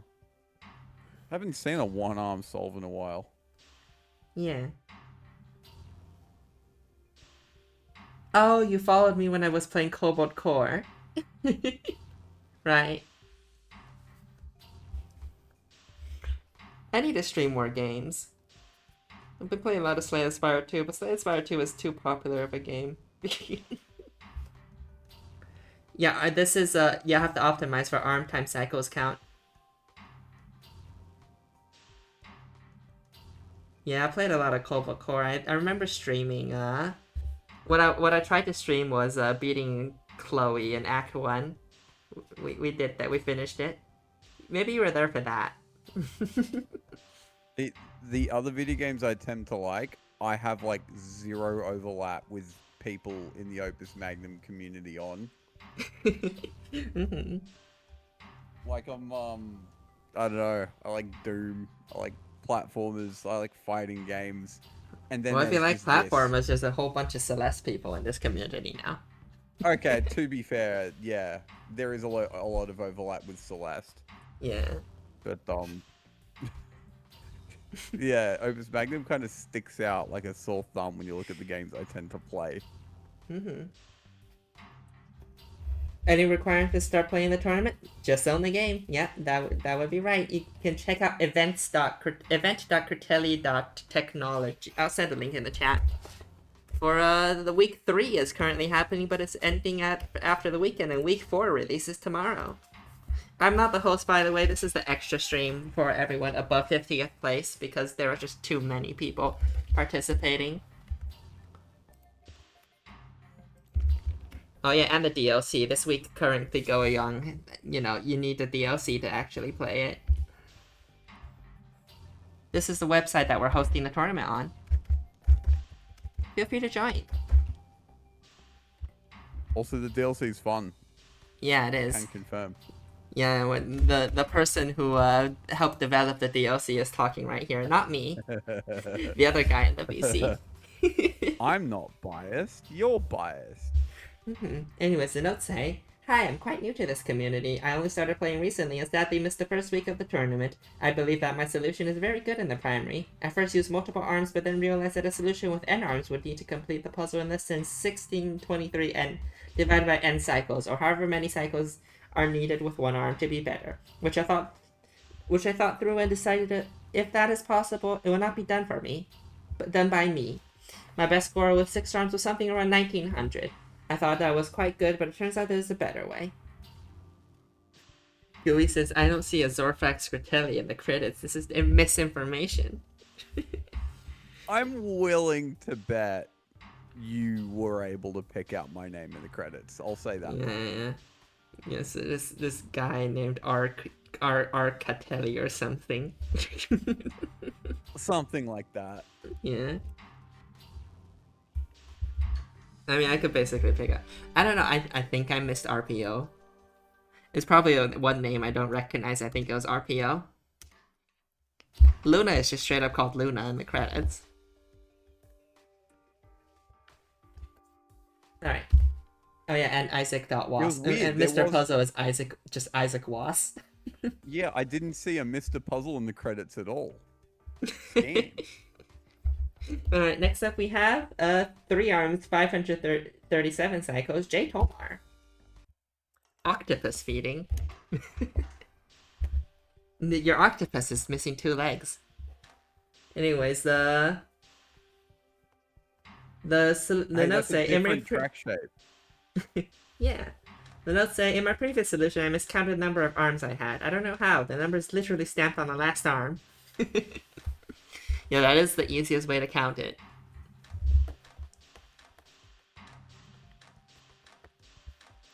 Oh yeah, you don't actually need the DLC for the new journal puzzles. That's true.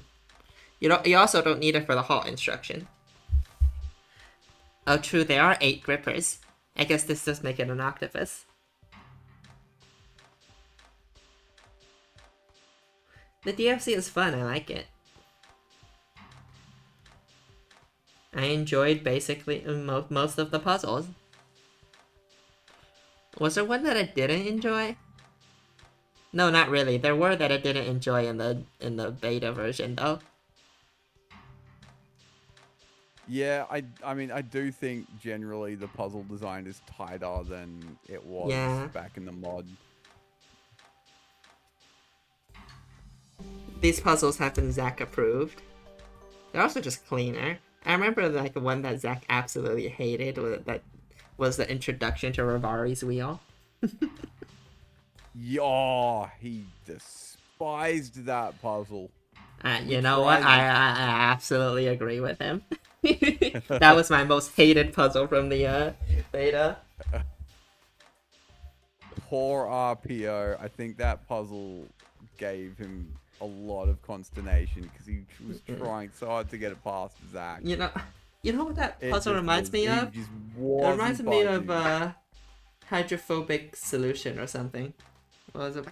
The Haxton puzzle. Yeah, hydrophobic water, I think it was. Yeah, hydrophobic water. It gives those, and that's good for a tournament because like the difficulty of dealing with Burlow is like the main point, but like as a puzzle you just solve, it kind of, I don't know, it kind of sucked. Also, reducing the chapter count from 4 to 3, it let us like drop some of the weaker puzzles without Yeah. having to come up with new ones. So what we were just kind of like left with the better puzzles of the campaign on average. Yeah. Nightshine is asking which puzzle that was. You can probably, Azorfax can probably find it. Oh, yeah, I could find it. Yeah, I don't have it It'll on take me a hand. hot. Yeah. Oh, it'll take me a hot minute though, and Yeah. it's 4 in the morning, so Some other time. Alright, some moving other on. time. We have Fran at 4 arms and 402 cycles. This is what I'm familiar with again. Why is loading it so slowly, though?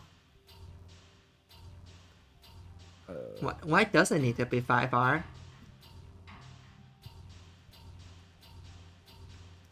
Surely the Hex Arm can do that faster.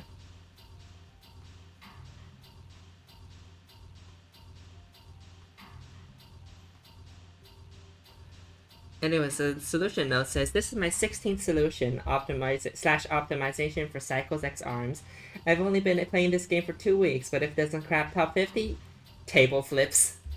If there's a better way to solve this puzzle, I cannot see it. Ooh.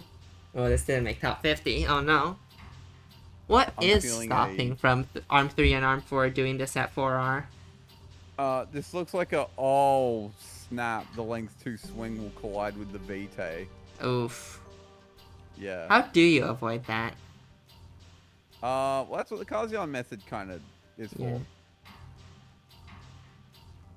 But the that would Kazian involve a method- hex arm and general redesigning. Yeah.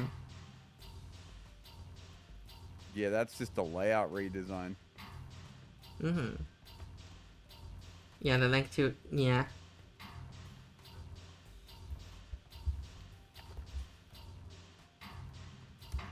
Alright, next up, we have Ashley in 82nd place at 4 arms times 399 cycles. Still going, Rebix. We're almost done. I agree with you with the solution title. I'm so tired. This one suffers from the same problem. It's stuck on 5R.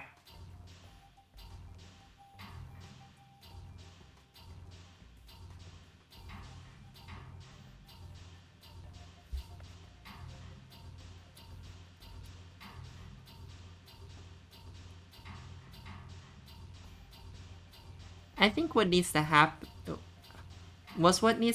is that arm. I'm too tired to figure out what Kazuya method does differently. It delays. So it's a hex arm where the length one arm would be, and it delays the drop by a cycle. Oh yeah, so the that Vitae comes out later. Vitae spawns in one cycle later, and so the length 2 swings across that hex as the Vitae is still loading and it's not at full size yet. Doesn't that increase latency though, or do you just not do that for the last one?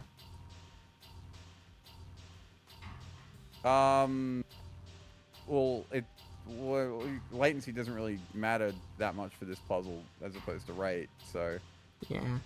So I guess, I mean, and you could, like, 6p it. Actually, I think for the very last one, you just drop early, yeah. Yeah. Since you just do that to shave latency. Mm-hmm.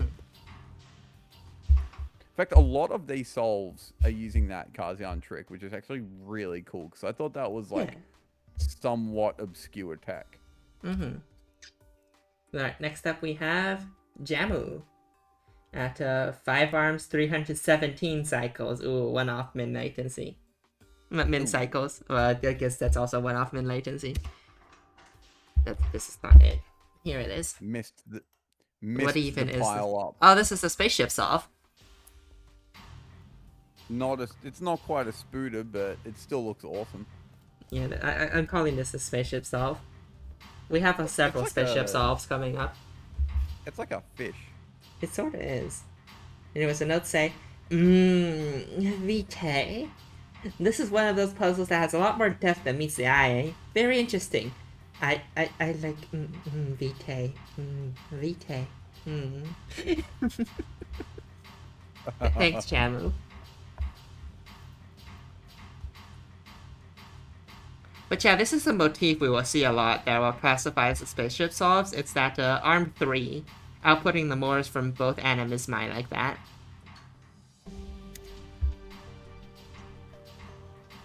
Jamu needs to step up his game if he wants to keep up with his rival Crazy Bot. Yeah. Crazy Bot got a top 10 in comms, didn't he? I think so. Jamu's got his work cut out for him. But yeah. Next up, we have Nightshine. We're at min cycles. 5 arm min cycles. Ready for the pile up? No, this spaceship is a bit broken in the back. I think something went wrong with the rocket fuel or something or other. Yeah. The notes say 7 arms running up against 7 arms running up again a waste arm that had to manage 2 things at once. 6 arms by collating 2 of the duty of 1. 5 arms by collating another 2 of 2-1. Geometrically it shouldn't work, but by using 2 glyphs, more things are possible. So I think I'm done improving this one. No solves past this point can have 5 arms unless they pack in better, as this is not only perfect throughput, but the fastest possible solve, and I'm at least halfway confident this is the minimum arms for perfect throughput. Well, a lot of these solves are just missing that you can just use a single animismus. Well, I guess this one is missing that you can just use a hex arm to output too. But it's more difficult to use a hex arm for output if you have 2 animismi.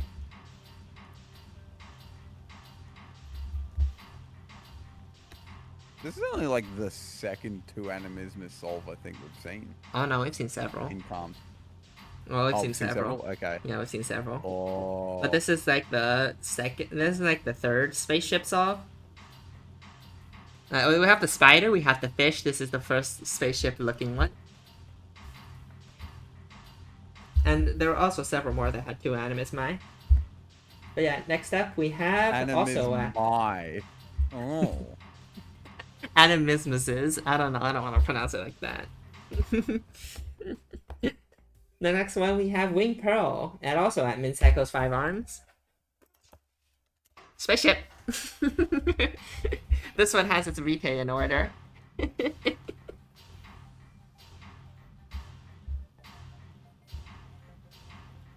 Spaceship! Okay, that's a cool spaceship.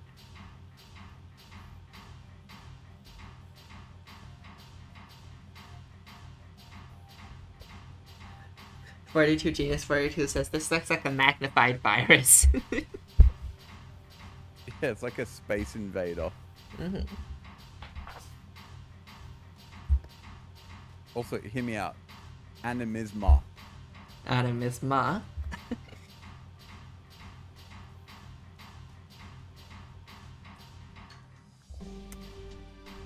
That's like the Latin way to pluralize it, right?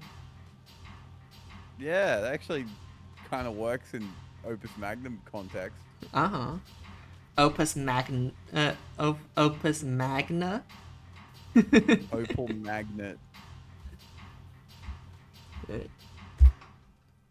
Next up, we have Chixon. Mug. Mincycle's 5 arms at a 48 area. Also 48 area, I think. Oh, this is a tie. I'm too tired. I didn't even notice it. The spaceship looks identical. This is an identical solve. Oh, we got an exact duplicate. Yeah. The notes say, this feels like the obvious solution with no extra bells or whistles. I thought I could make a better design later in the week, but I got caught up with the DLC and just didn't do anything else. The area could probably be improved a lot, but I don't know how.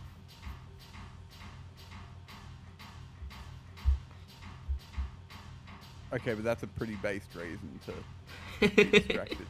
Uh-huh. Yeah, says the person who was distracted for the same reason.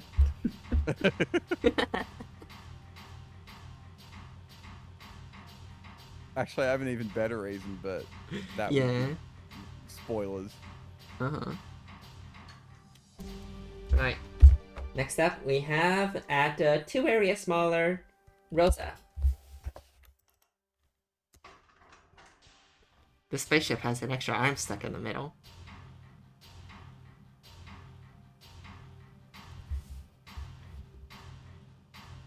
The notes say, I felt that 13 was simply not enough vitae, so I decided to make 26 per tape repeat instead. I suspect that a more optimal CXA solution exists for at 2 or 3 arms, but my first attempt at that didn't go anywhere after some hours of programming arms step by step, and I don't really want to try that again.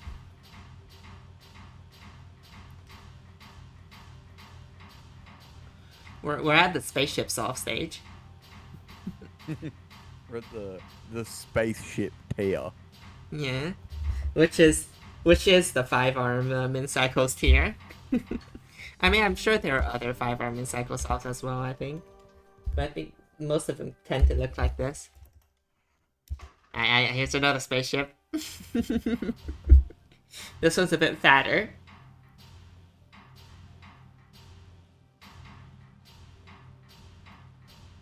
Septon has no notes.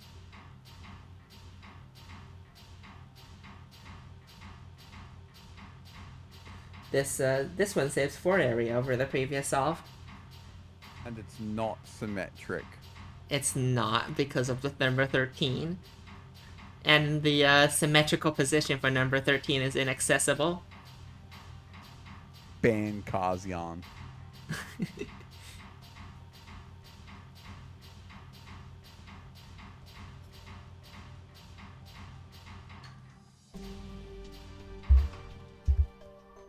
Next up, we have Dark Brick.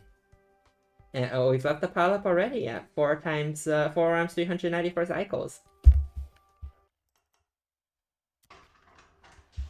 Okay, so we're out of the spaceships? I don't know. I think there might be more. The solution title. Don't tell the host, but the min cycle times arms for this puzzle is 1576. Source, I didn't find any counter examples. I don't know, that sounds like pretty solid proof to me. My source is I made it the fuck up. Source, I couldn't find better. Obviously, there is no better. But yeah, we're back to Hexarm output. And single animismus. A feature of the spaceship solves was that they had two animismus. Two animisma. Two anime. They're easy. Two anime glyphs. Which, yeah.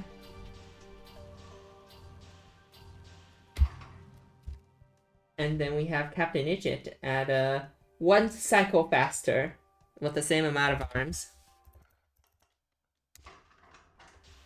The notes say 18 hours left and realize it's barely possible for a single output arm to keep up with a 5-cycle animismus without collisions.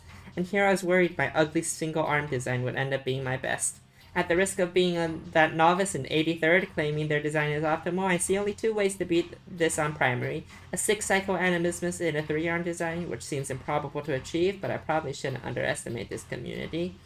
Or a 10-cycle 2-arm design, which seems doable, but would require a lot of work to properly balance the workload between both arms, which probably means the top 20 all figured it out day one. There's a third option. Single arm hex track. A single hex arm on a track. Big hex arm. Go Big brr. hex arm. And I'm gonna take a many quick break real animismus glyph. Alright. Damn, am I the one that's supposed to yap now? Now that Zorfax isn't here? Since you're host, you can just kind of keep going. Alright. Anyways, next up then we have Perseus at 4 cycles, 393. One more cycle shave. No, just same cycles, but less area.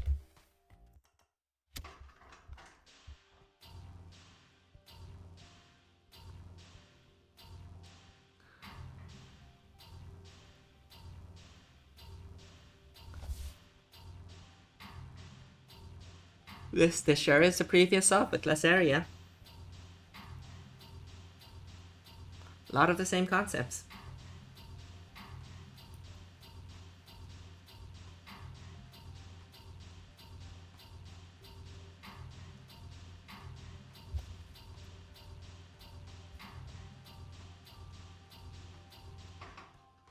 And next up we have at the same I'm surprised there's a pileup at 4 arms 393 cycles. I guess this is 4 arms 5 arm. I suppose this is a 4 arms 5 arm pileup. But yeah, at 46 area we have Thankwar.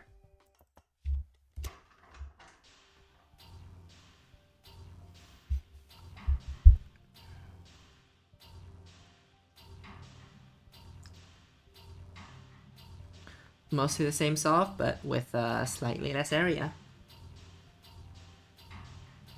Yeah, 20 carms per Vitae pileup.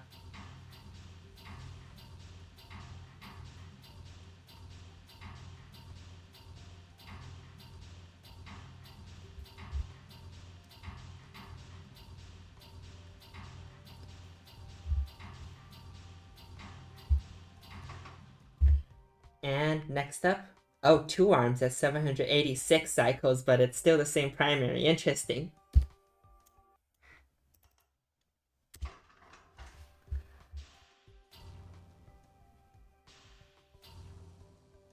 We have Don Hamon. Now this one is interesting. On Hamon. We have arm 1 that's doing the job of 2 arms as with the previous solve, and arm 2 doing the job of 2 more arms in the previous solve. This is tied with all the 4-arm 5-arm solves.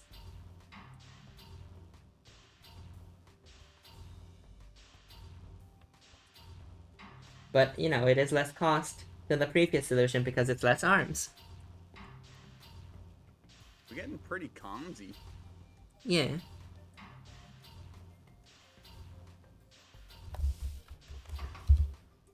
I'm noticing when we get to like the later point of these appreciation streams, Yeah. like this is the part where it starts to blend in a bit with the Yeah, first this is bit the of the solve that mainstream. actually Yeah. made the stream.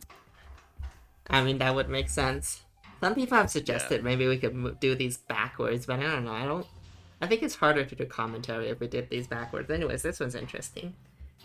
It's Yeah, two arms. back. Is... Sorry. Yeah, you go first. I don't know. It's I didn't have kind of anything to say. yeah. It's kind of bad. I don't know. It feels kind of bad to talk about how this one is worse.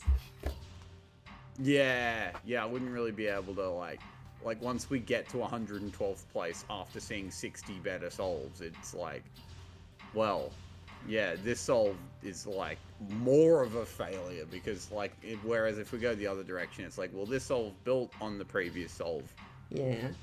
By doing this better, and it feels more complementary and constructive. Anyways, the notes say, interesting, I spent 4 more time on this puzzle than I did last week, since I have less homework to get done now. Nice.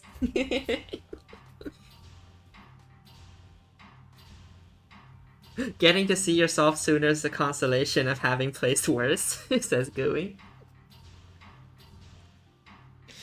Yeah, except everybody keeps saying, palette, please, palette, please, palette, please.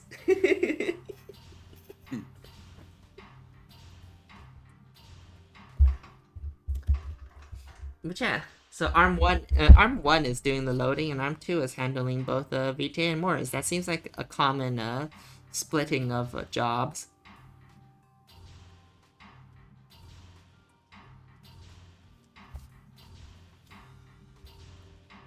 That we've been seeing in this area. Next arm, we're back to 4 arms, but 365 cycles, we have Goose.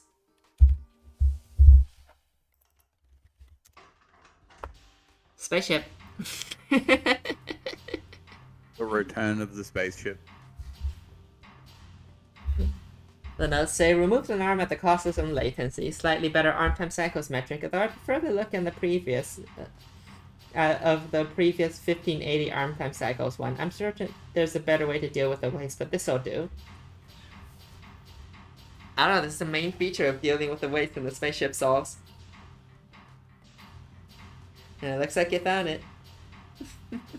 I love the symmetry of this solution. It's perfectly symmetrical too. It's funny because yeah, we're out of the because 5 arms seem to be like the perfect point to make a spaceship, but we're getting some post 5 arm spaceships. Oh, there's probably gonna be more, I think.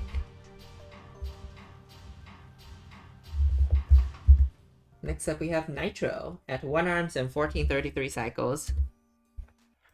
I love just the 1 arm solves occasionally sprinkled in between all these solves that look very similar to each other. Anyways, this I think is the first 1 arm hex arm solve we've seen. Right, yeah, they're getting gradually more powerful. Yeah. We've seen so a lot of solves like this on the mainstream, actually. Like, just solves that do something like this, but just more efficiently.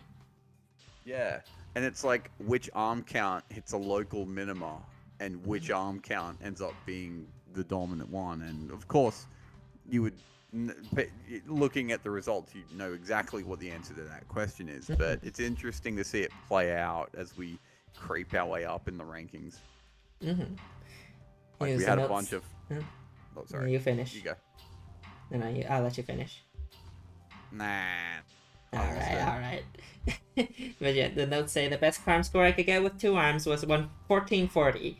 Is 1 arm seriously the best? I hate that my best between 1 arm and 2 arm are so close. What am I missing?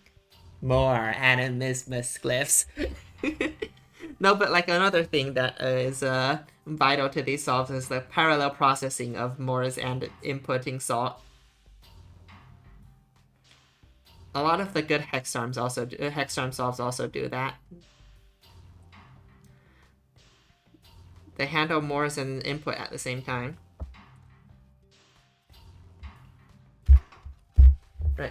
Next up, we have 42 Genus 42 at 4 arms and 354 cycles.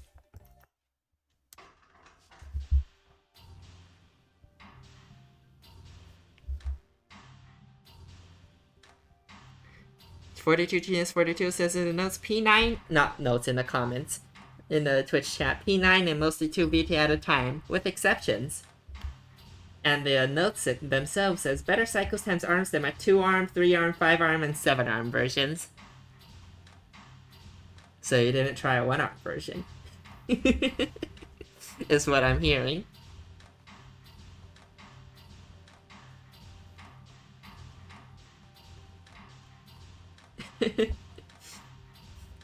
Or a 6-arm version. Or a 6-arm. You never know. I don't know, we're already under min cycle 6 arms though. Well, yeah, except you do know because, yeah, we're under theory min for 6 arms. Only prime number of arms allowed. True. Well, this one's 4. The one that actually is scoring is 4.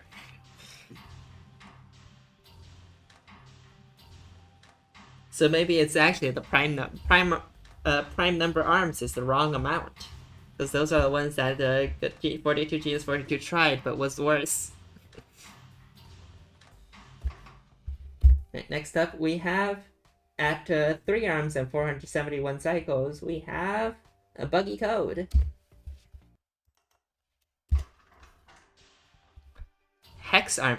Oh yeah, this is what I'm talking about with simultaneous processing of the input and the mores. This is the solve that does it well. I suppose this is one of the few solves that we've actually seen do it. And that's why it gets to go so fast at 3 arms. The notes say, here it is, the good enough solution. No need to keep searching or look at better scoring submissions. Just turn off the stream and enjoy some quiet hours sleeping to this one. Edit. Just found a triple 10G shave and 20 area improvement. Never sleep on it. The optimization never ends. Mm-hmm.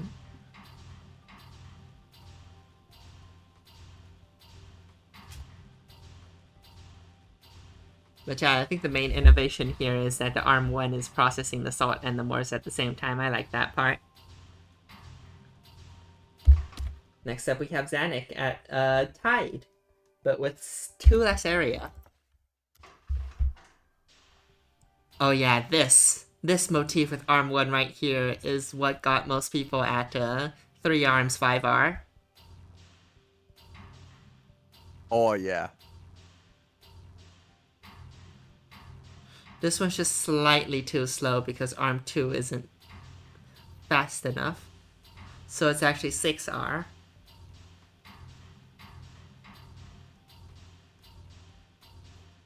But yeah, this is really close to the 3-arm 5R idea.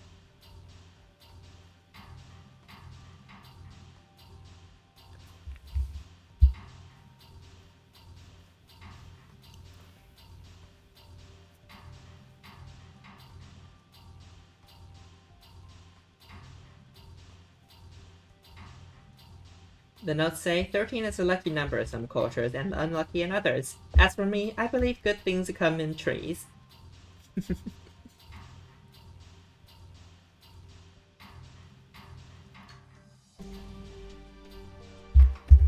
Next off 64th. The notes say there are no notes. Well, Now we're getting to the pileup where there's parallel processing of mores and salt.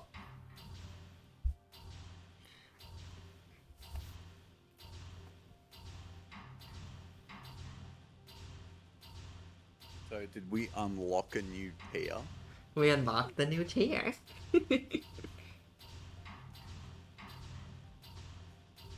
Love Math Boy says needs more hex arms.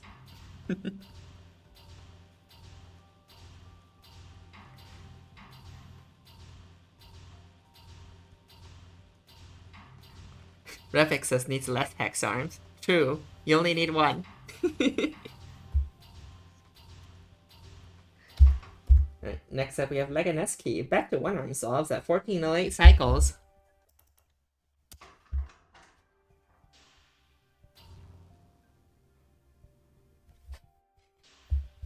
The sporadic 1-arm solve is joining in with us again. The occasional 1-arm solve. This is when we check in on the 1-arm strat. This one does simultaneous outputting. I think that's the main innovation.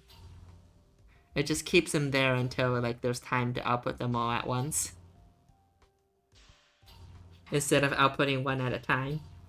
The notes say, I'm sure there's a way to do it in 18 counts for Vitae, but I couldn't quite figure it out.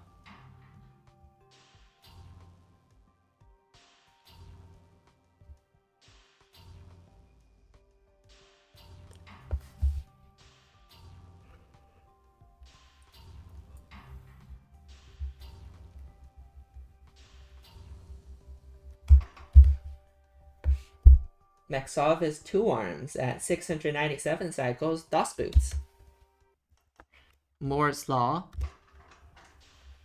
The notes say, as someone who optimized it for cost and area, I'd completely forgotten about 6 grabbers until recently.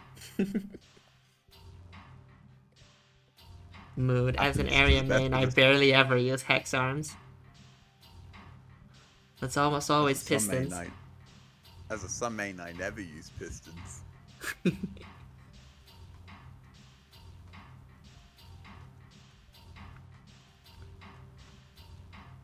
I like that the Morris is just outputted in the resetting.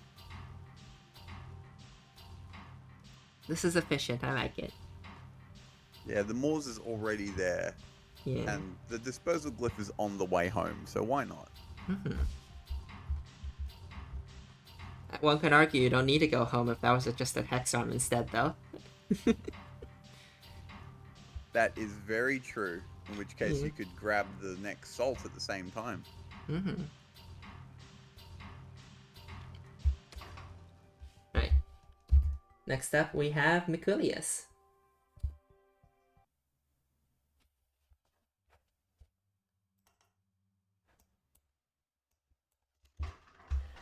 Mikulius says, Steam IDs on left. Friend me if I'm on stream. Where's the Steam ID? Is it just... Wait. I guess, is it just Mikulius? Yeah, is it? I don't know, maybe. This is almost a spaceship, but with big ugly hex arm at the bottom. It's got it's a spaceship spitting out Morris to the side as well. To the left. Written in EQ? No, it's not there. Oh, what? So if you scroll to the... Oh, wait, you already did. No. Yeah, I go boom the map, it's not there. Anyways, the notes say, haven't played much of Dira Metallica yet, but I'm looking forward to seeing everyone on the leaderboards. I'd love to add some of you as Steam friends, if that's okay. Shit Crytelli, though. Damn. That was really harsh. Hey, add me as a friend, your Crytelli sucks. Where is Cartelli? I don't even see it. Alright, it's like... Yeah, here it is.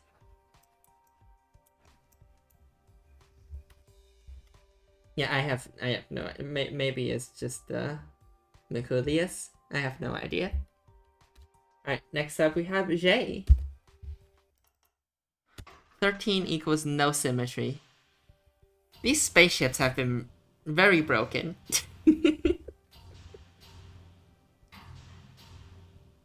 The notes say, this is the hardest I've ever worked on sugar-free Gatorade. Work for sugar-free Gatorade, which is how I choose to interpret Elemental Vitae from now on.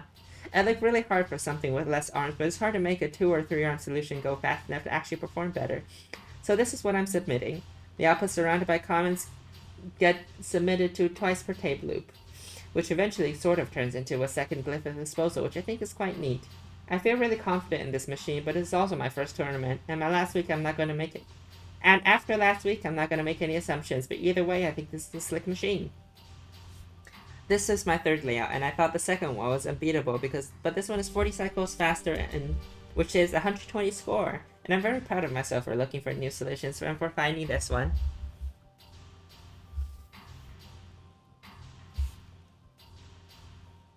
That's some chaotic outputting, honestly. Though I feel like I've seen that track layout for the outputting. Not for 2. I don't know if I've seen it for 2 Vitaes, 2 Animismus glyphs though. If I've seen it before, I've forgotten it since. Alright, next up, Maraconda. At 2 arms, 682 cycles. The notes say,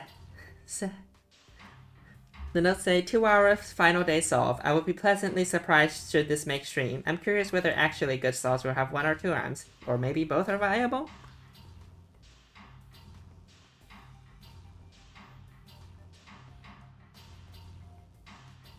Yeah, this one, I think the thing that this solve is missing is a parallel outputting. Because that's a feature a lot of the solves have that are better than this. Oraconda quietly hiding her power level just in time for production week. Uh-huh.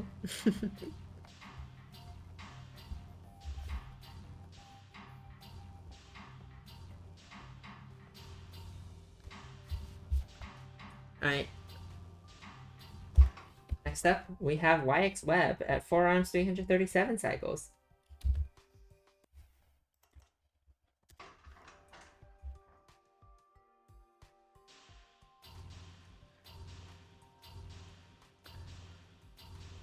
Yeah, like this solved the simultaneous outputs. That's an interesting route for the Salt to go, though. Why is Arm 1 doing that? Why is Arm1 doing that? Probably, It's cool. probably rate to tech. avoid the collision. It's rate tech. That's one way to load the animismus in 4R with 2 arms. Mm-hmm. Though I'm pretty sure Arm 2 can be a regular arm, right? Yes. Yeah. Gooey said one of their 3-arm 5R solves did this. Interesting. Right, next up we have Guilty Bystander at 4 arms and 328 cycles. Cooking or cooked? Mildly cooked. You just missed the mainstream. Thank you for throwing Rebix and stopping me from having to eat pen tissues in a tissue bed I didn't even sign up for.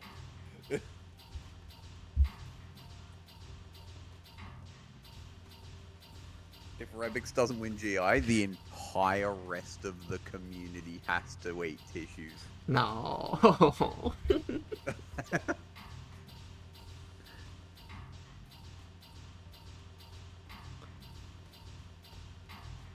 But yeah, we're back.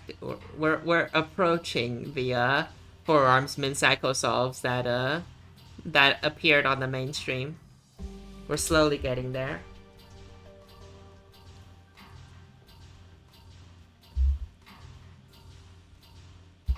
Next up is Love Math Boy at 2 arms and 652 cycles.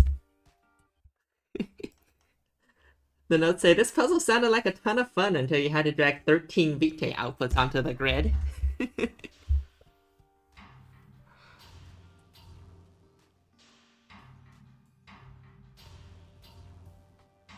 Actually, if Pentapig is taking week 3 cost seriously, I think everyone who isn't Pentapig is in trouble. Oh boy.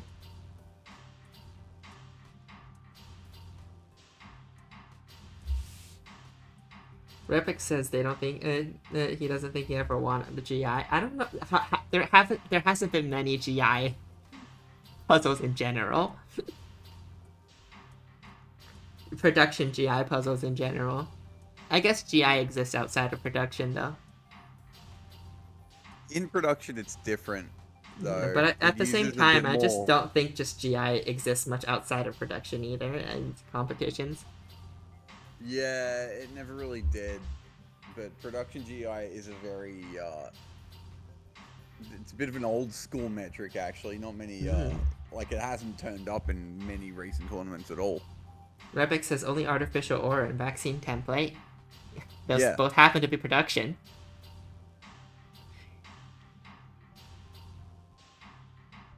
I'm pretty sure Pentapig won artificial ore, and Pentapig didn't win. Yeah. He got the winning solution, but didn't make it in time.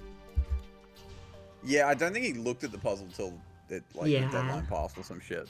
No, but like we got to showcase because I remember Artificial Orb forgot to press record and the recording just didn't exist, so we had to do it the next day. But by the next day, Pentapic had a solution that we could show.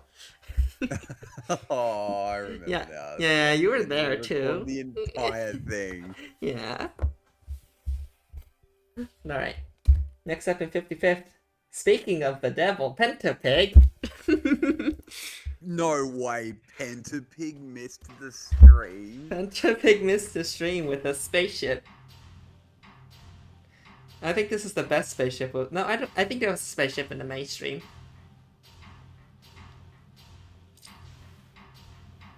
The notes say, every time the hexagon rotates, I lose a cycle. Didn't figure out how to prevent that.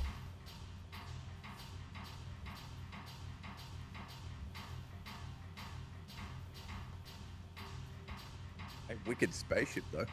Mm-hmm. All the equilibrium is the area used up, by the way. Yeah. It contributes to the spaceship look.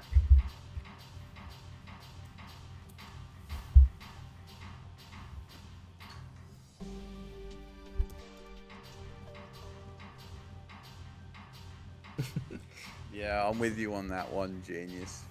Yeah, that's fair. Pentapic was saying this game was the tournaments were so much easier when he was on winter break during when it happened. I have work in like 4 hours. Oh I'm no! so All right, we got boned. four more solutions to go. Zane has a 2-arm solve at 639 cycles, saying, "I hope there is a 1-arm solution to this. Starting over when I found a 2-arm solution was painful." Wow. I'm sorry, Zane. This is also distributing the task between the Vitae and the Morris and the and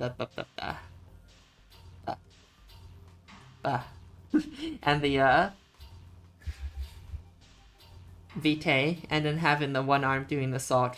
It seems like a lot of the better solutions though tend to actually do 1 salt and 1 Morris for 1 arm and 1, and then a Vitae, just 1 arm handling a Vitae. Yeah. At least that's what the 3-arm 5R solves did.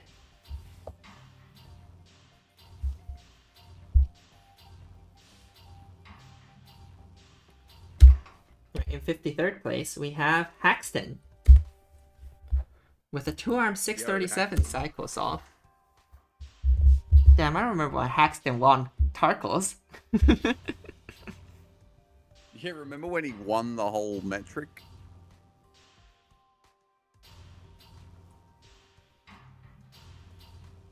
Clearly, he's nerfed by the presence of track. Truly. But yeah, this is similar to the previous solve. Extremely similar, honestly. But it does it 2 cycles faster, which means 4 points better.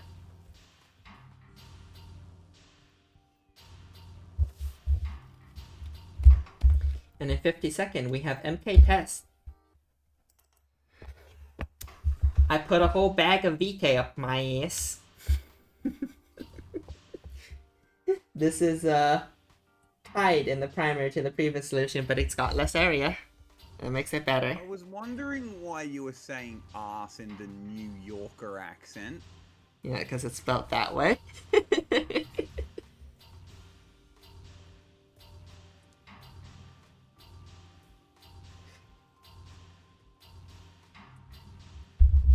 We hit like the 2-armed palms Yeah. tier. Right on the cusp of 50th place. Yep. And speaking of the cusp of 50th place, in 51st, we have X-Sucker 888. Oh, unlucky 51st. This is also 2 arms, yeah. The notes I say like arm how- 1. Oh, yeah, you go. I like how when you get to the winning solve in the mainstream, it's like a celebration, like, whoa, congrats, you got the final solve, you're the winner. And in this stream, it's like, you Aw, get to so that point, you're close. like, Yeah, you're just like increasingly disappointed the later you are in the stream that you Yeah. missed the main A stream. is still scored the best out of everyone in the stream. That's something to be proud of. So what did the note say? They'll say Arm 1 has to wait 2 cycles and Arm 2 has 1. But none of them can be removed. This is due to the leftmost output. It must be slid over before the salt swing, meaning the next vitae is made 6 cycles later. But Arm 2 only has 5 cycles of stuff to do. 13th vitae strikes again.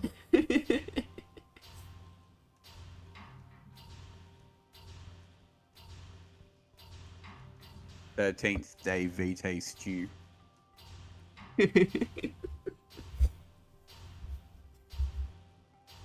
And with that, that's a wrap. We did it. We did it. Oh damn! Funny, interesting how this stream was longer. I guess we yapped a lot more. It was almost 5 hours. Oh boy. Skill issue on our part. Yeah. If there was less solutions to go over, watch the week 3 appreciation stream be longer. I doubt it, Bill. It's almost as if there's more. No, there's not more people. It's less people, I think. Oh, you skipped through a lot of the. Yeah, that's a lot less. non-trackless Yeah, that was a lot less solutions last to week. go over. Yeah, compared to week 1, yeah. So maybe it was actually the same. Actually, No, I don't remember. Yeah, We didn't also really skipped skip a lot of over many. solves here. Yeah, Yeah. I think it was just a lot more yapping. Probably more yapping as well. Yeah, but alright. I should get you to bed. But thank you for sticking with me for this appreciation stream, though. It's great having you around. That's all right. Peace out, everyone. You have a good rest of your day. They can have the good rest of their days. I'm going the fuck to bed. I'm going the fuck to bed. Yeah, alright. All right. Good night, everyone. Thank you for coming to the stream. I hope it was enjoyable. Okay. See you all tomorrow for the next week reveal, and then see you all next week. I'll probably also be streaming on Thursday next week, if an appreciation stream is needed. But yeah, see y'all. Bye. Ciao.